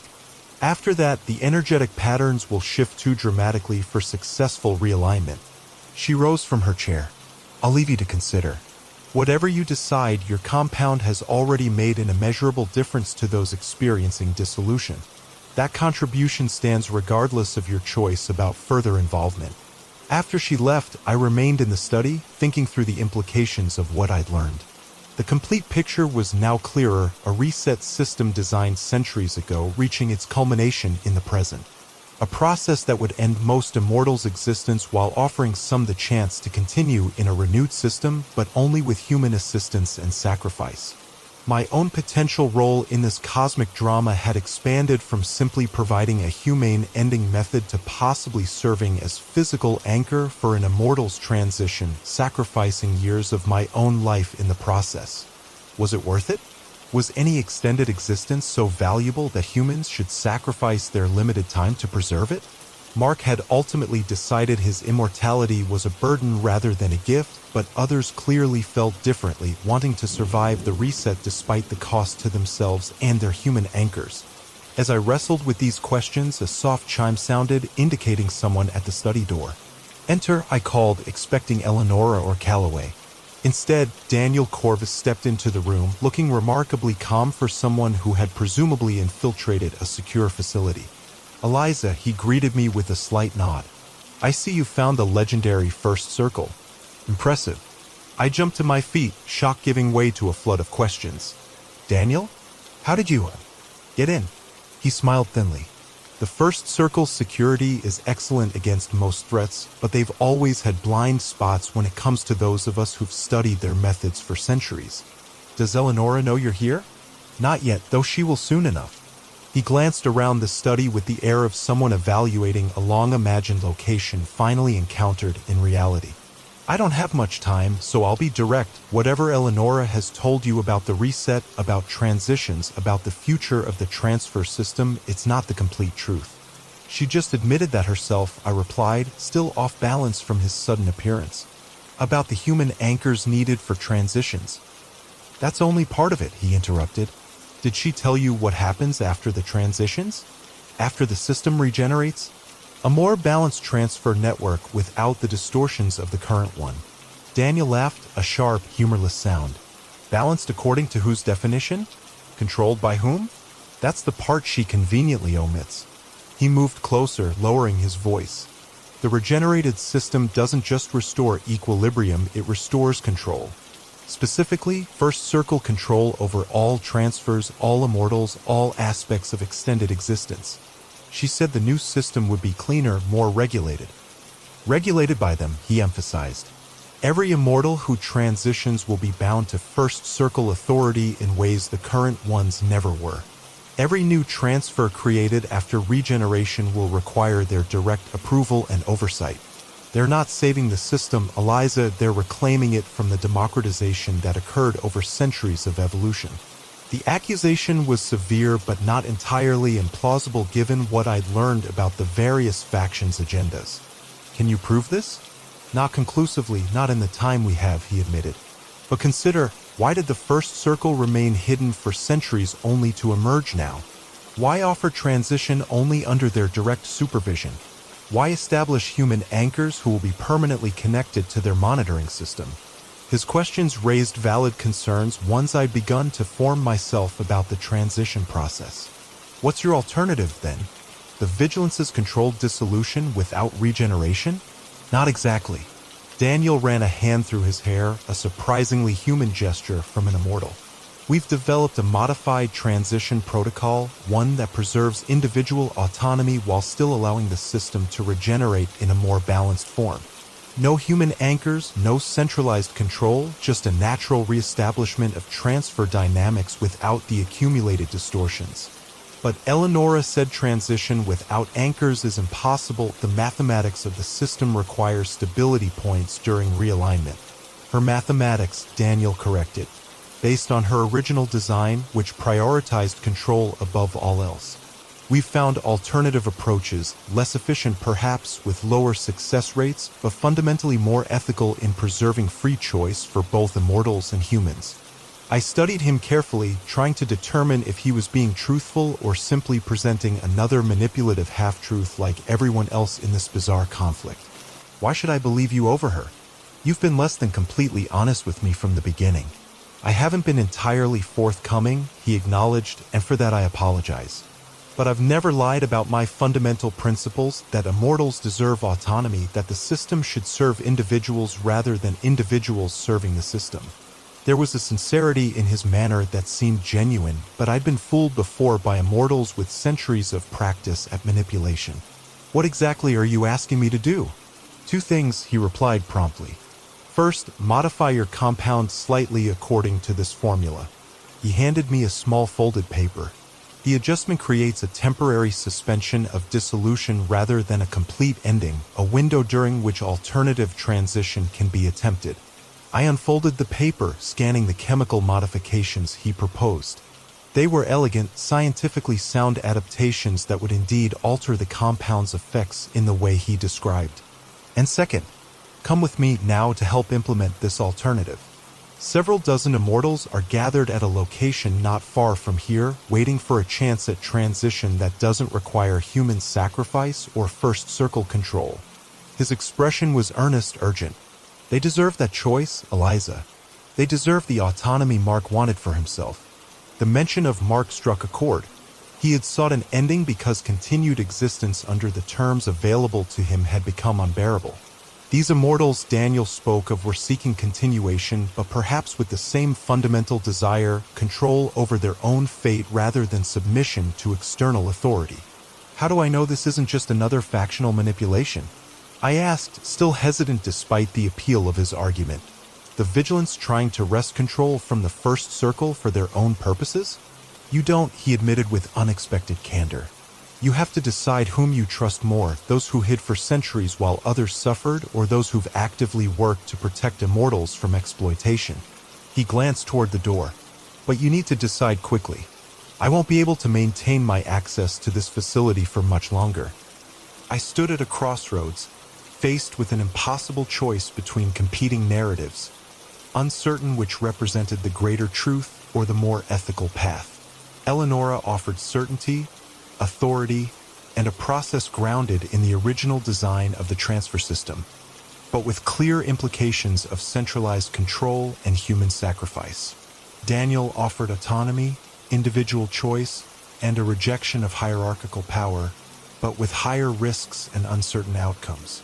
In that moment, I thought of Mark, of his centuries-long search for understanding and choice, of his ultimate decision to end his immortality on his own terms rather than continue under conditions he found intolerable. What would he advise if he were here? Which path would align with his values after nearly 2 centuries of witnessing the politics of immortality? The answer came with sudden clarity. Mark hadn't sought the right ending prescribed by authority. He'd sought the freedom to choose his own ending. And in helping him, I hadn't imposed my judgment about whether immortality was worth preserving. I'd given him the tools to implement his own judgment. The ethical imperative wasn't to determine which faction had the correct vision for immortality's future. It was to ensure that each immortal could make that determination for themselves. "I'll come with you," I told Daniel, decision crystallizing. Not because I trust the vigilance more than the first circle, but because I believe in maximizing options, in expanding choice rather than restricting it. Relief crossed his features. "Thank you. We need to move quickly." "But," I interrupted, "I'm also taking my original compound formula and the full documentation of both approaches with me. I won't participate in creating a new monopoly on transition methods. Not even yours. Every immortal deserves complete information about all available options, including the first circle's anchor-based transition and your alternative." Daniel hesitated, clearly not entirely comfortable with my conditions. "That's potentially destabilizing to the entire process. Multiple approaches implemented simultaneously could create conflicting energy patterns during system regeneration." "Perhaps," I acknowledged, "but it's the only ethical option I see. True informed consent requires complete information and real alternatives. Otherwise, we're just replacing one form of control with another." He considered this for a long moment, then nodded reluctantly. "All right, full disclosure, multiple options. It's risky, but I can't argue with the ethical foundation." He gestured toward the door. "We need to leave now, before the security systems reset and detect my modifications." I quickly gathered my research materials, Mark's journals, and the compound formulas, both original and modified versions. As I did so, I noticed a small book on Eleanor's desk, one of her original research volumes translated into modern English. On impulse, I added it to my collection. Whatever happened next, I wanted as complete an understanding as possible of the system that had defined Mark's existence and now shaped the fate of dozens of immortals. Daniel led me through a series of service corridors I hadn't known existed, clearly familiar with the sanctuary's layout despite claiming never to have been there before. His knowledge reinforced my suspicion that the conflict between the First Circle and the Vigilance was older and more complex than either side had admitted. We encountered no resistance until we reached what appeared to be a maintenance exit near the sanctuary's perimeter. As Daniel entered an override code into the security panel, an alarm suddenly blared, sharp and urgent. "They've detected us," he said, fingers moving faster on the keypad. "We have minutes at most before security protocols lock down all exits." The door slid open, revealing a narrow tunnel leading away from the main facility. "Go," Daniel urged. "I'll be right behind you." I hesitated only briefly before entering the tunnel, aware that I was making a choice with profound implications. not just for myself but potentially for the entire transfer system and its future. Whether Daniel's path was ultimately right or wrong, it represented an alternative to the centralized control Eleonora envisioned, a chance for immortals to determine their own fate during this cosmic reset. The tunnel opened into the forest perhaps half a mile from where we'd entered the sanctuary. A vehicle waited there, nondescript but clearly prepared in advance for this extraction. As I climbed in, Daniel close behind me, I glanced back at the sanctuary just visible through the trees. Part of me wondered if I was making a terrible mistake, rejecting the guidance of beings who had created and maintained the transfer system for centuries in favor of a rebellious faction with their own agenda.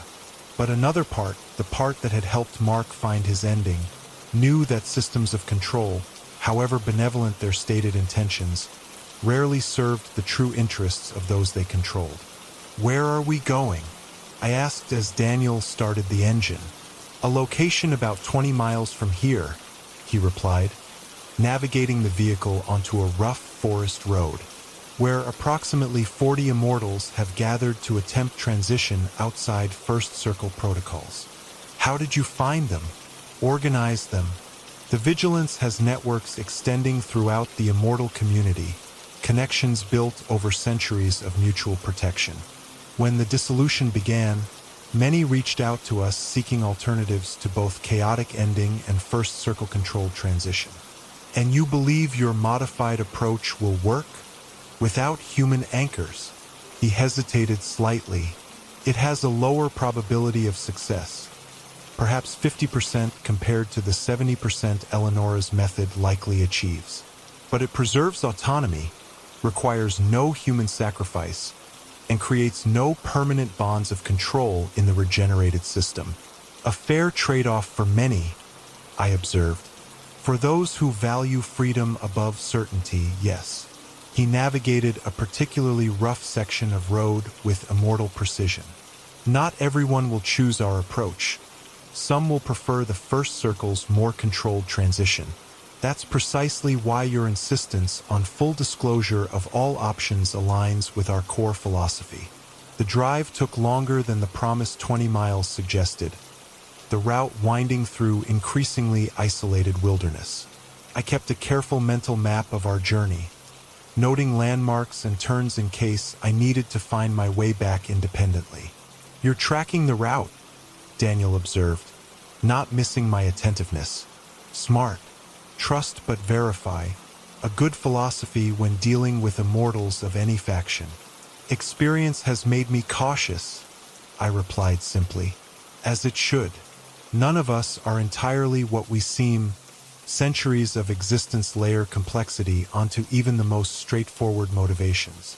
He glanced at me, "Including mine." The admission was unexpected. Meaning my opposition to the First Circle isn't solely based on philosophical differences about autonomy versus control. It's also personal, rooted in history between myself and Eleonora that predates the current crisis by centuries." "What kind of history?" Daniel was silent for a moment, seemingly weighing how much to reveal. "I was her student once, one of the first she taught the transfer mechanics to, before she restricted that knowledge to her bloodline alone. When I disagreed with certain applications she proposed, she cast me out. The Vigilance began as my attempt to create an ethical counterbalance to her growing influence." "What applications did you object to?" "Hierarchical implementation. Transfers granted selectively to create a class of immortals loyal to her vision. A structure of power with the First Circle permanently at its apex." His knuckles whitened on the steering wheel. "I believed extended existence should be more democratically available, offered based on need rather than political alignment."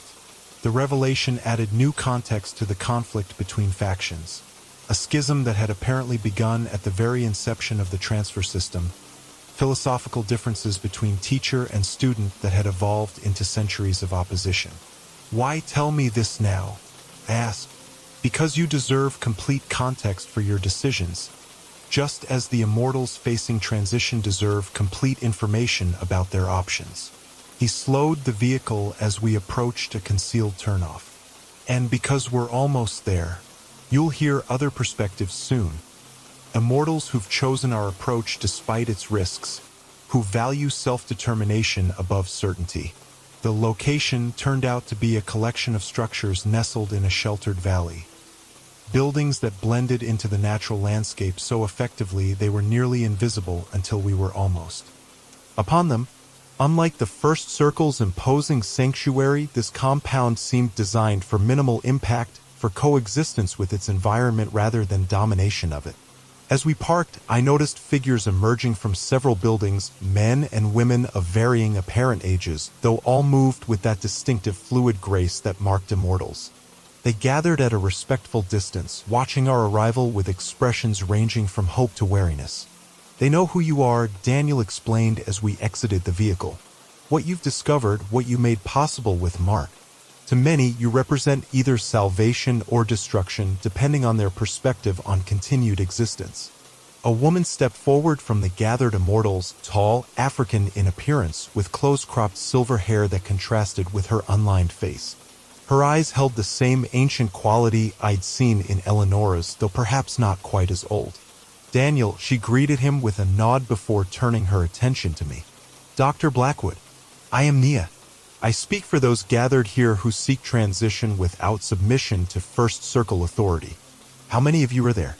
I asked, looking beyond her to the assembled immortals. 43 at present," she replied.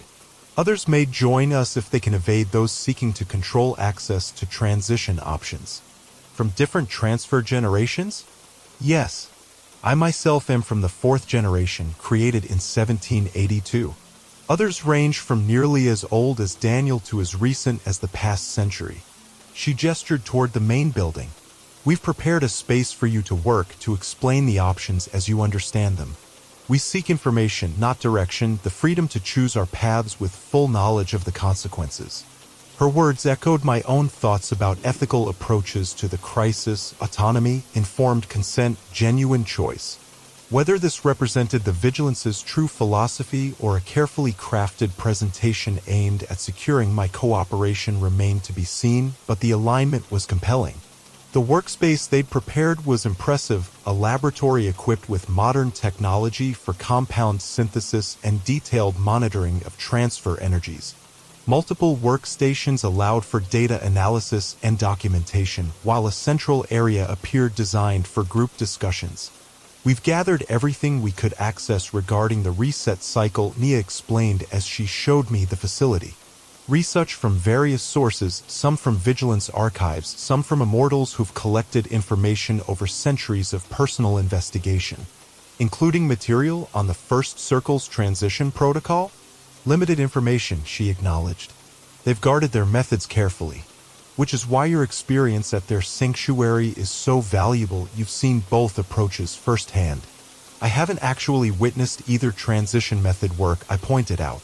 "Only the modified dissolution compound for peaceful endings." "True, but you've seen their theoretical framework, their preparations. Combined with the alternative approach Daniel has developed, it gives you unique perspective on the options available." I set down my backpack containing the research materials and Mark's journals. "Before I share anything, I need to understand what happens after transition in both models. Daniel claims the First Circle's method creates permanent bonds of control in the regenerated system. What does your method create?" Nia exchanged a glance with Daniel before responding. "Our approach creates more tenuous connections to the regenerated system, less stable but more independent. Transitions who succeed will maintain their extended existence but without external oversight or control. They will be truly autonomous in the renewed transfer network, with the trade-off being a higher failure rate." "Yes," she confirmed without hesitation. "Approximately half may not successfully transition. Their transfer bonds will dissolve despite our intervention. For many here, that risk is preferable to guaranteed survival under First Circle authority." Her frankness about the risks matched Daniel's earlier assessment. Either they were both being truthful about the limitations of their approach, or they had coordinated their deception carefully. "What do you need from me specifically?" I asked. 3 things, Nia replied. First, the modified compound formula Daniel mentioned, the version that suspends dissolution temporarily rather than completing it. Second, any information you have about the first circle's transition protocol that might help us refine our alternative. And third, your direct participation in implementing these approaches. Your understanding of transfer mechanics at the cellular level gives you insights none of us possess. It was a substantial request, not just information sharing, but active involvement in their transition attempts. Before I could respond, the door opened and a young-looking man entered hurriedly. "They're coming," he announced without preamble. First Circle sentinels spotted approaching from the northeast. Daniel cursed softly. "Sooner than expected. They must have tracked us more effectively than I anticipated." "How many?" Nia asked, her calm demeanor unbroken. "At least 6 that Elias could confirm. Moving quickly. Prepare defensive measures. Non-lethal containment only." She turned back to me as the messenger departed. "Our time for discussion has shortened considerably, Dr. Blackwood. The First Circle won't allow alternative transition attempts if they can prevent them, not because our method is dangerous, but because it threatens their monopoly on the regenerated system." The situation was escalating faster than I'd expected, forcing decisions I wasn't fully prepared to make. But one thing seemed clear: if the First Circle was willing to use force to prevent alternative approaches from even being attempted, their commitment to autonomy and informed consent was questionable at best. "I'll help," I said, making a rapid decision. "But with conditions. All immortals here must be fully informed of the risks of both approaches, including the higher failure rate of your method. And anyone who prefers the First Circle's protocol must be allowed to seek it without interference." "Agreed," Nia said without hesitation. "We've always maintained that choice, real choice, informed by complete information, is the fundamental right of all conscious beings, immortal or otherwise." I quickly unpacked my materials, setting out the research documents, compound formulas, and relevant sections of Mark's journals. "We need to synthesize the modified compound immediately. How many doses can your equipment produce in the time we have?" "With current materials, perhaps 20, Daniel replied, already moving toward the laboratory equipment. "Not enough for everyone, but a start. Prioritize those most vulnerable to imminent dissolution," I instructed. "The reset is progressing according to a predictable pattern. Those with the oldest or most distorted transfers are affected first." "I'll identify the priority cases," Nia said, moving toward the door, "and strengthen our perimeter defenses to buy more time." As they mobilized, I reviewed the modified formula Daniel had provided, comparing it to my original compound and the transition protocol I'd glimpsed in Eleonora's documents. The science was sound: a temporary suspension of dissolution that would create a window for alternative transition methods to be attempted. The success rate remained the greatest unknown, but the approach itself was theoretically viable. Working quickly, I helped Daniel set up the synthesis process, adapting equipment designed for standard chemical procedures to our specialized needs. As we worked, I noticed other immortals filtering into the laboratory, some offering assistance, others simply observing with expressions ranging from hope to resignation. "Has anyone attempted your alternative transition method yet?" I asked Daniel quietly as we calibrated equipment. "Or is this the first implementation?" "We've conducted small-scale tests," he replied. "Enough to confirm the approach is viable, but not enough to establish reliable success rates. The reset has accelerated too quickly for proper trials. So everyone here is essentially participating in an experimental procedure." "Yes, but with full awareness of that fact. Everyone has been informed of the theoretical basis, the limited testing, and the estimated probabilities." He met my gaze directly. "Would you prefer they had no option but surrender to First Circle authority or chaotic dissolution?" Put that way, the ethical equation seemed clearer. Imperfect options were still options, and denying access to alternatives based on paternalistic judgments about acceptable risk levels only replaced one form of control with another. The first batch of modified compound was nearly complete when Nia returned, her expression tense. "They've established a perimeter around our location. 6 First Circle sentinels plus Eleonora herself. They're requesting parley before taking action." "What kind of action can they take?" I asked, suddenly aware of how little I knew about immortal-to-immortal conflict. Nothing immediately lethal, Daniel replied grimly. But they have methods for incapacitating other immortals, temporary disruption of transfer energies that renders the subject unconscious. Essentially a forced shutdown that can last hours or days. They're willing to use that on their own kind? To prevent them from choosing an alternative transition method? The First Circle views any threat to their authority as justifying extraordinary measures, Nia explained. They believe only they have the right to determine how the transfer system operates, a position they've maintained for centuries. The revelation reinforced my growing concern about First Circle control. Whatever the technical merits of their transition protocol, their willingness to forcibly prevent alternatives suggested an authoritarian approach fundamentally at odds with principles of autonomy and consent. I'll speak with them, I decided. As a human, I'm presumably immune to whatever methods they use against immortals. And as the creator of the compound that triggered this acceleration, I may have leverage they'll respect. Daniel and Nia exchanged concerned glances. Eleonora is formidable in negotiation, Daniel warned. Centuries of experience manipulating both humans and immortals to serve her vision. I'm aware, I replied, remembering my interactions with her. But I also have something she wants, my continued cooperation and expertise. That gives me a position she can't simply dismiss.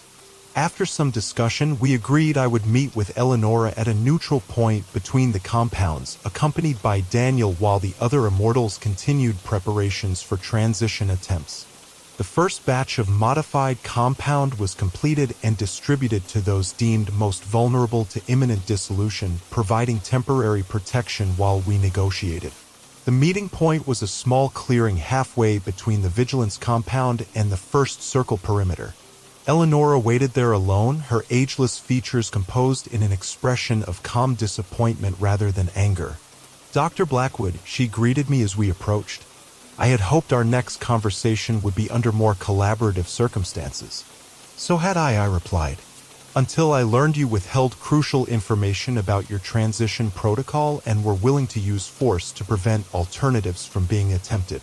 Information I eventually shared voluntarily, she pointed out. And as for preventing alternatives, would you not intervene to stop a medical procedure with a 50% mortality rate when a safer option was available? If the individuals involved were fully informed of the risks and making autonomous choices? No, I wouldn't. I met her ancient gaze directly. Bodily autonomy doesn't cease to matter because you believe you know better than those affected.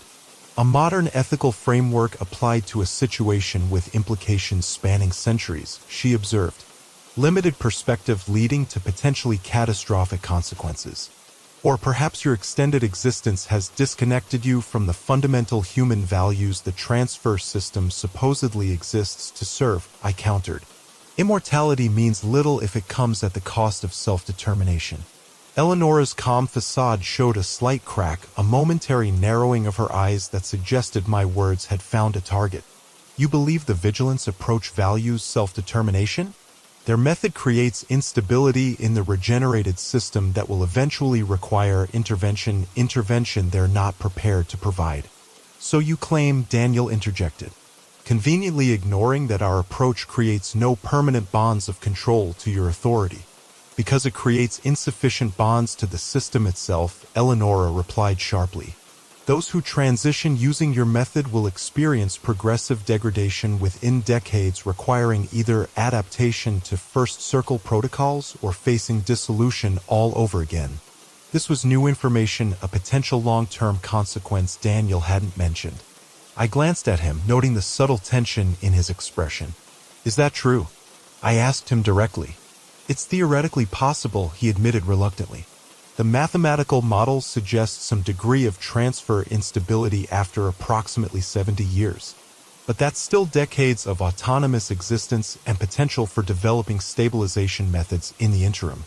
70 years versus centuries, I mused. A significant difference, but still an extended existence by human standards, and one without immediate submission to external authority. A temporary reprieve purchased at the cost of greater systemic instability, Eleonora insisted. Each alternative transition weakens the regenerated network's fundamental patterns, potentially shortening the interval before another reset becomes necessary. The debate crystallized the fundamental difference between their approaches. The first circle prioritized system stability and longevity, accepting centralized control as the necessary price. The vigilance prioritized individual autonomy and self-determination, accepting greater instability and shorter timeframes as the trade-off. Neither was objectively right in any absolute sense. They represented different value hierarchies, different weightings of competing goods. And that realization clarified my own position in this cosmic conflict.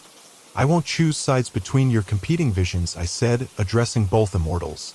My role isn't to determine which approach is correct, but to ensure that those affected by this reset have access to complete information about all available options, including their risks, limitations, and long-term implications. And if they choose poorly? If they select an approach that leads to greater suffering in the future? Eleonora challenged. Then that's the price of respecting their agency as conscious beings, I replied firmly.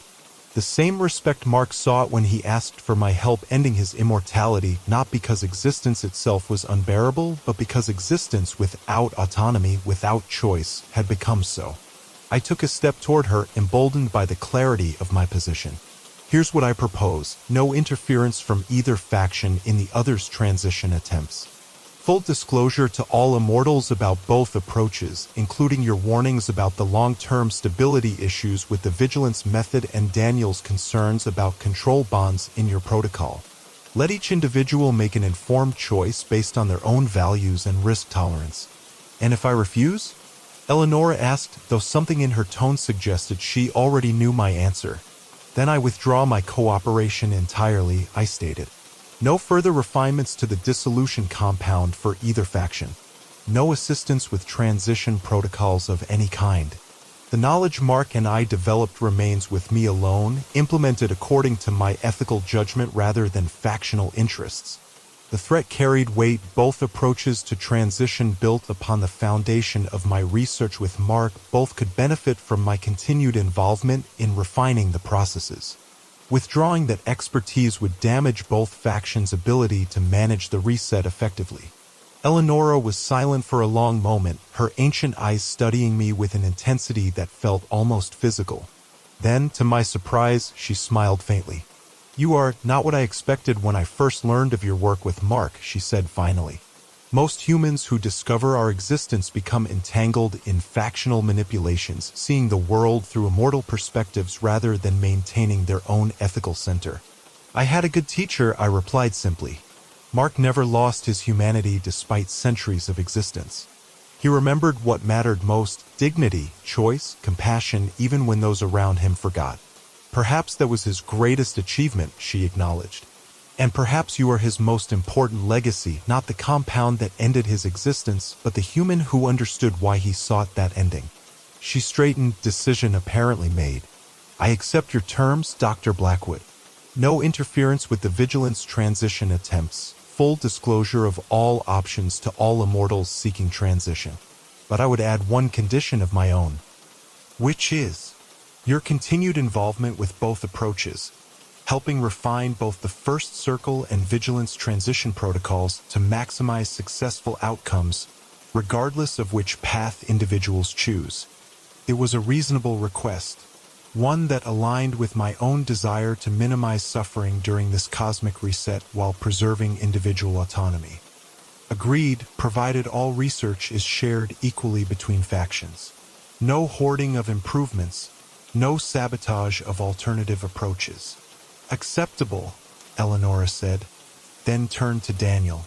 "Will the vigilance honor these terms? Full disclosure of risks, shared research, no interference with those who choose the first circle path." Daniel hesitated only briefly.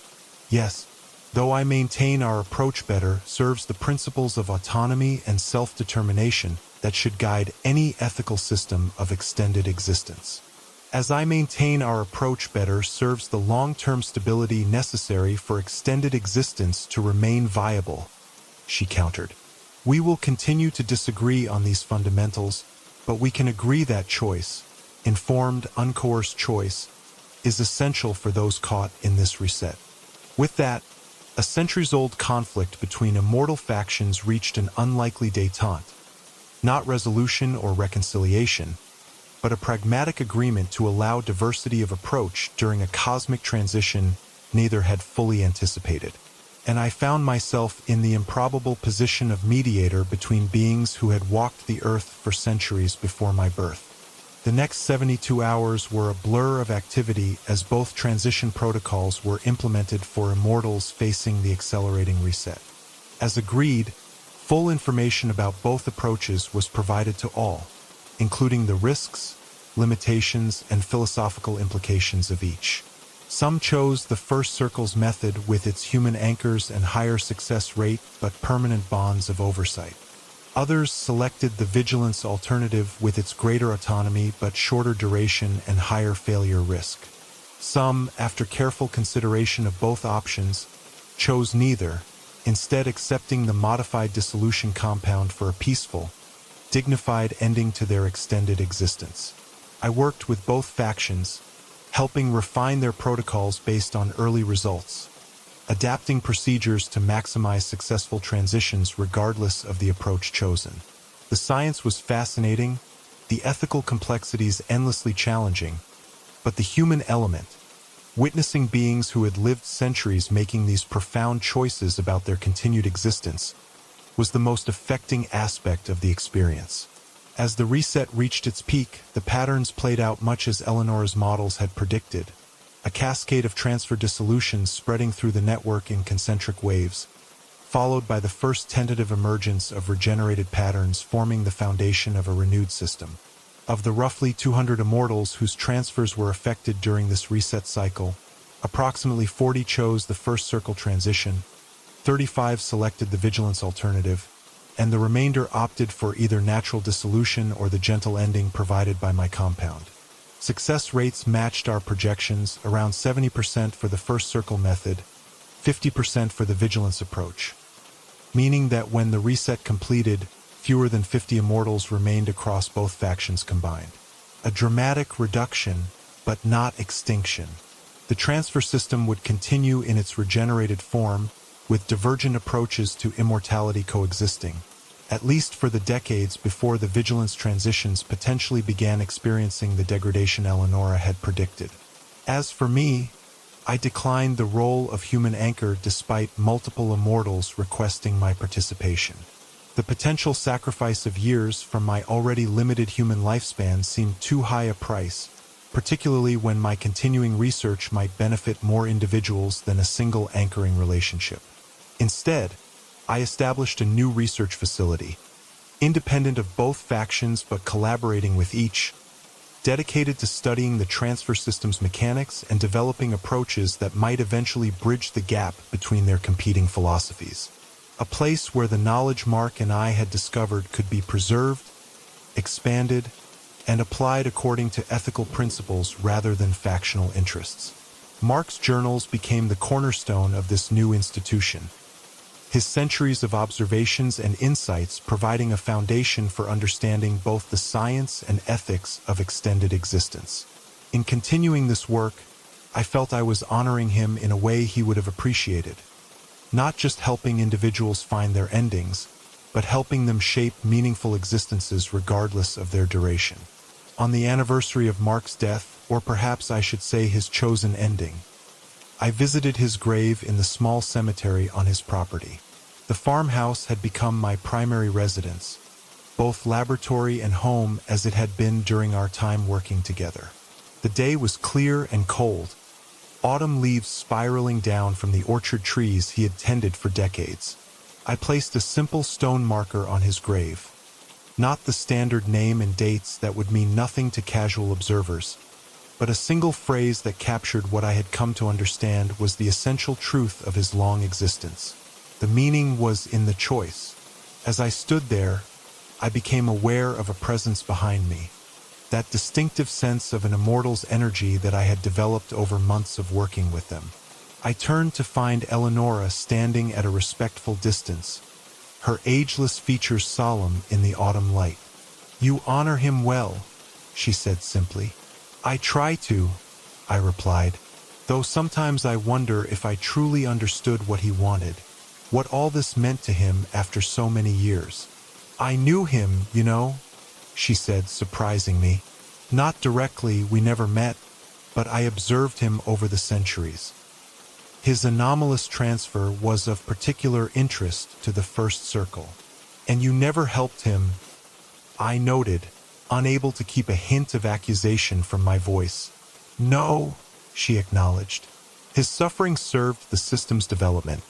The recursive loop he created provided essential data about transfer mechanics that eventually enabled the reset protocols to function correctly. She met my gaze directly.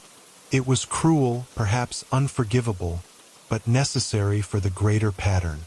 That's the fundamental difference between your perspective and mine, I said.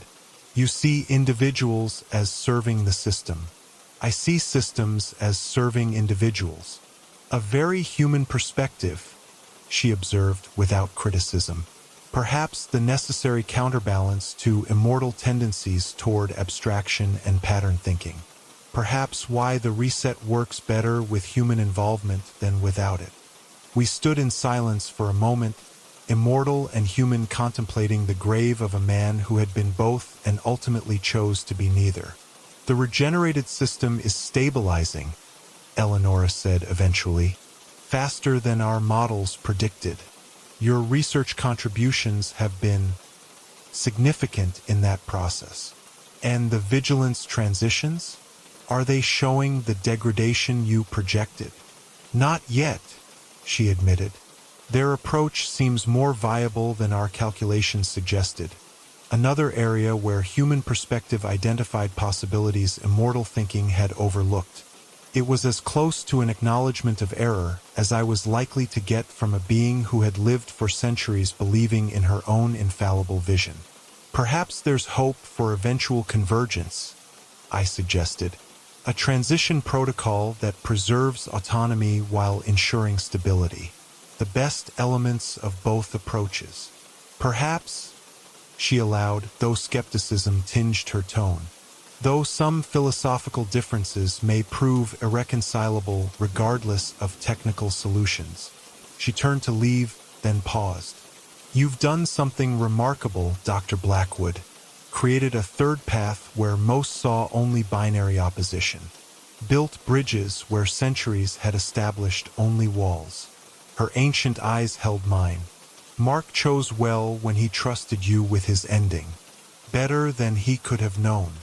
With that, she was gone, moving with that fluid grace that still marked immortals even in the regenerated system.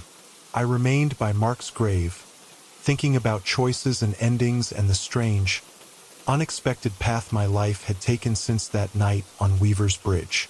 I had gone there to save a man from death, only to help him find a different kind of ending. In doing so, I had become entangled in a cosmic drama, centuries in the making, transfer systems and reset protocols, immortal factions and human anchors, dissolution compounds and transition energies. But beneath the esoteric science and metaphysical complexity, the essence remained profoundly human. The desire for self-determination, for dignity, for meaningful existence, whether measured in decades or centuries.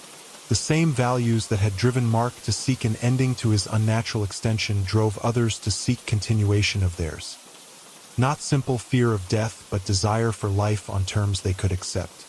As twilight gathered around the orchard, I made my way back to the farmhouse that had become both home and research center. The lights were already on, my assistants preparing for evening experiments, monitoring the ongoing stabilization of the regenerated transfer system and its divergent approaches to immortality. My work continued, not ending transfers now but understanding them, documenting them, perhaps eventually reconciling the competing visions of what extended existence could and should mean. A lifetime's work compressed into whatever years remained to me after these strange events. And sometimes, in the quiet hours when the laboratory was empty and the old farmhouse creaked with familiar settling sounds, I imagined I could feel Mark's presence. Not as ghost or supernatural visitation, but as the echo of a mind that had grappled with these same questions for nearly 2 centuries before finding his answer. The meaning was in the choice. In the end, perhaps that was the only truth that mattered, the only answer any of us, mortal or immortal, could truly claim as our own. I had helped a man die who could not die, and in doing so, I had learned more about living than I ever expected to know.